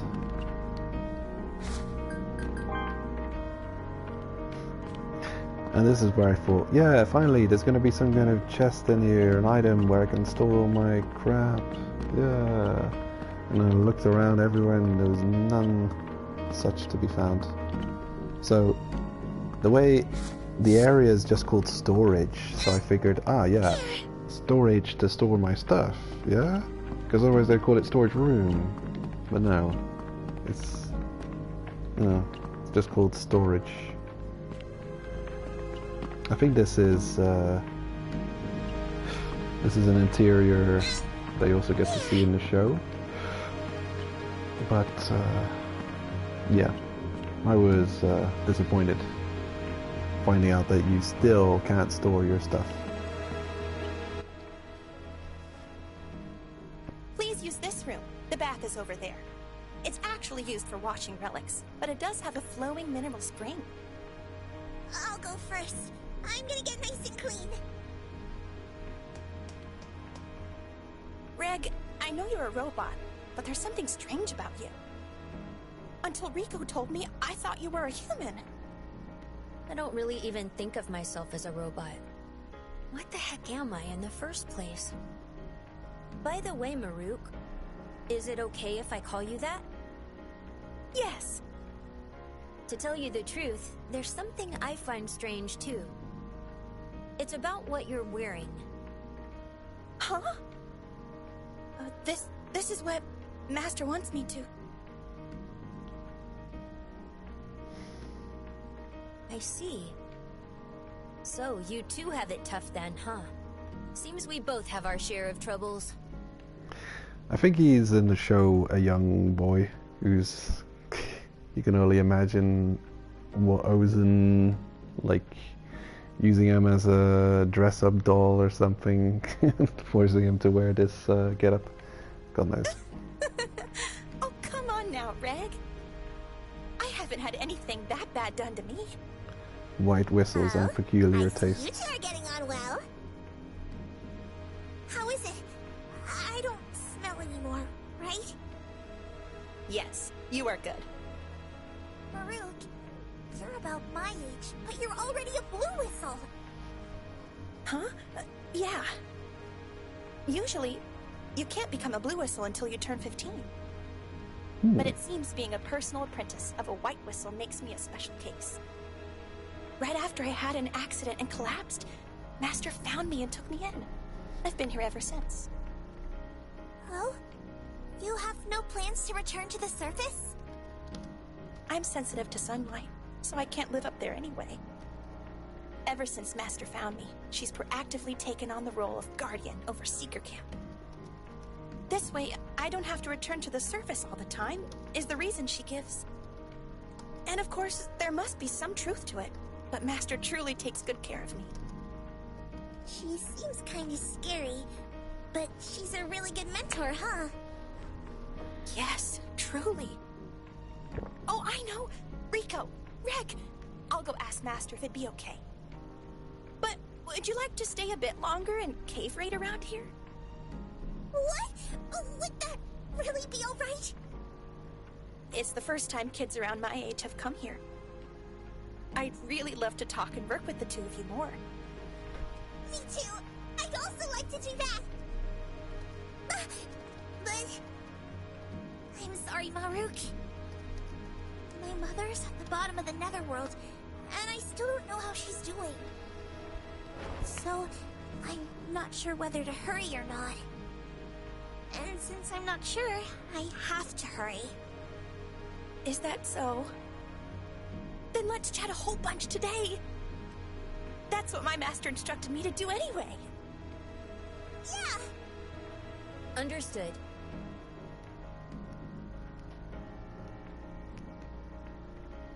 Good morning. I've relayed yesterday's conversation to Master. When I did, she said she has something to talk about with you two, so she wanted you to come to her chamber. Got it. Thank you, Maruk. Here we go.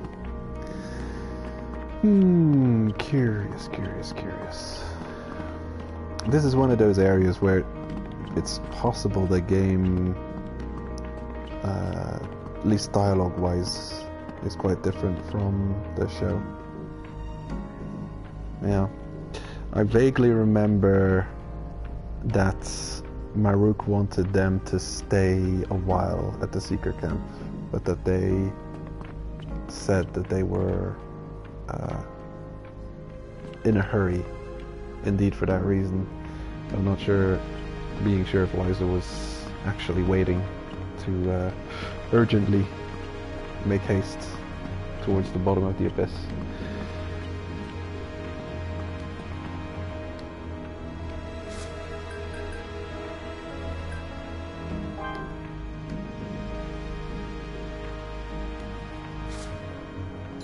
Did we? Yeah, fully recovered. Yeah, we got through. No, everything is okay. You wanted to hear everything, but are you prepared to take it in?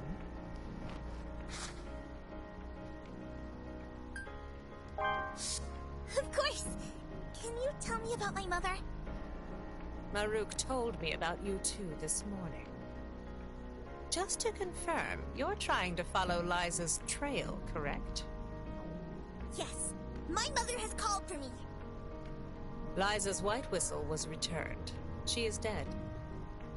Your quest to find your mother ends here. Ozan, why would you say such a thing? But Mother is calling for me. That letter? It's not Liza's handwriting. Huh? I don't know how such a thing got mixed in there. But Liza wouldn't write something like that, even as a joke. But... What was your reason for aiming for the bottom of the netherworld again? I want to go and check for myself. Besides, what about the connection between Reg and the mysterious figure mentioned in the letter? Oh, I see. It's not a matter of you not noticing. It's more that no one told you anything, huh? What are you talking about? Now, look at this.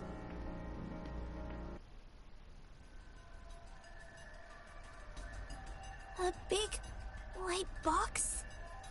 What is this cube thing? The pattern on the surface is incredibly complex. Seems to be at least a grade 2 relic. But the compilation of recorded relics... Right. It's not listed. Liza bought it herself before it could be auctioned off. I'm the one who carried it here, though. Could this be the curse-repelling vessel? You're half right. Broken dialogue.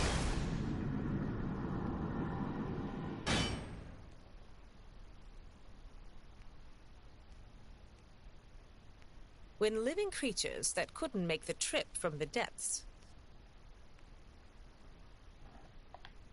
were placed inside it and carried up, the strains of ascending didn't affect them and they survived, which is why it got the name it did. But that's not actually true. In fact, whatever is placed inside still gets affected by the curse and dies.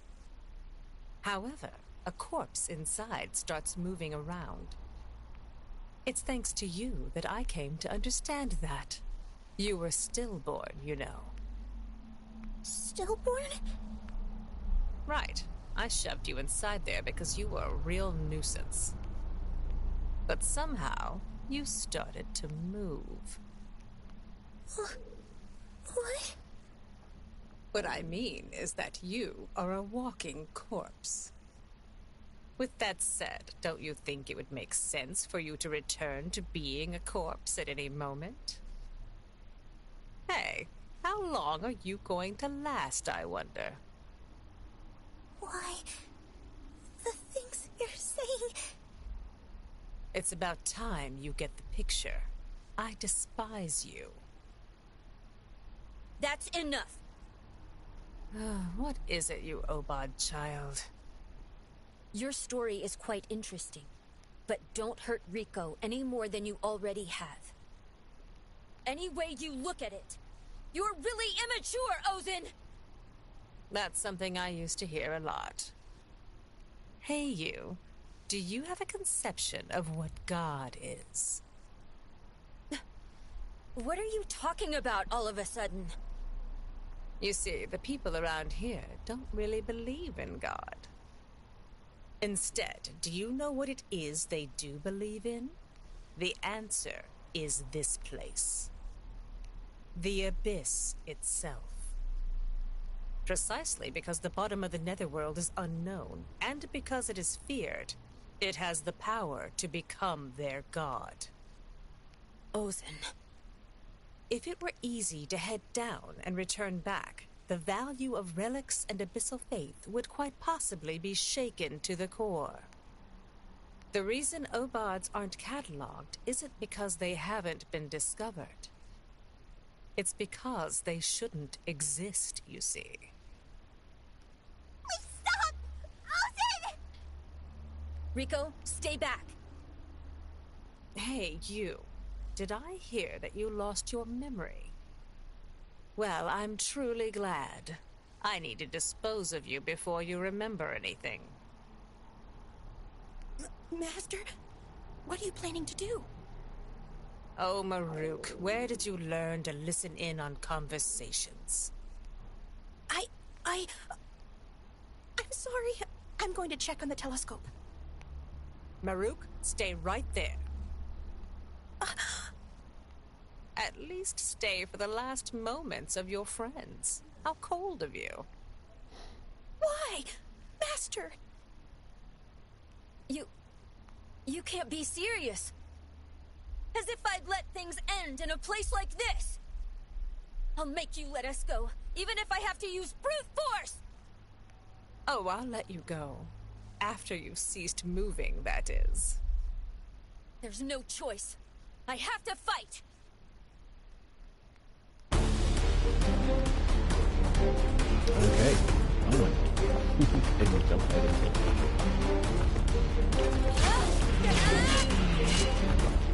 Okay, you know, you don't have to win this fight.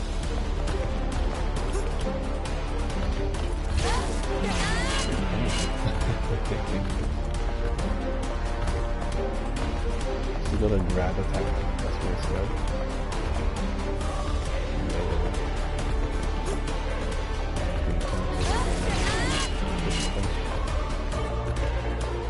If you hold the attack button, you can try to grab it. I'm using his absolute. He holds me up. The moment I put his in there,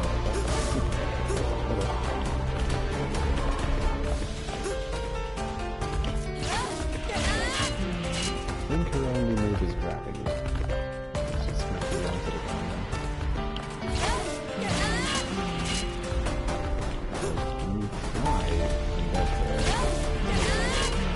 Definitely better at the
You're in the way.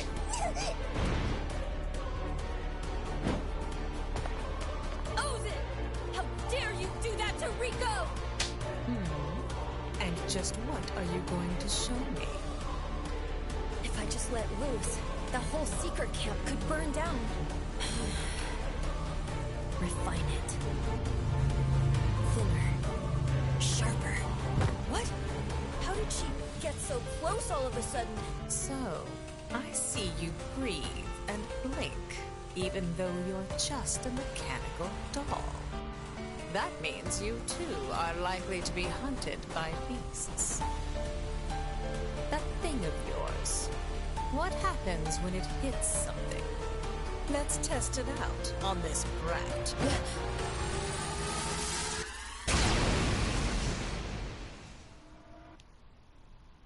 Oh my, incredible, isn't it? It blasts straight through. I've never seen a weapon like this before.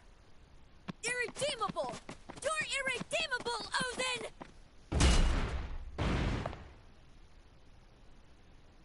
Huh?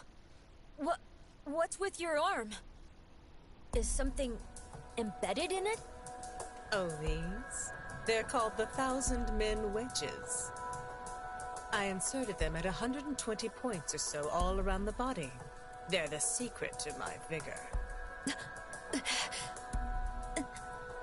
For as much as you criticize me, you're quite superhuman yourself, Ozin. Well, I am attentive to such things. I'm getting on in years after all. These are the last moments of your life. Enjoy them.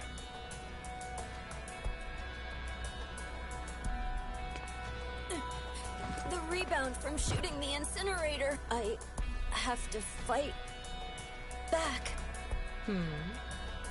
What happened? You look rather limp all of a sudden. No, my consciousness is fading. A fair fight. Please stop, Ozin!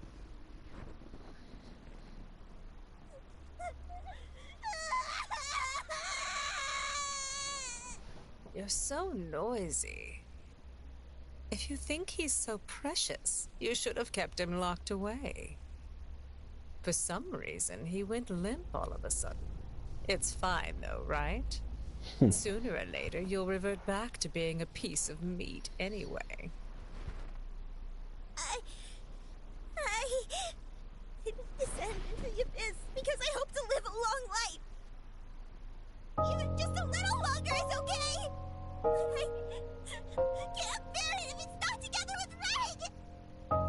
Please, Reg, don't give up. Rico. That won't do. You two aren't cut out for it.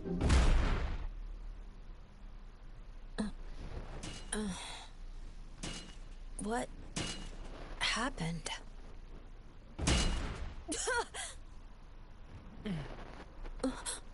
He woke up. He is awake. Is he broken? Reg! What's going on?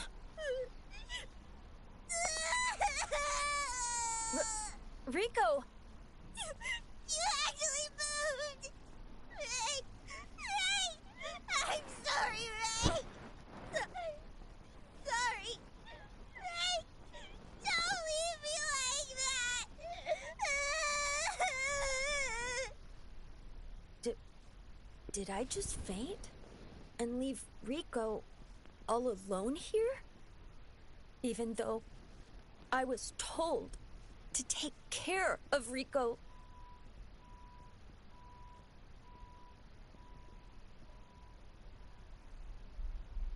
Oh, this one's crying too now.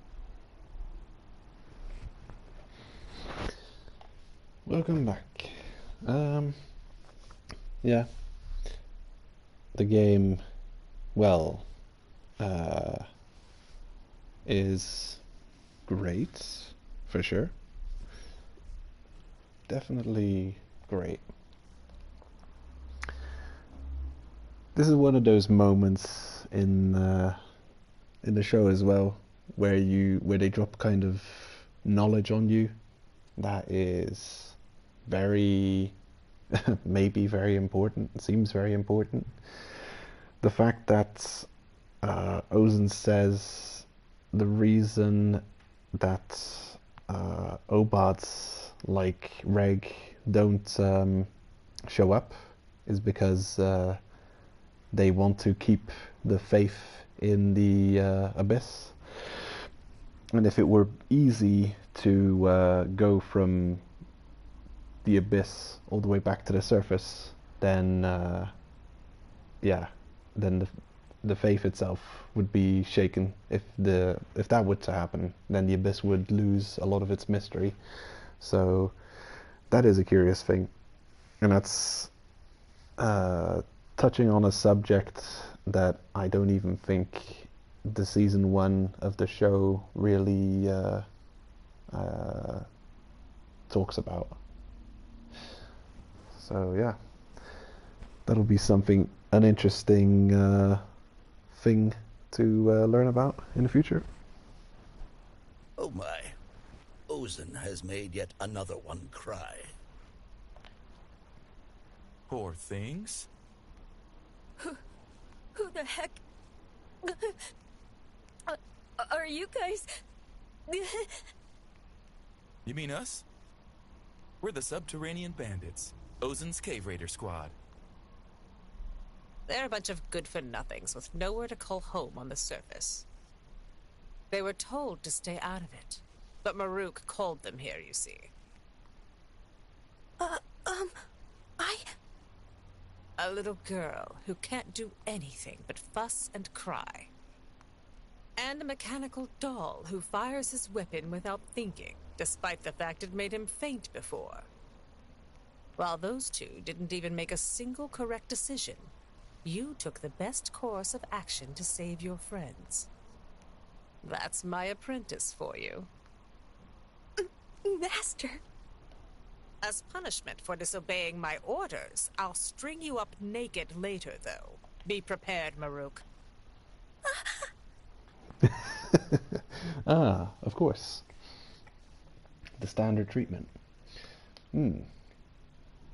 Look forward to it, Maruk. Yeah, curious. Don't worry, it was all a test. I beat you up to within an inch of your life to test the choices you would make. No problem. We were told to stay hidden while the two kiddies are here. But everything kept on shaking. Then this child started sobbing and came rushing over to us. Is that right? Maruk, I'm sorry. It's okay, Reg. I know you said you wanted to test Liza's kid, but you really overdid it. What do you mean by that? Just what it sounds like. Are you saying that was all just some act? I was serious. If I didn't go all out, I wouldn't get my point across, would I? I hate silly tricks, you know. Then that stuff about disposing of the Obide was... I wouldn't do that, of course. You just turned out to be too sturdy, you know. No matter how much I pounded on you, you weren't breaking. So I got more and more into it. How irredeemable. The primeval creatures that inhabit the deep parts of the abyss are far more cunning and tough than I am. They like that word in the show, irredeemable. She makes a point. I guess if you're living in an extremely tough world, it helps to also be quite tough. If you stay this way, you won't be able to protect that girl.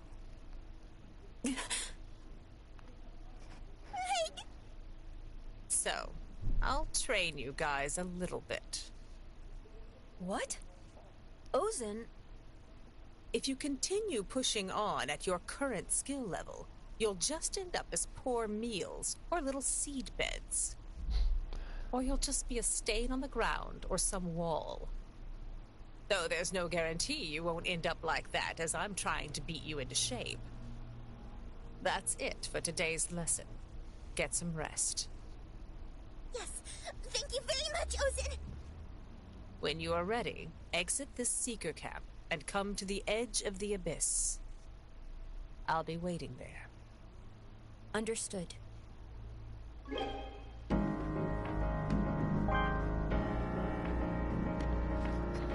Cha-ching! And this is a cool thing. This is Ozen's costume.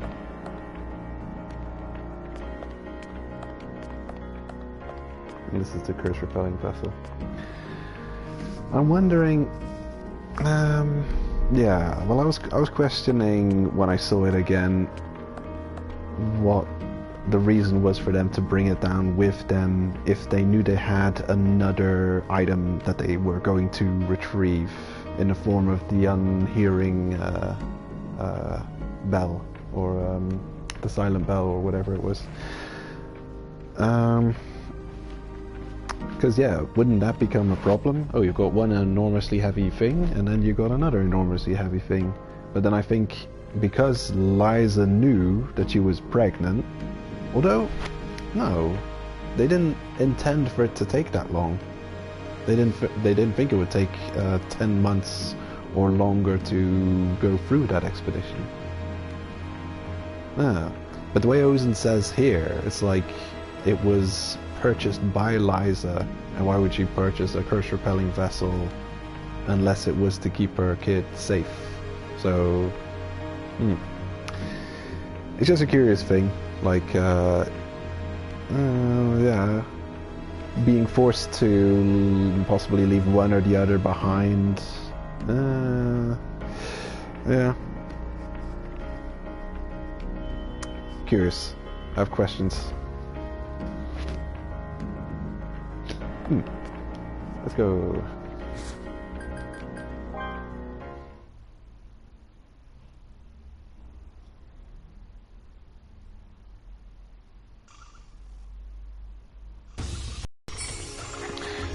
Also, I guess it was not planned for her almost entire squad to get wiped out. So let me turn in here.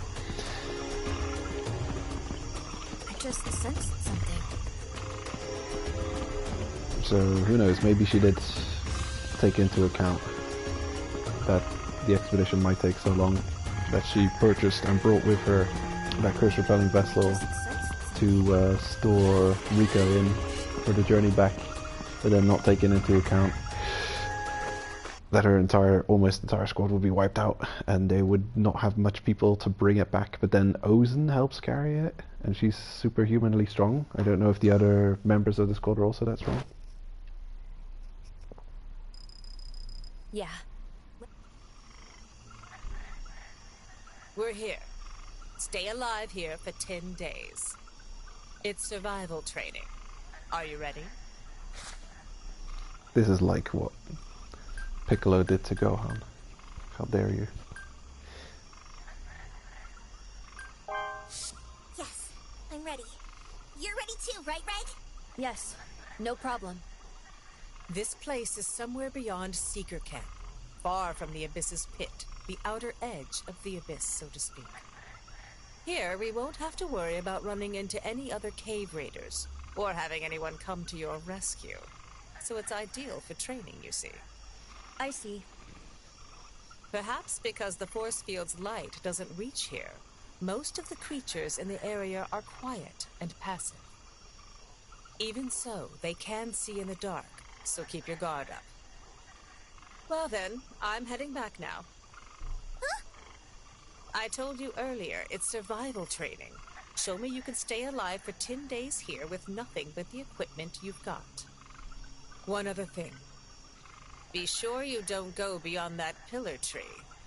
I'll consider that as trying to escape. Understood. Now do your best to protect that girl so she doesn't return to being a corpse. Let's do our best, Reg. We have to get Ozen to approve of us. Yeah. Let's do it, Rico.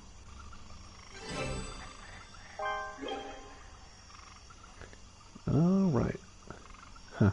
Gather 5 hemostasis leaf. Already way ahead of you. Gather materials for the hatchet. Make a hatchet with the gathered materials.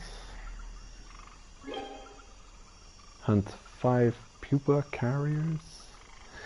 The thing is, when I last played this, I had achieved almost all of these things. I also had made a hatchet. So, excuse me. Rewatching the show, this is about as far as I've gotten. I don't think I've seen Hey, them Rico, are you ready to go?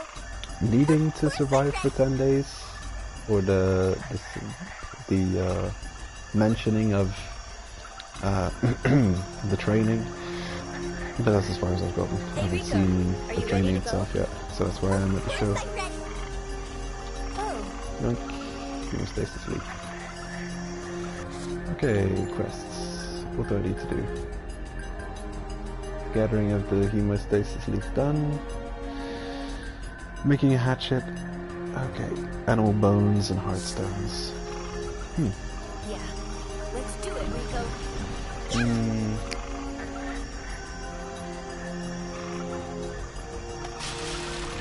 Yeah. Oh damn, I almost got hit by that. I just sensed something.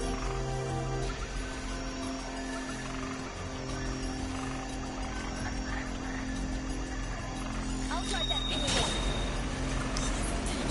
Who knows? Maybe it's something that just doesn't get answered in the first season of the show. Maybe it's something you get to learn in the second season. Maybe the manga or...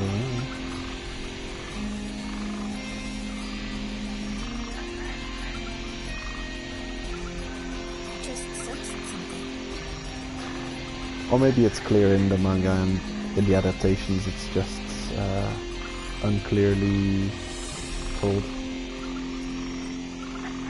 Where am I gonna... I just sensed something. Who'd have thought that the rocks would be a problem? I'm pretty sure I had a bunch of rocks and I just threw them away. That's kind of stupid. I just sensed... I'll drive that thing away. Sure enough. Oh, there's one. Rock, please. Oh. Thank you. And... okay. Here we I've go. got Are all I you need. ready to go? Of course I'm ready. Just animal stones. Animal bones. I'll drive that thing away. You have bones in here? I'm on. No, you're a bug. Guess he doesn't.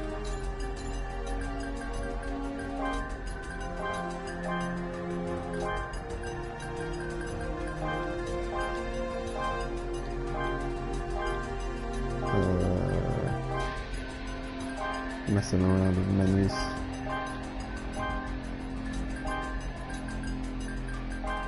Oh, this is weighing me down. Those ridiculous amount of save items they're giving me as a reward for quests. Also, don't really need these. Alright.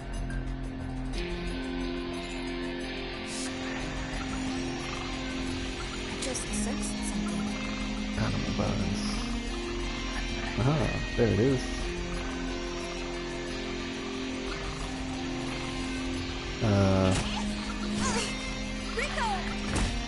Nanachi, I'm not that far in the game yet. Bonk. I've seen season 1 of the show, Over there. but I just haven't rewatched. Rico. I'm in the middle of rewatching the show as we, not now, but I was rewatching it. I'm at episode 4. Haven't seen Nanachi yet. In my rewatching of the show. Okay, more than enough Hey, units. Rico. This is... Are you ready to go? Of course I'm ready.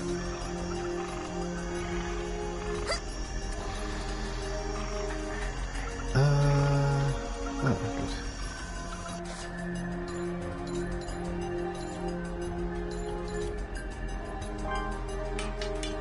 There we go.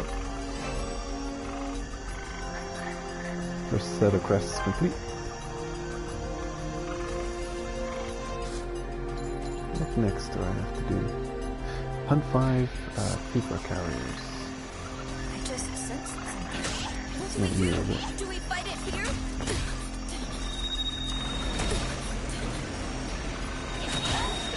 Whoa, that's bright. Oh, I can keep going.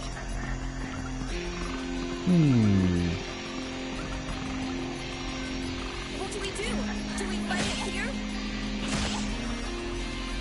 Not sure where this thing's still. No, it's not right. I just sensed something. Hey. Don't do it! Don't do it, don't die. Don't do it, don't be stupid. I just sensed something. Right. What do we do? Those traps are extremely deadly in this area. Here's a one, there's another one. Yeah, this is where I have to be.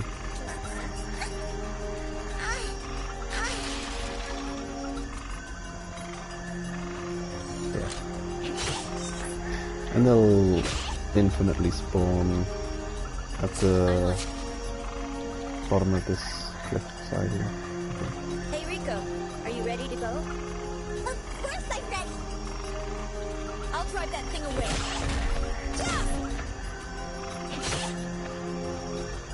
There.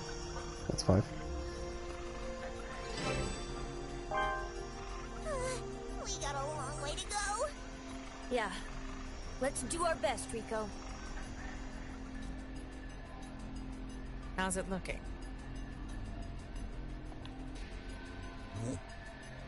Rico is certainly plucky. But her body can't keep up with what she wants to do. And that boyfriend, he can really take a beating. But he's constantly losing his nerve and is slow to make decisions, despite the fact he's a mechanical doll. They're so helpless.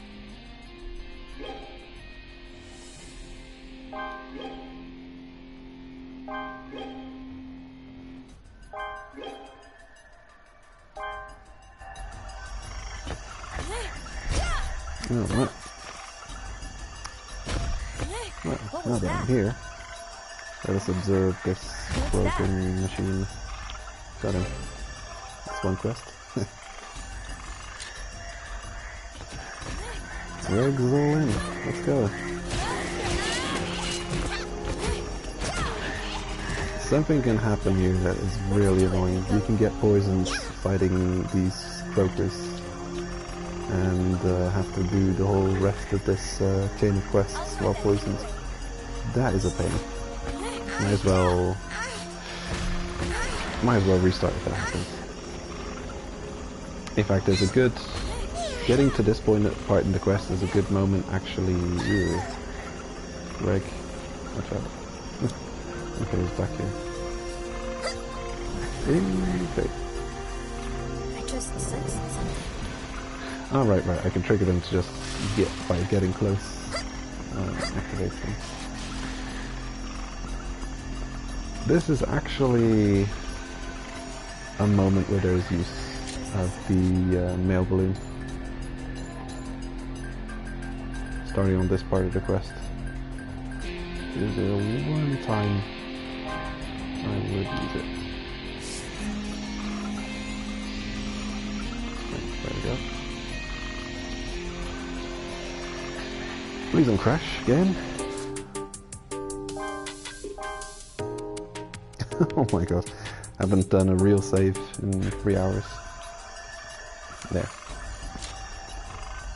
Hey Rico, are you ready to go? Just to create a checkpoint in case I get poisoned fighting against those frogs. Because that's a pain. Then you have to do all the rest of these while poisoned. Rico, are you ready to go? And there's nothing to do about the poison. Let's go.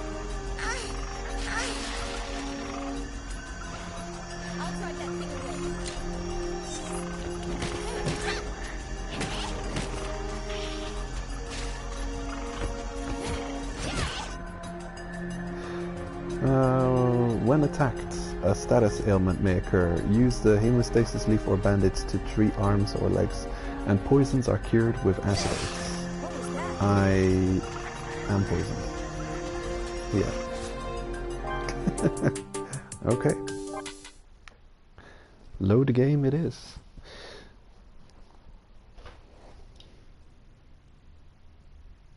Right. Well, I didn't think it took long, the training. I just hadn't gotten further than that in my reviewing of the show. Rico, there's going to be... Louis time.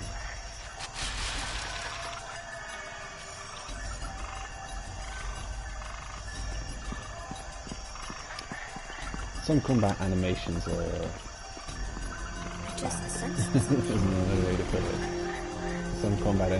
Some enemy animations in combat in this game are just really bad. Not telegraphed at all. They just do some kind of movement. And I just sensed something. some attacks enemies in this game do are indistinguishable from their normal moving around. So some enemies will move around. The silky, spidery creature, he's got this weird jump attack where he'll almost take all your health away, and it's almost indistinguishable from his normal, regular moving around animation. So if you don't know that there's an attack coming, it's impossible to dodge it. And if you can't see that it's an attack animation, there we go. I just sensed something. What happened, Rico? Yeah, I'm okay. I'm just fine. Okay, What do we do? I've Do we been fight it here? blue poison is okay. That's fine. You don't want to be red poisoned. That makes the rest of this quest really annoying. But blue poison is fine. Just affects your hunger, I think, possibly. Maybe it's fine. Just sensed something.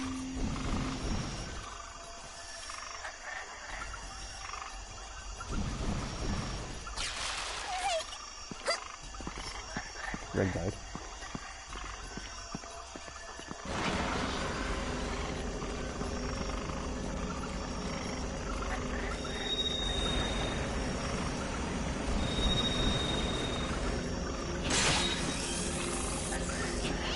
That was a critical hit. You can get critical hits sometimes.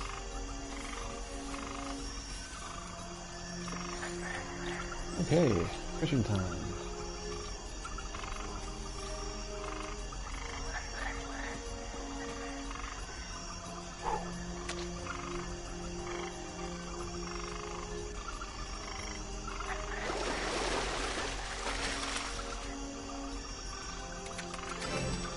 Da-da-da.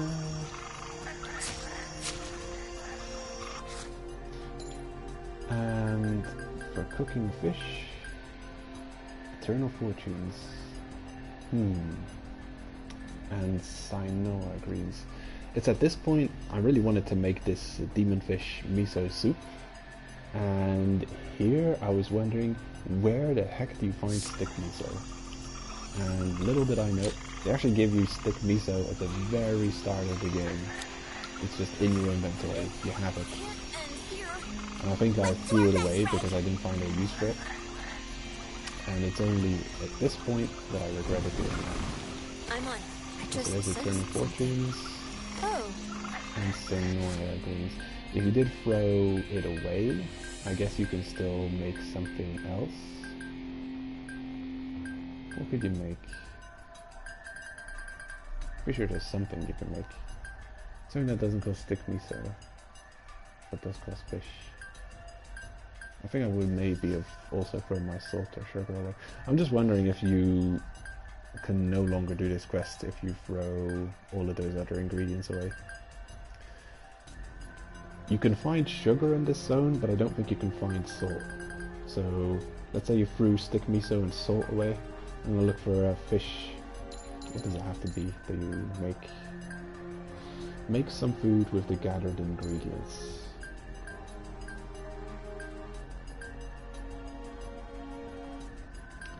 Okay, that costs salt. Stick miso, salt.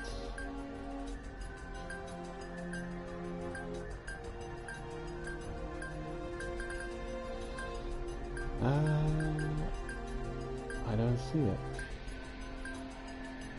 No.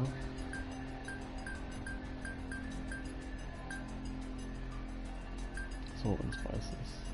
This is just one of those moments where I'm thinking, is it possible to get yourself in such a state that you cannot progress past this point?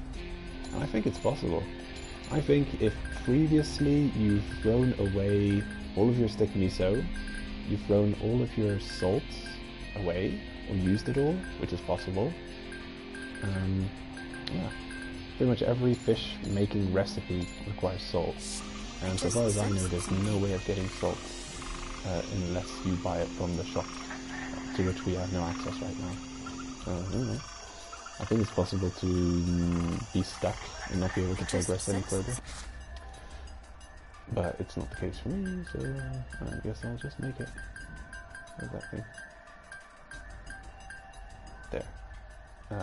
Demon fish miso soup, which actually features in one of the episodes of the anime. Delicious.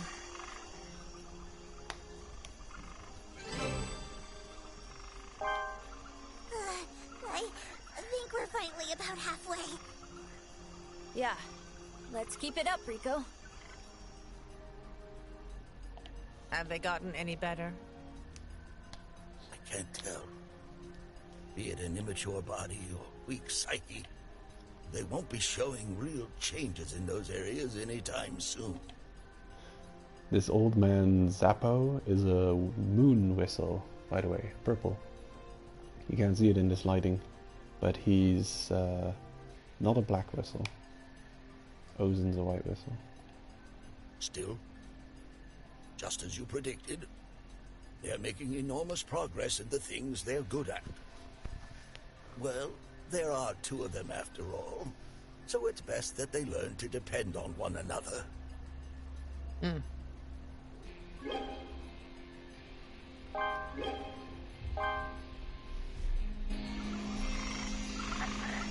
Okay.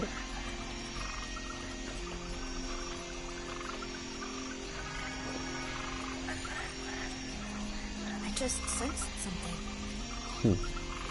Watch out, you sensing things. I got an Autobot species. I just sensed something. There we go. What do we do? Do we fight it here?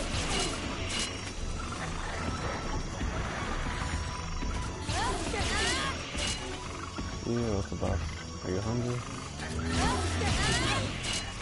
What was that? Rico! Have another apple. I'll give it like 500 bandages. Hey! T-pose! What do we do? Do we fight it here? Rico! Keep going. I could just let Reg finish it off completely.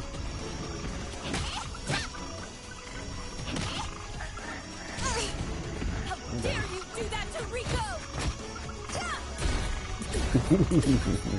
Get split. As long as Reg survives. Oh, Just sensed something. he's sensing it. We did it! Finally! 10 days have passed, Reg! All right, let's head back to Seeker Camp, Rico. Easy.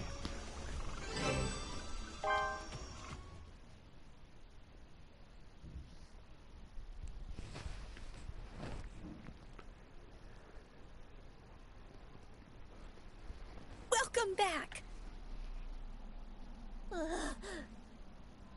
I'm super sleepy. Somehow it feels like ages since we were last here. It's actually been 10 days, though. Good job making it through the survival training. Both of you are quite amazing. Oh, you guys are back. In that case, I need to talk to you two. Come to my chamber. Dun dun dun. Yeah.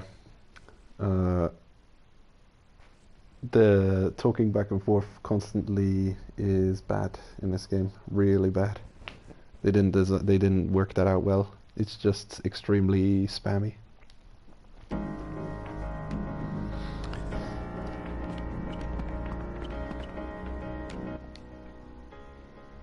I did the survival training, I started crying right away. Any farther out than Seeker Camp, and it's super dark. Master left and went home by herself somewhere along the way. It was really terrible. Huh.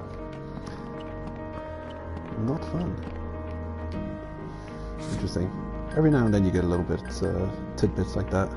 There's like extra info that you might not get from the anime.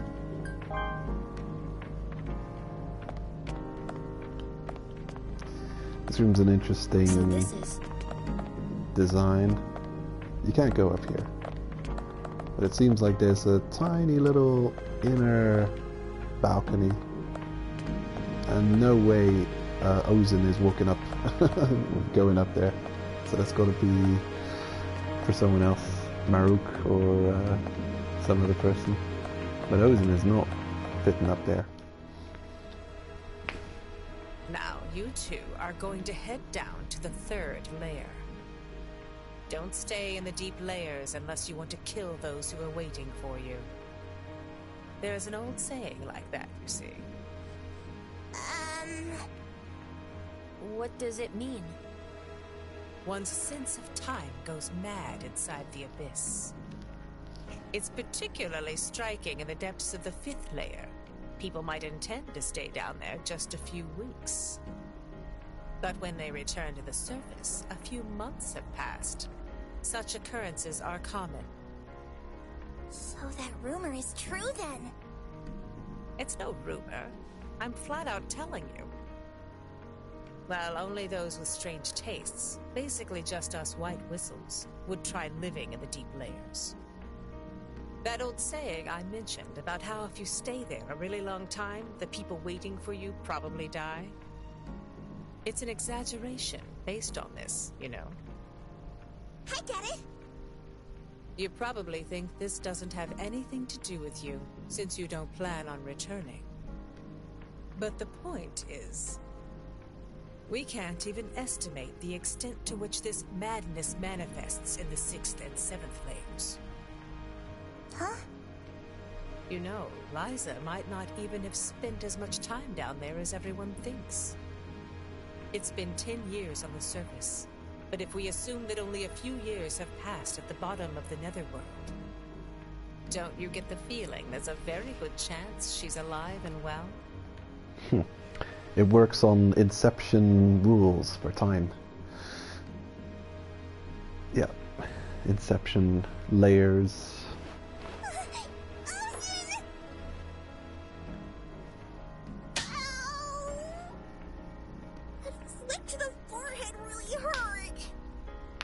Even so, you should do your best not to stay in the 5th layer for long. And why is that? So that you don't bump into any of the other white whistles.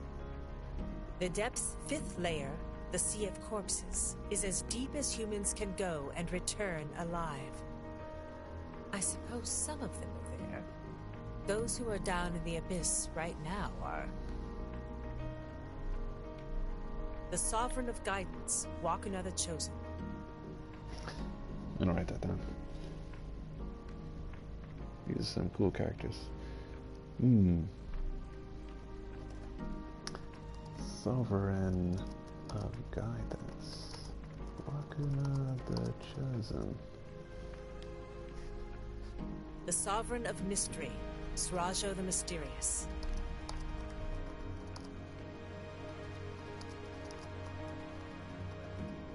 That's a cool cat. And the Sovereign of Dawn, Bondrewd the Novel.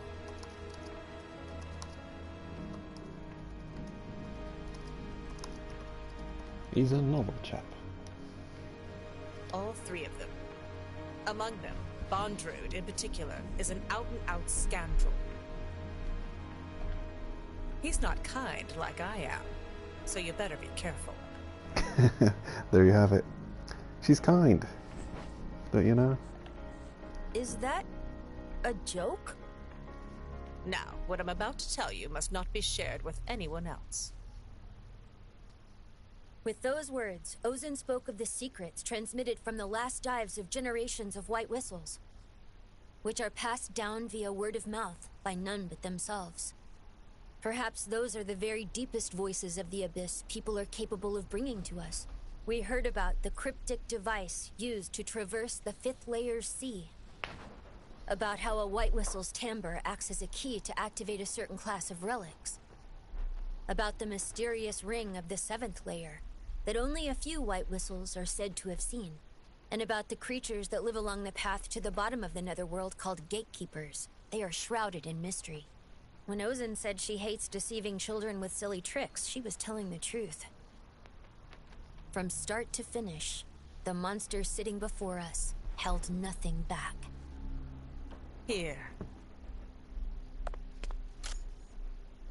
This is...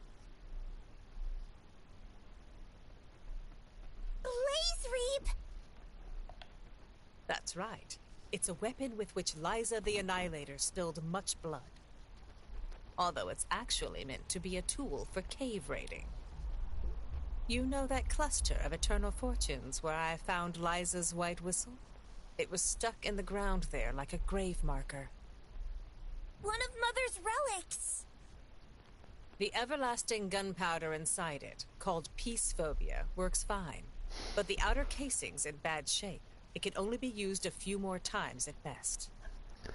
Peace phobia is a good name for something to do with a weapon. Very good name. Liza the Annihilator has shed much blood, slain many and adversaries with this very weapon. Kind of savage. The way they're always so, you know, easygoing and talking about these things. Very crazy. Also, it seems like Ozen's a character who is at this point, there's still many secrets to find out and discover in the series, in the game. And Ozen seems to give a lot away, but at the same time, there's still a lot of secrets to show holds. But then, yeah, she's probably saying some extremely important things they can't even understand at this point until getting further into the game slash anime slash manga. Well, it's a piece of junk that occasionally misfired, even back then. We're talking about Liza here, so I bet she's already found a new weapon. I'll show you how to use it. It should be able to act as an alternative to that incinerator of yours. Ozen! And also, have Maruk show you to the entrance of the 3rd layer. Yes, thank you so much. She does a good job of getting you very hyped to carry on with the series, though. Like all this cool stuff they're talking about.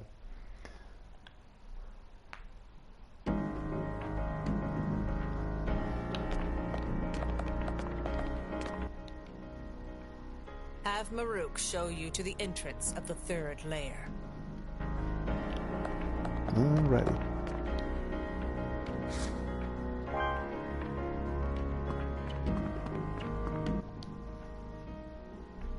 I've been told by Master to guide you two to the entrance of the depth's 3rd layer. But you really are going to go now. Do you have anything that you regret? No, everything is okay. Well then, please follow me. You get a lot of questions like that phrased weirdly, like, do you have any regrets? And then you think it could be a philosophical question, but in many cases they're saying, are you ready to proceed, or do you want to remain for a little while? Thank you, Maruk.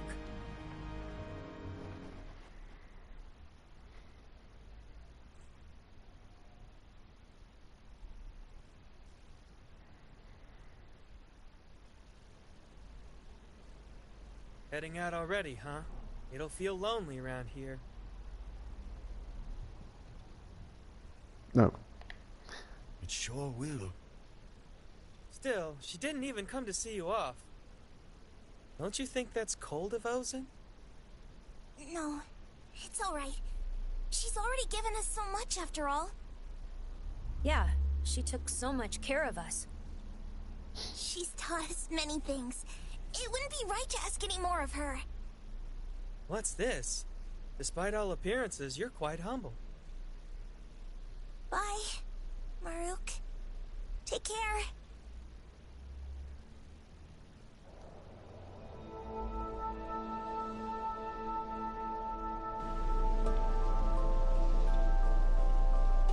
A rare cutscene.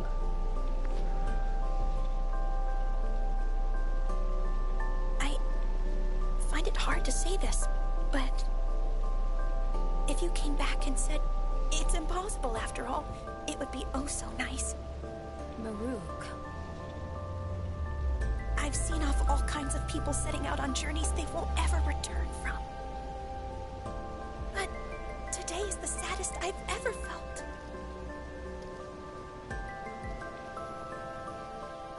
Reg, and the child. As expected, they were quick to pick up on cave raiding techniques. Although, I didn't want to let them go until more memories came back. Well, nothing I can do about it. Right, Liza? Good grief, how irredeemable. How very irredeemable.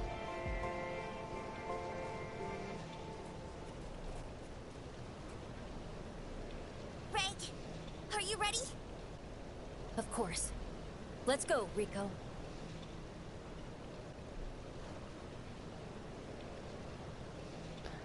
I like that visual. Very imposing.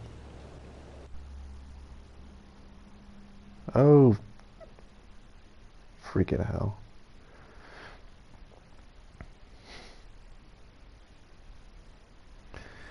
Hey, we finished the game, but they won't allow me to broadcast the credits.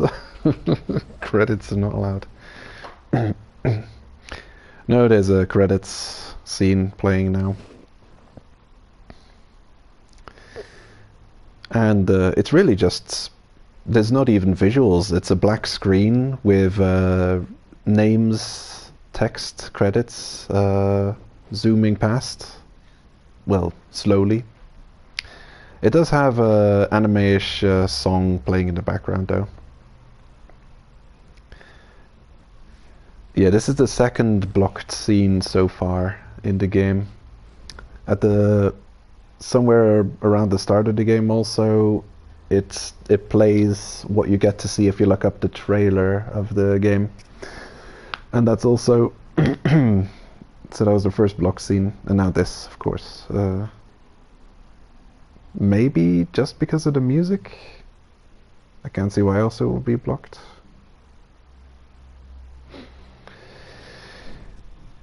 To some extent it's kind of annoying, but then also not having my stream blocked in many countries, or having to, you know, mute the audio, I don't mind. Maybe I can skip this by pressing some button. Skip. Beep. It has been skipped. Should be getting visual again. No? Ah, I got a bronze trophy. Start of a legend. You can now play Deep in Abyss. In order to play it, please select Start New Game from the title screen. Right. So you save your clear data. And as long as the game detects clear data, you can start a new game in Deep in Abyss mode. So, yeah, that's the flow of the game, really. When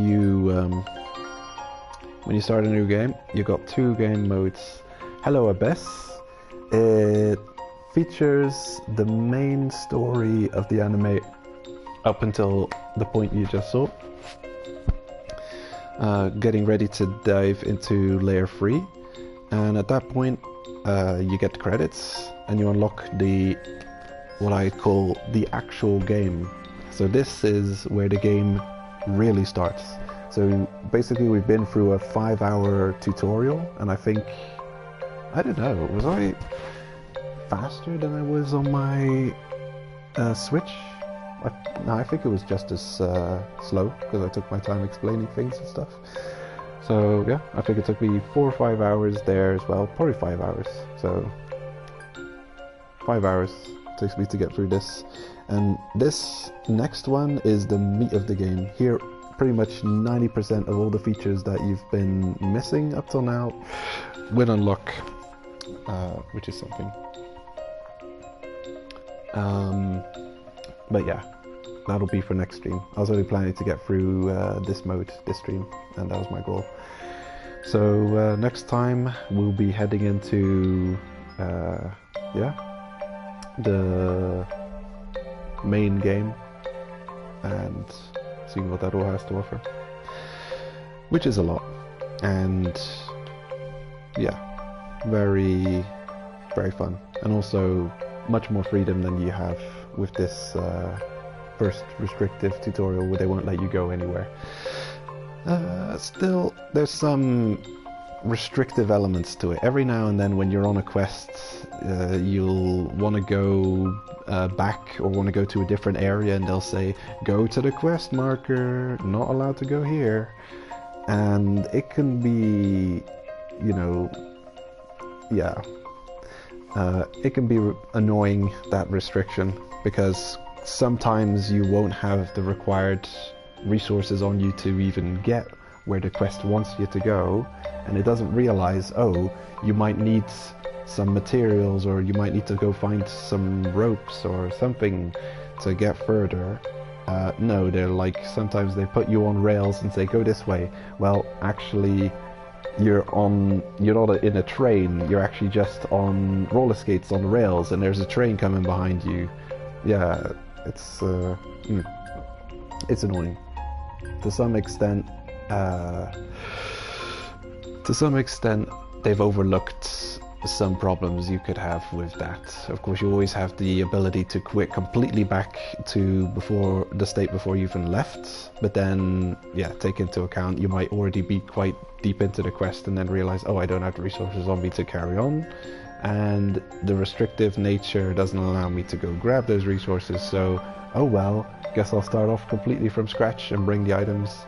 So because of that, the game, yeah, can be quite tough at times. It is also curious that it has a day and night background here. Also, the screen you see here is part of the anime. Reg and Rico are doing a play for the children, talking about the legend of the cave raiders, and they show this graphic here is the exact same as them telling about the story of the legend of the abyss and the white whistles. So yeah, this scene is also a very good reference to the show. Very cool, very well made. So I look forward to continuing this series. Can't say exactly when, of course, I'll be streaming. Could be tomorrow, could be the day after, could be next week. We'll see. So yeah, I can't wait to get into the game proper. And I'm really enjoying it. I think it's a good one. So yeah, have a good one, and see you next time.